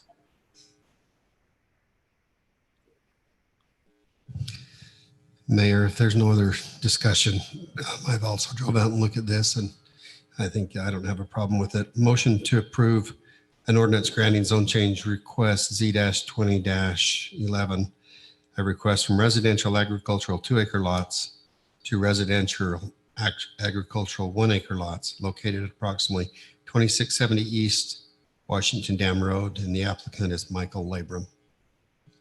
Coates will second. I do have a motion and a second. Again, we'll do a roll call vote. Staley, aye. Ward, aye. Ivy, aye. Coates, aye. Thank you. That is approved. We'll move on to item C, consideration to approve an ordinance granting zone change request Z-20-12, request from agricultural 20 acre lots, A20, to residential single family 6,000 square foot R16, 8,000 square foot R18, and 10,000 square foot R110 acre lots located at approximately 4,500 South 300 East, applicant Cardiff Wales LLC. Thank you, Mayor. Again, this is a 2-week holdover, which is now completed, ready for your action as a council. Again, remind you, the Planning Commission unanimously recommended approval of Z-20-12 for the zone change from Ag 20 to, again, the 3 R16, R18, and R110 zoning designations. Now, I do need to point out before we go too much further, your packets were updated. This particular applicant, trying to find where my arrow went. There we are. Brought in a different, they listened to your public hearing comments 2 weeks ago and have updated their map. The R16 has been cut down from approximately 20 acres to this 10.58. And they took that acreage and put it into the R18 designation, which bumped up from basically 17 acres up to the 26.5 acres. The R110 remained the same at the 27.79. So they did listen to your comments and are proposing this new smaller R16 area and a larger R18 area in that medium density general plan designated area, just for your attention. So with that, I'll be glad to answer any questions council might have.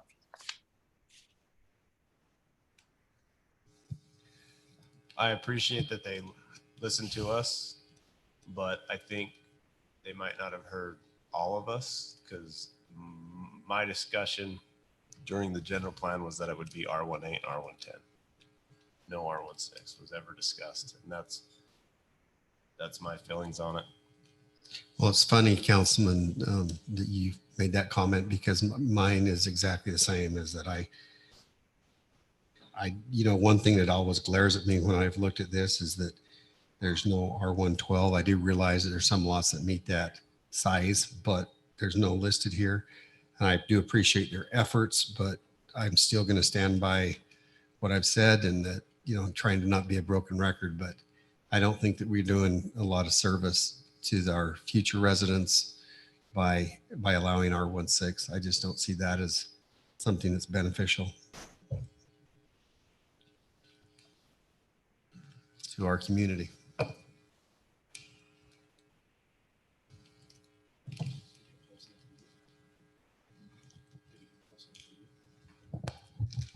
Now, council members, if I may, I'm just going to jump in as a thought. And if you're heading there, just before a motion goes out, is to maybe offer, if this applicant wants to turn all that into R18, give them that option, or, because it sounds like someone may be making a motion soon for denial. I'm not assuming, but I just want to throw that out just in case. That's up to them. Yeah, I'd like to hear the other council members' opinion on this.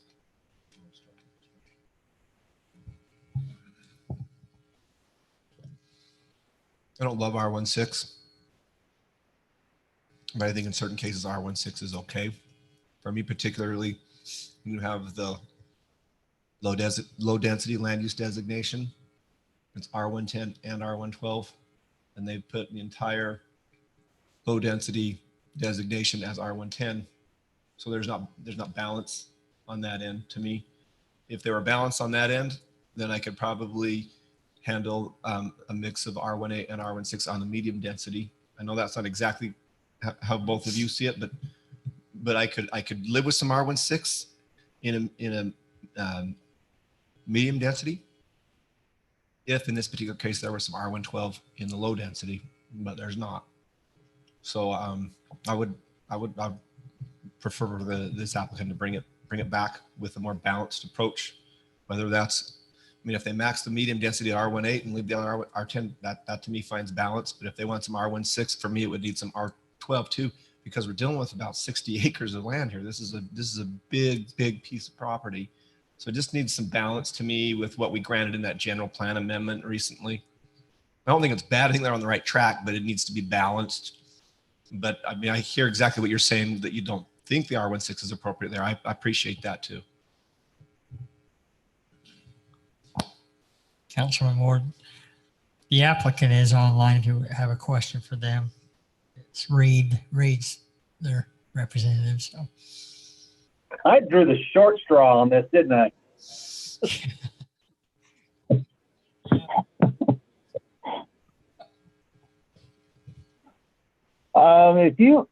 there's a couple things going on here. I wasn't here last 2 weeks ago, so I didn't hear all the discussions, and the other people that on vacation, I should have went with them.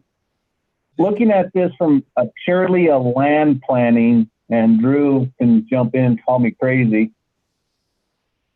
This is one of those normal transitions. I mean, you got a busy street, you got future townhomes, you run into R16, you run into R18, you run into R10. It's a classic textbook land planning. This is what you do. I think we could have future discussions on R18, but I would go back to is I think that you can have a good R16.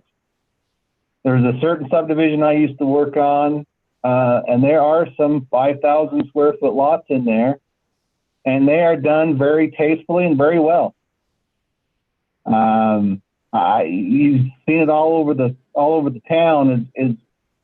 You get a feel of the subdivision, and then you get to where you need to offer product to people who don't want a bigger lot.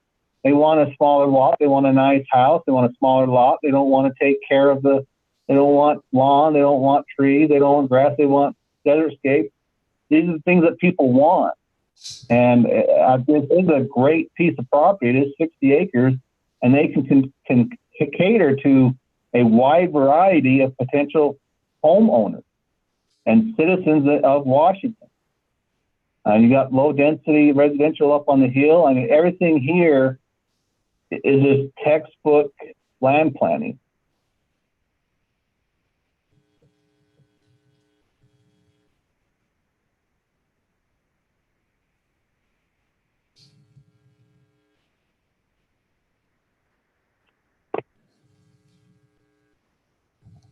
Any comment to that?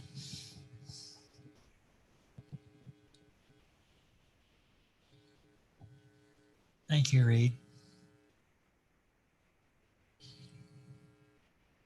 So if you're going to deny it from the R16, let's give me at least a minute to make a quick text and see if they'll be willing to do something different. All right. Sounds good. While he's doing that, Drew, will you just put me on a map on this one?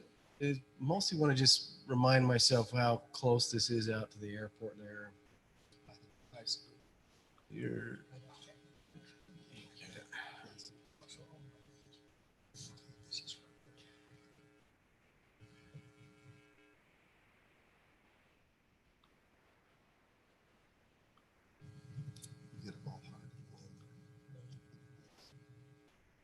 You want me to try to find paying a big portion of that. Yeah, Councilman, did you say you want to see the airport? Yeah, just go out just a little bit more so I can see that, and then Your airport's down here on my arrow. yeah. And then they're looking at this area, right? Oops. Sorry, let me grab something here. This is kind of where their proposal is. Then your airport's right here. Can you drop roads, the road plan on top of that? Showing the high school. Yeah, let me pull out the high school. That's a good one, Councilman. I was just going to do that. Let me just bring up where your two schools are. They're basically right here. Yeah. Your two, the middle school and high school. And then let me pop your roads on there for you. These again are the only master planned streets that are on there now for you.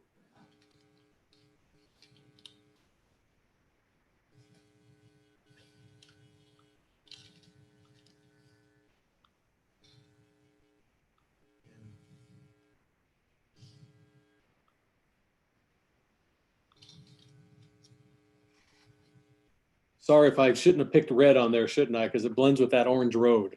No, I can see it down.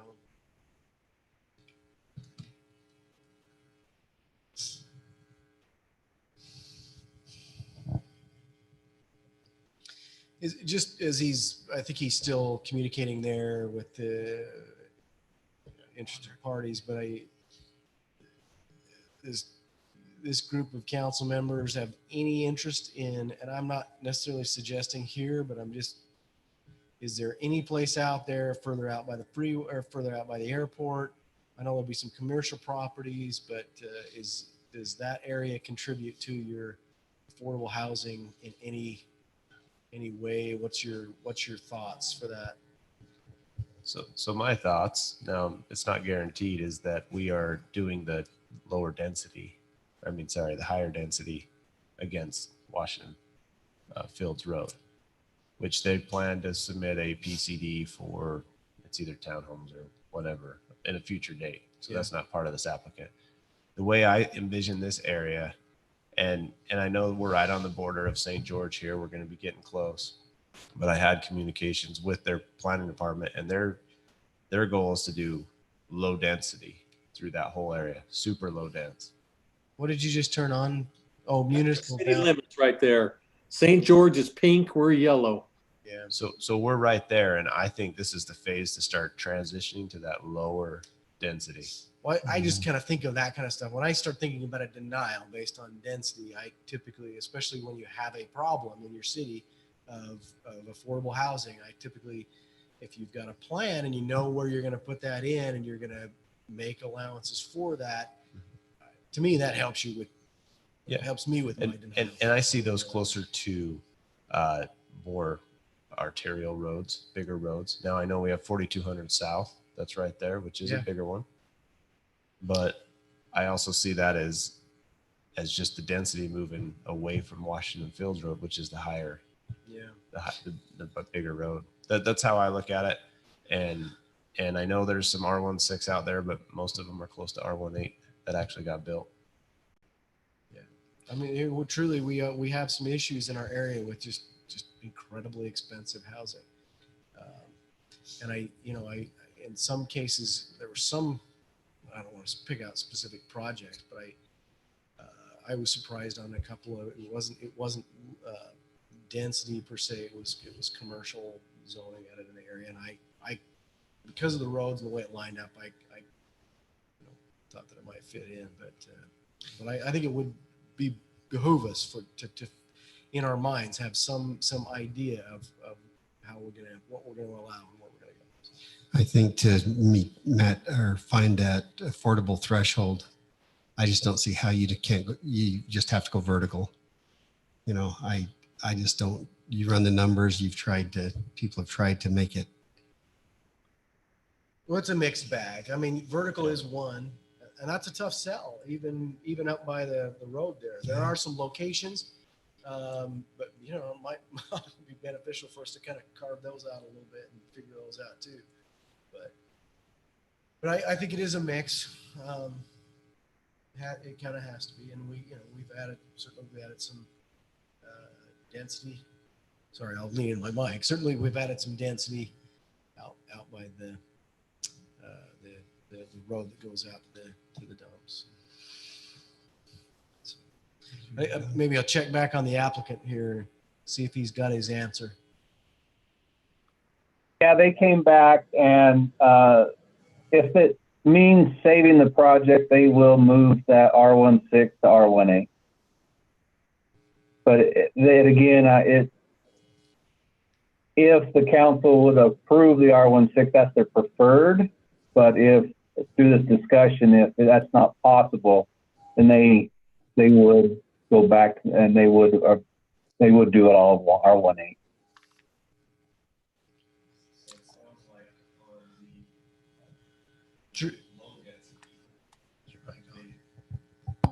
It sounds like on the low density where you have R112 and R110, they bottom loaded it at the R110, but on the medium density where it allows for R18, R16, among other things, they've top loaded it.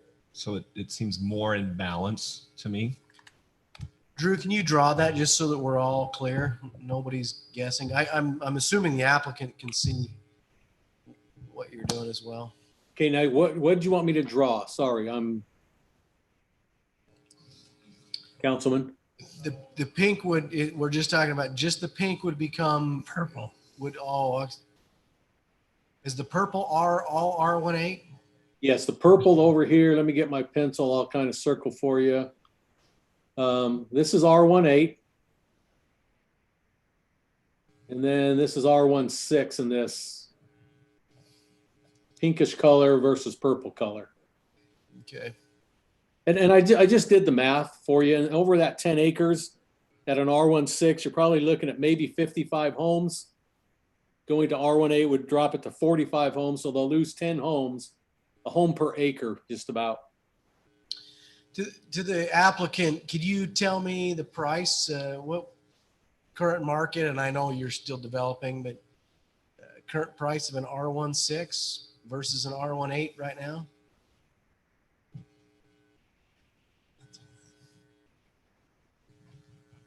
I'm just asking you to wet your thumb and stick it in the air and give me a number.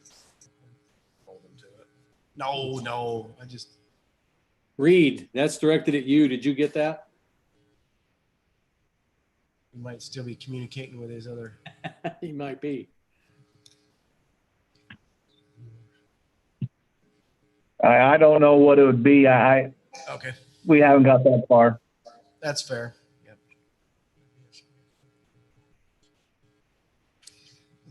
Yep. I didn't expect you to come to a math test, but I thought I'd try. I did take 4 Advil in between the last one I did, so I'm getting a little bit better. Yeah.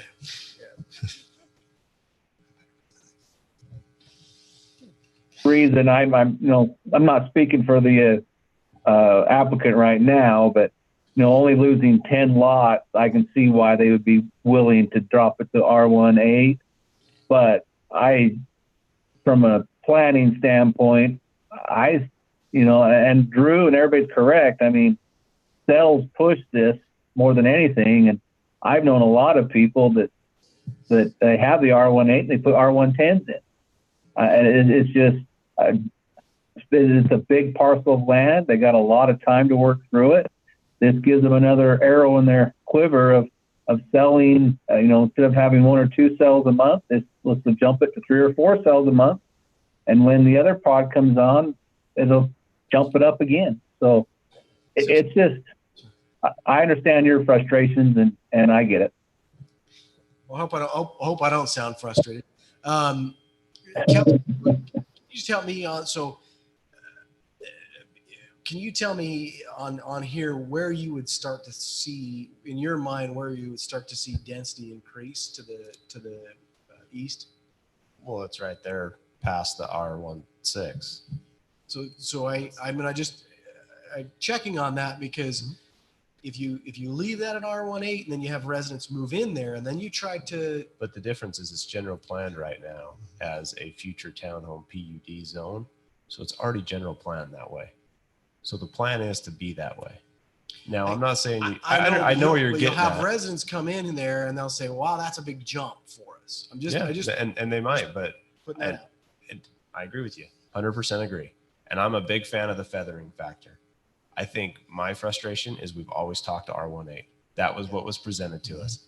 And then it comes in as R16, and that's where I get frustrated. And I'm not invested in this in anything other than the conversation.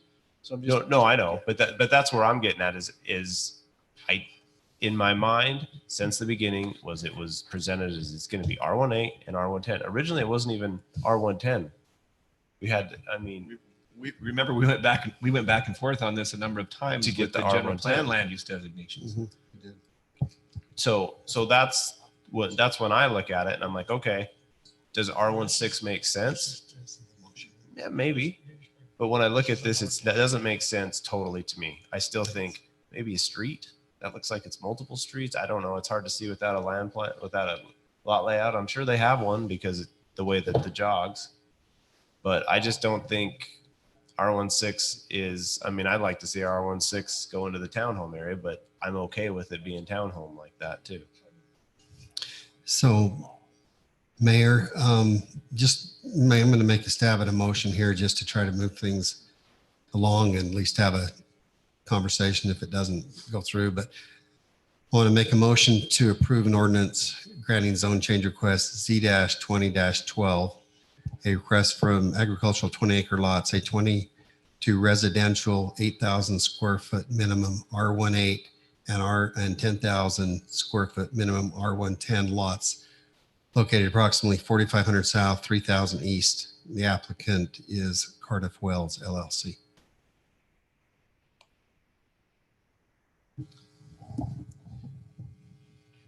Forgive me, I was visiting with Councilman Ward. Did you take off the R16? Okay. So Councilman, let me just verify for the minutes.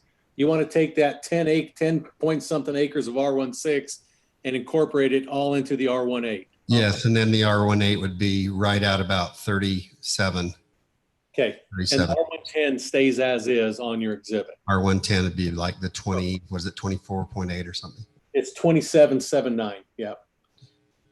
So the R16 just is absorbed into the R18. And That's what I wanted clarifying, yes. So that's part of the motion, as I understand it.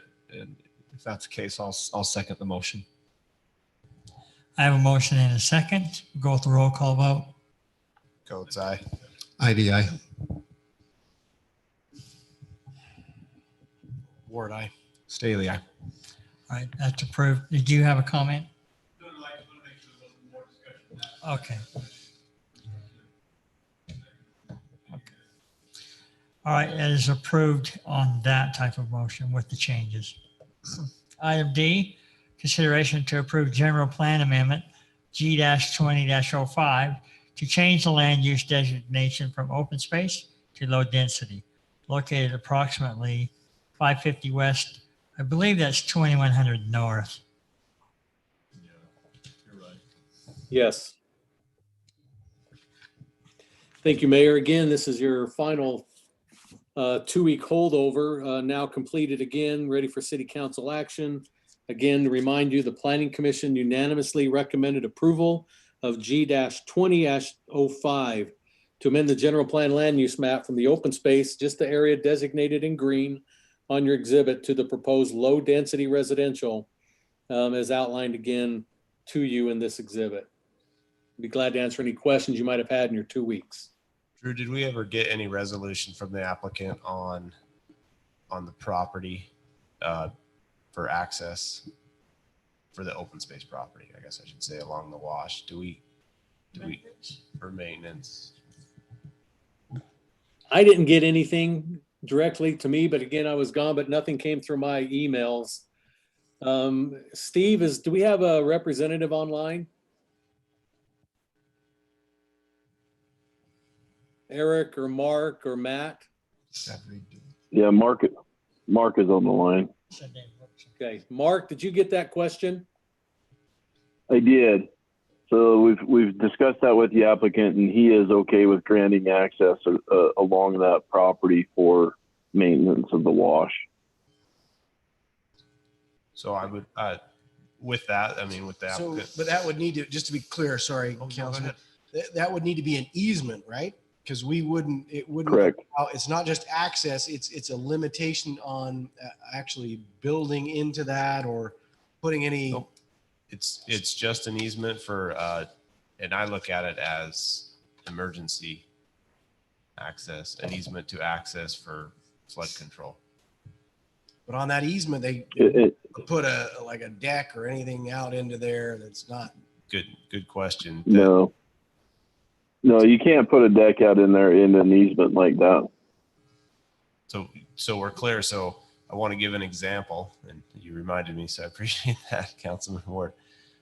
I worked on a project just recently in St. George, and all the property owners have built decks off looking over their open space, and they're not on their property, and it's in the riverbanks. And I just don't want that to happen in this kind of scenario where you have structures outside of the property into the open space. So yeah, that wouldn't be allowed. It's open space. It's not allowed to have a permanent structure. So you're also giving up an easement. So the city has the right, I guess, to make sure that those structures are not constructed. Mr. Shaw popped up on there. I didn't know if he had any input on that. I do. We have a standard maintenance agreement that gives us right to enter and maintain those floodways that we get quite often, especially on the Virgin River. We would just use one on this one as well. So would we make that a condition that the maintenance agreement be, do you want it, is it recorded at the county? It is. Okay, so we would just And do. I believe in the last meeting that the applicant agreed to that easement. Well, Mike, I don't know if it's going to be standard. Mike, this is Jeff. So depending on how that's written, again, we could say that they wouldn't have the right for open space to build a permanent structure or whatever. But if the easement we received also clearly stated in it that nothing can be built upon it, that's just another preventative against that ever occurring. Well, then that wouldn't be our standard easement we get on everything. You would have to do a new easement altogether. Right. They But can't build in the open space because they don't own it anyway. Right. The property owners don't True. own it. I'm saying just if we were so concerned about it, we'd draft it up that included that, but the redundancy of, that'd just be more redundancy to something they didn't have a right to do anyway.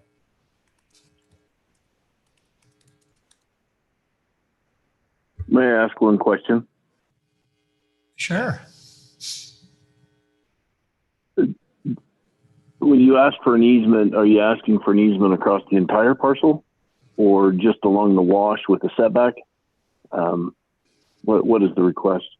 The request, I was requesting for an easement in the open space parcel. So the entire property?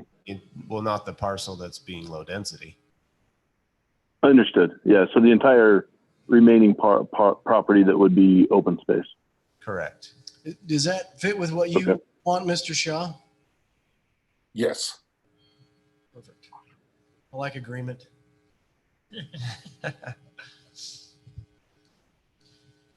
Okay, I'll entertain a motion then. Mayor, I'll make a motion. We approve the general plan amendment G-20-05 to change the land use designation from open space to low density located at approximately 550 west, 2100 south, North.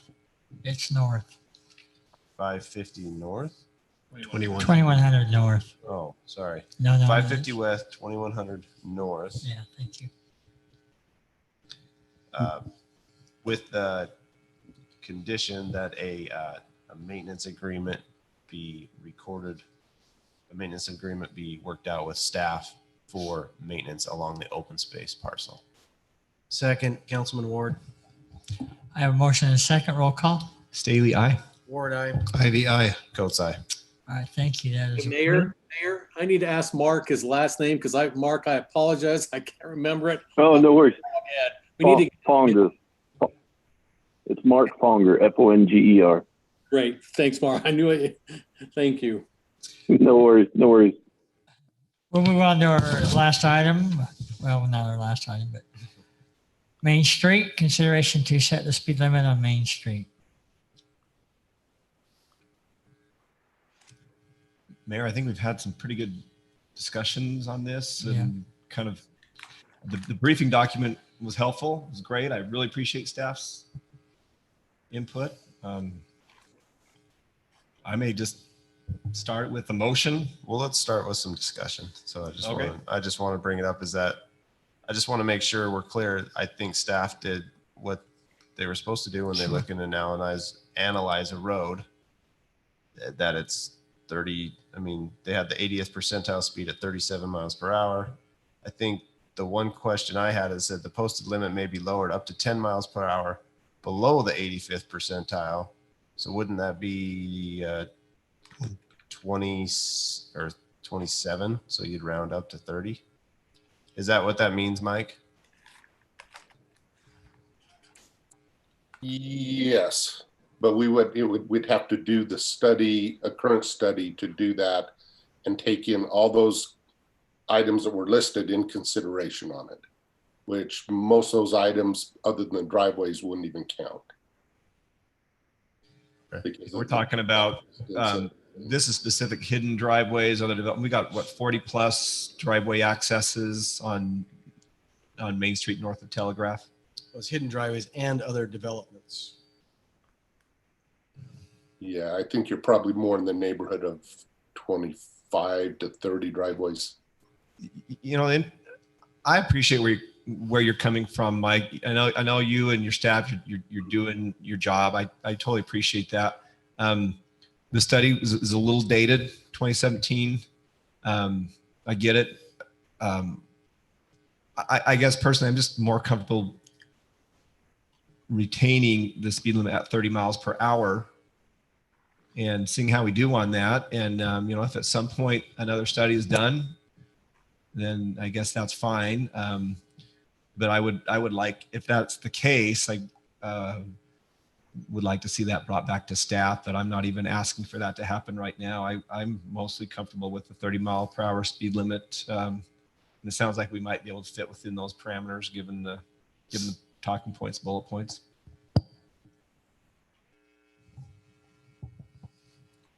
Did you want to make a motion on that, Councilman? If there's no further discussion, then I'll motion that we retain the speed limit on Main Street north of Telegraph to Buena Vista Boulevard at 30 miles per hour. I'll make a second on that, Mayor. I do have a motion and a second. We'll go roll call vote. Coates aye. Ivy, aye. Ward, aye. Staley aye. All right. Thank you, gentlemen. We'll entertain your reports from your assigned committees. Well, I'll jump at once. Go ahead, Councilman Ivey. I'll go.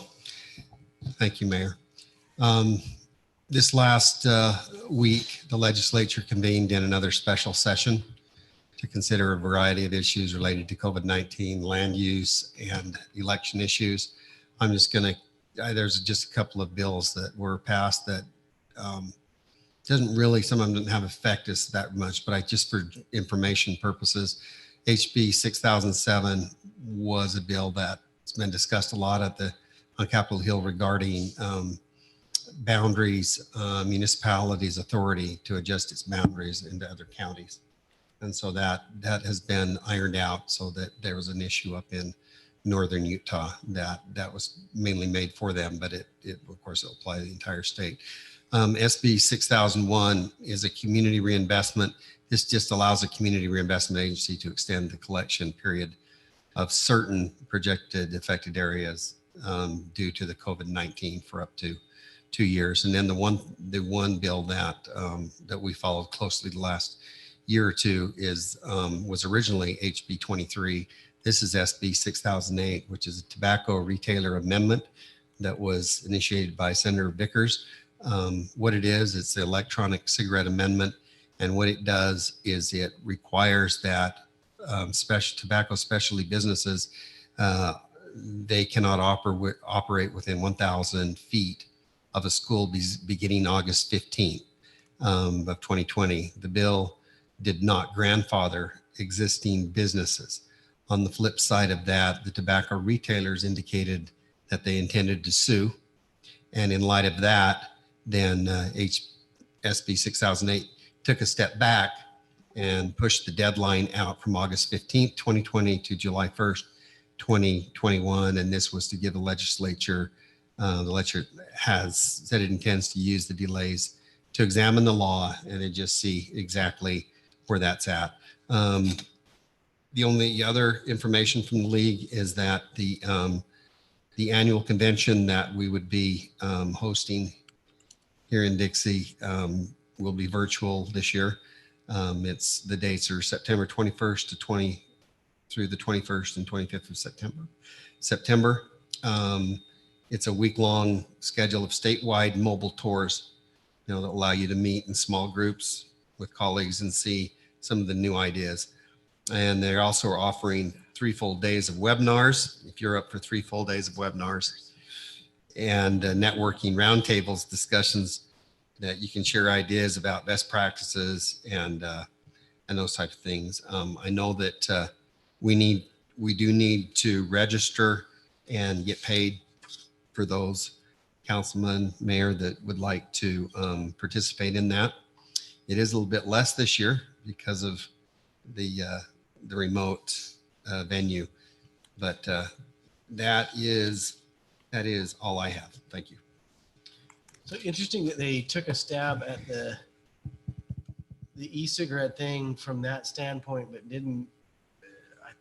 Did I miss that? And they didn't put anything on there as far as additives. That was one of the really big problems with that. That was actually addressed in the first bill, the Okay. SB 34. Okay. This one here I knew was, they were looking at that. yeah, we talked about it quite a bit, and I think we drilled down on some of those. But this bill specifically just puts off the intent to sue and says we'll take a look at it, because the big sticking point from the tobacco manufacturers was that the existing businesses were not grandfathered.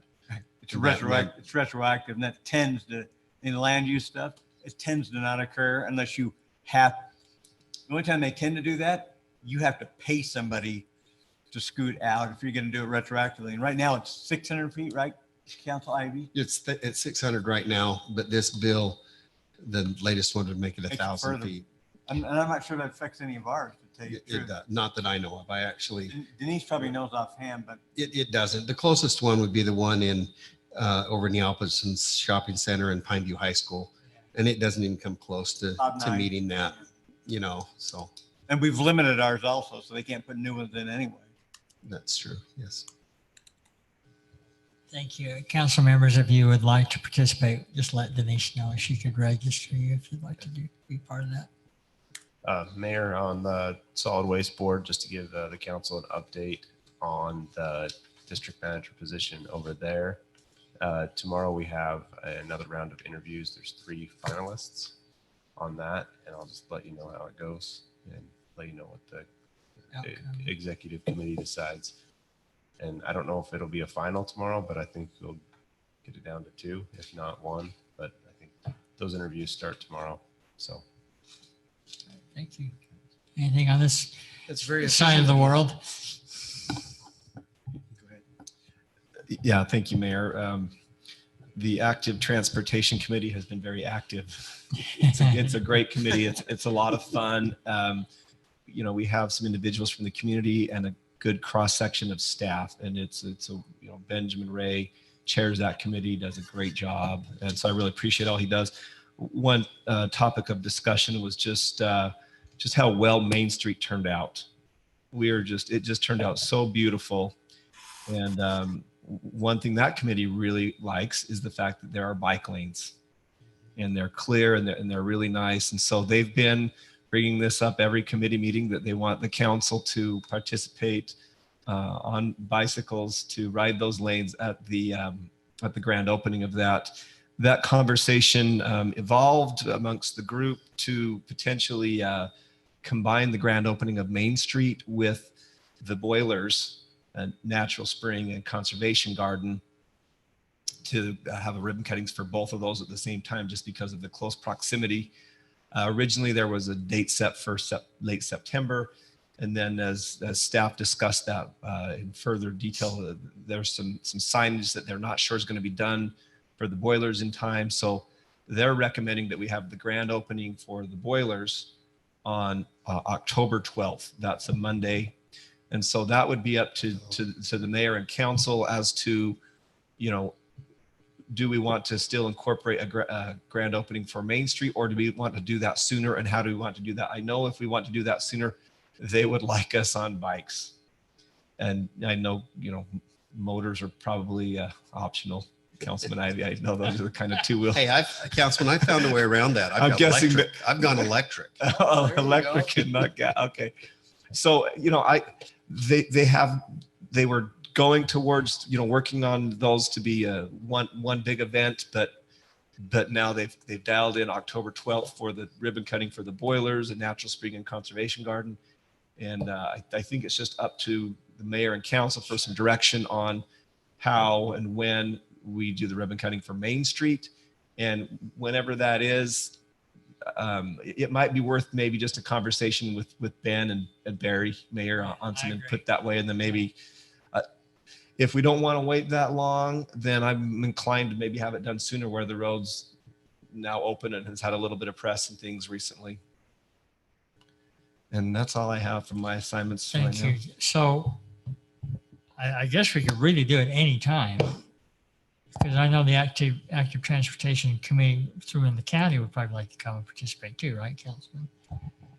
Yeah, they wanted to, one of the things that they would really like is if you look at the boilers and the proximity, we're working with that grant money for UDOT to try to get that to parallel the freeway to the west, Right. and then go under that culvert at Mill Creek and go all the way down to Nyson Park where there's another trailhead. So that's a grant that we've had in a lot of conversation that we're working, that the rep from UDOT, Jeff Saunders, he's there at those meetings.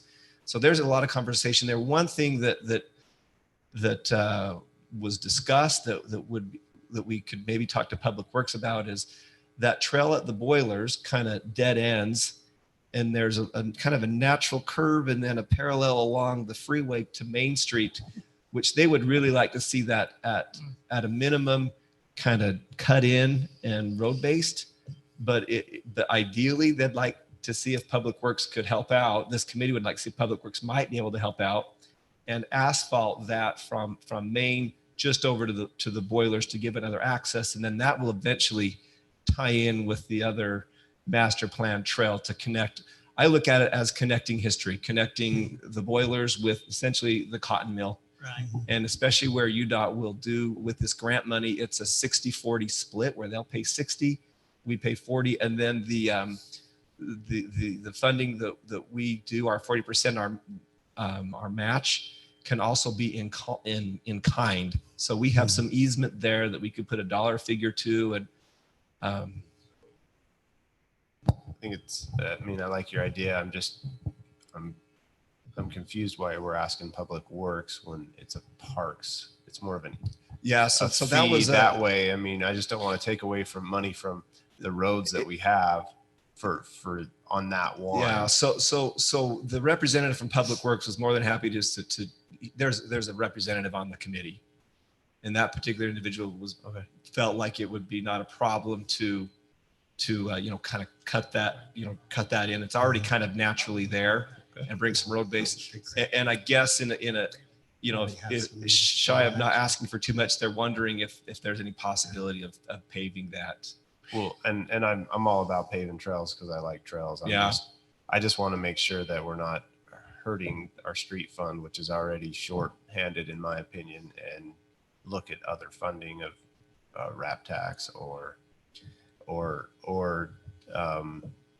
fund balance or whatever we have that's more available for that. I just don't want to hurt our Public Works department. That's a great point. That's the reason why I know with the funding aspect, the time is a little bit pressing because they'd like to show this off on that October 12th. And I don't know if it's possible, and maybe I should have spoken to each of you privately, but I felt like that was kind of collective discussion from that committee. And I thought I'll just bring it back and share it. No, I appreciate the insight. I think we just need to have Public Works address if they can even attain that. If not, then we probably need to look for some funding in the city. And I think we have some to look at. So Councilman Staley, I'm glad that you brought that point up because it reminded me of something. I was up at the boilers the day after the big rain, and there was a little bit of flood impact on that east end of the park. I'm sure that our parks and people were on it and are very aware, but I would just bring it to your attention. So maybe there might be some mitigation that can be done when they do that. If they do the trail, if that works that out, then there's just a little bit of water that came in. They had to kind of some mud and it kind of overrun a little bit right there on that east end. I'll relay that back. Thank you. So process-wise, what would need to happen there? Do we need to get that on an agenda someplace?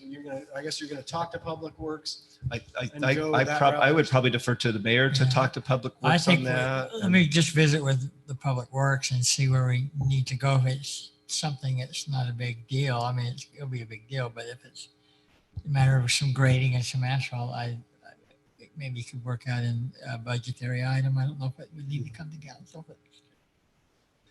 And I know that committee, they definitely want to be sensitive, not only I appreciate your point of funding, but also just with manpower and things. Yeah. So they want to be as sensitive, but it seems like there's been some pretty good cooperation, usually in Public Works doing things for others, but they have the ability. Yeah.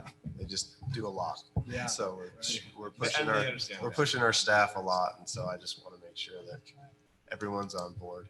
And I mean, I'd like to hear, I mean, I can't envision how big the project is. So I don't know if it's 10,000 or if it's 100,000. I don't know. So that's why I don't I'm either. asking those questions. And I think in estimates, at least to understand what kind of dollar amount we're talking about. And I do appreciate UDOT contributing the 60%. UDOT's been a great supporter of these active transportation projects to help fund them. And they see the benefit in them. And we've got a deadline coming with that a window with the deadline that I probably ought to solidify those dates. And so we're kind of aware. Well, yeah, let's figure out that. And if I would support the mayor getting with Public Works and deciding if it's appropriate to move forward, if it's a small enough dollar amount, but if it's large enough, I think it probably should have to come back to council, even if it's a special session to do it. Cause I want to hit, Budget opening or something. yeah, something. So. Okay. Cool. I will. And, Mayor, can I go one yeah, quick one? absolutely. So- No, yeah, it doesn't need to be quick.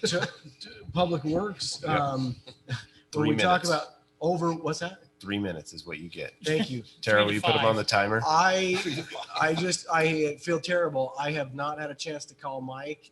I was out on a rainstorm and just watching. I didn't intentionally go watch Public Works folks, but you couldn't miss them because they're at every intersection, hitting those spots. We're checking grates, moving around, just wonderful efficiency out in the driving rain. And checking out Main Street, how pretty that was. A number of times I've just looked at it from the top or looked at it from the bottom from a different angle. And I just thought, I'm really proud of that. Works, you know, I think St. George got more rain than we did in that storm, but Main Street held up great. And the Public Works people, my hat's off to them. Great job. So thank you. Great job, Mike. Thank you, Councilman, on that. Just a reminder, on the 28th, the applications for city manager will close, and then look for HR Ruth to be sending out all those applications for you to review. And as we prepare, I know she has sent to me, like she sent to you, I'm hoping, our tentative dates for review and first round, second round. So looking forward to that. I think it'll be a good time for all of us to move forward. On this ribbon cutting, do you want to do it on an evening or a morning Evening would for be- the Main Street? Evening would be best for me, but I can make it work. Okay. I prefer evenings also. Unless it was late afternoon. Like a 6-ish? I can support that, and like I say, it's probably good to get with maybe Ben the I chair would- on I there, would. just because I know he wants to incorporate some. Do you want to take on that assignment? Would you? Yeah, I'd be happy transportation? to. Okay. Yeah, I'll be happy to. Okay. You'll Anything You'll else? just let us know either through the calendar or through an email. Yeah. Yeah, I'll be happy to. You bet. Anything else? Okay, it's been a great evening. Congratulations. Councilman Bundy, we look forward to working with you. Mayor, do we have any idea when Roger will be sworn in? Next time. Right before the next Right meeting? before council, and then Great. he'll be able to join us. That'll be fantastic. Mayor, this is Denise. Yes. Okay, I talked to Roger. Is he still there? He is. Okay, I talked to him and told him that we will do another swearing in on our first meeting in September, but I will swear him in here at the city offices tomorrow so that he can go with you guys and do everything that you need to do to get ready for the next meeting and your reviews of your applicants and things. What time tomorrow? I don't know. Just whenever he gets here. It's not a, And the support? Mid-morning? Well, we'd like to support you, those that could. well, we'll do it again on September. Okay.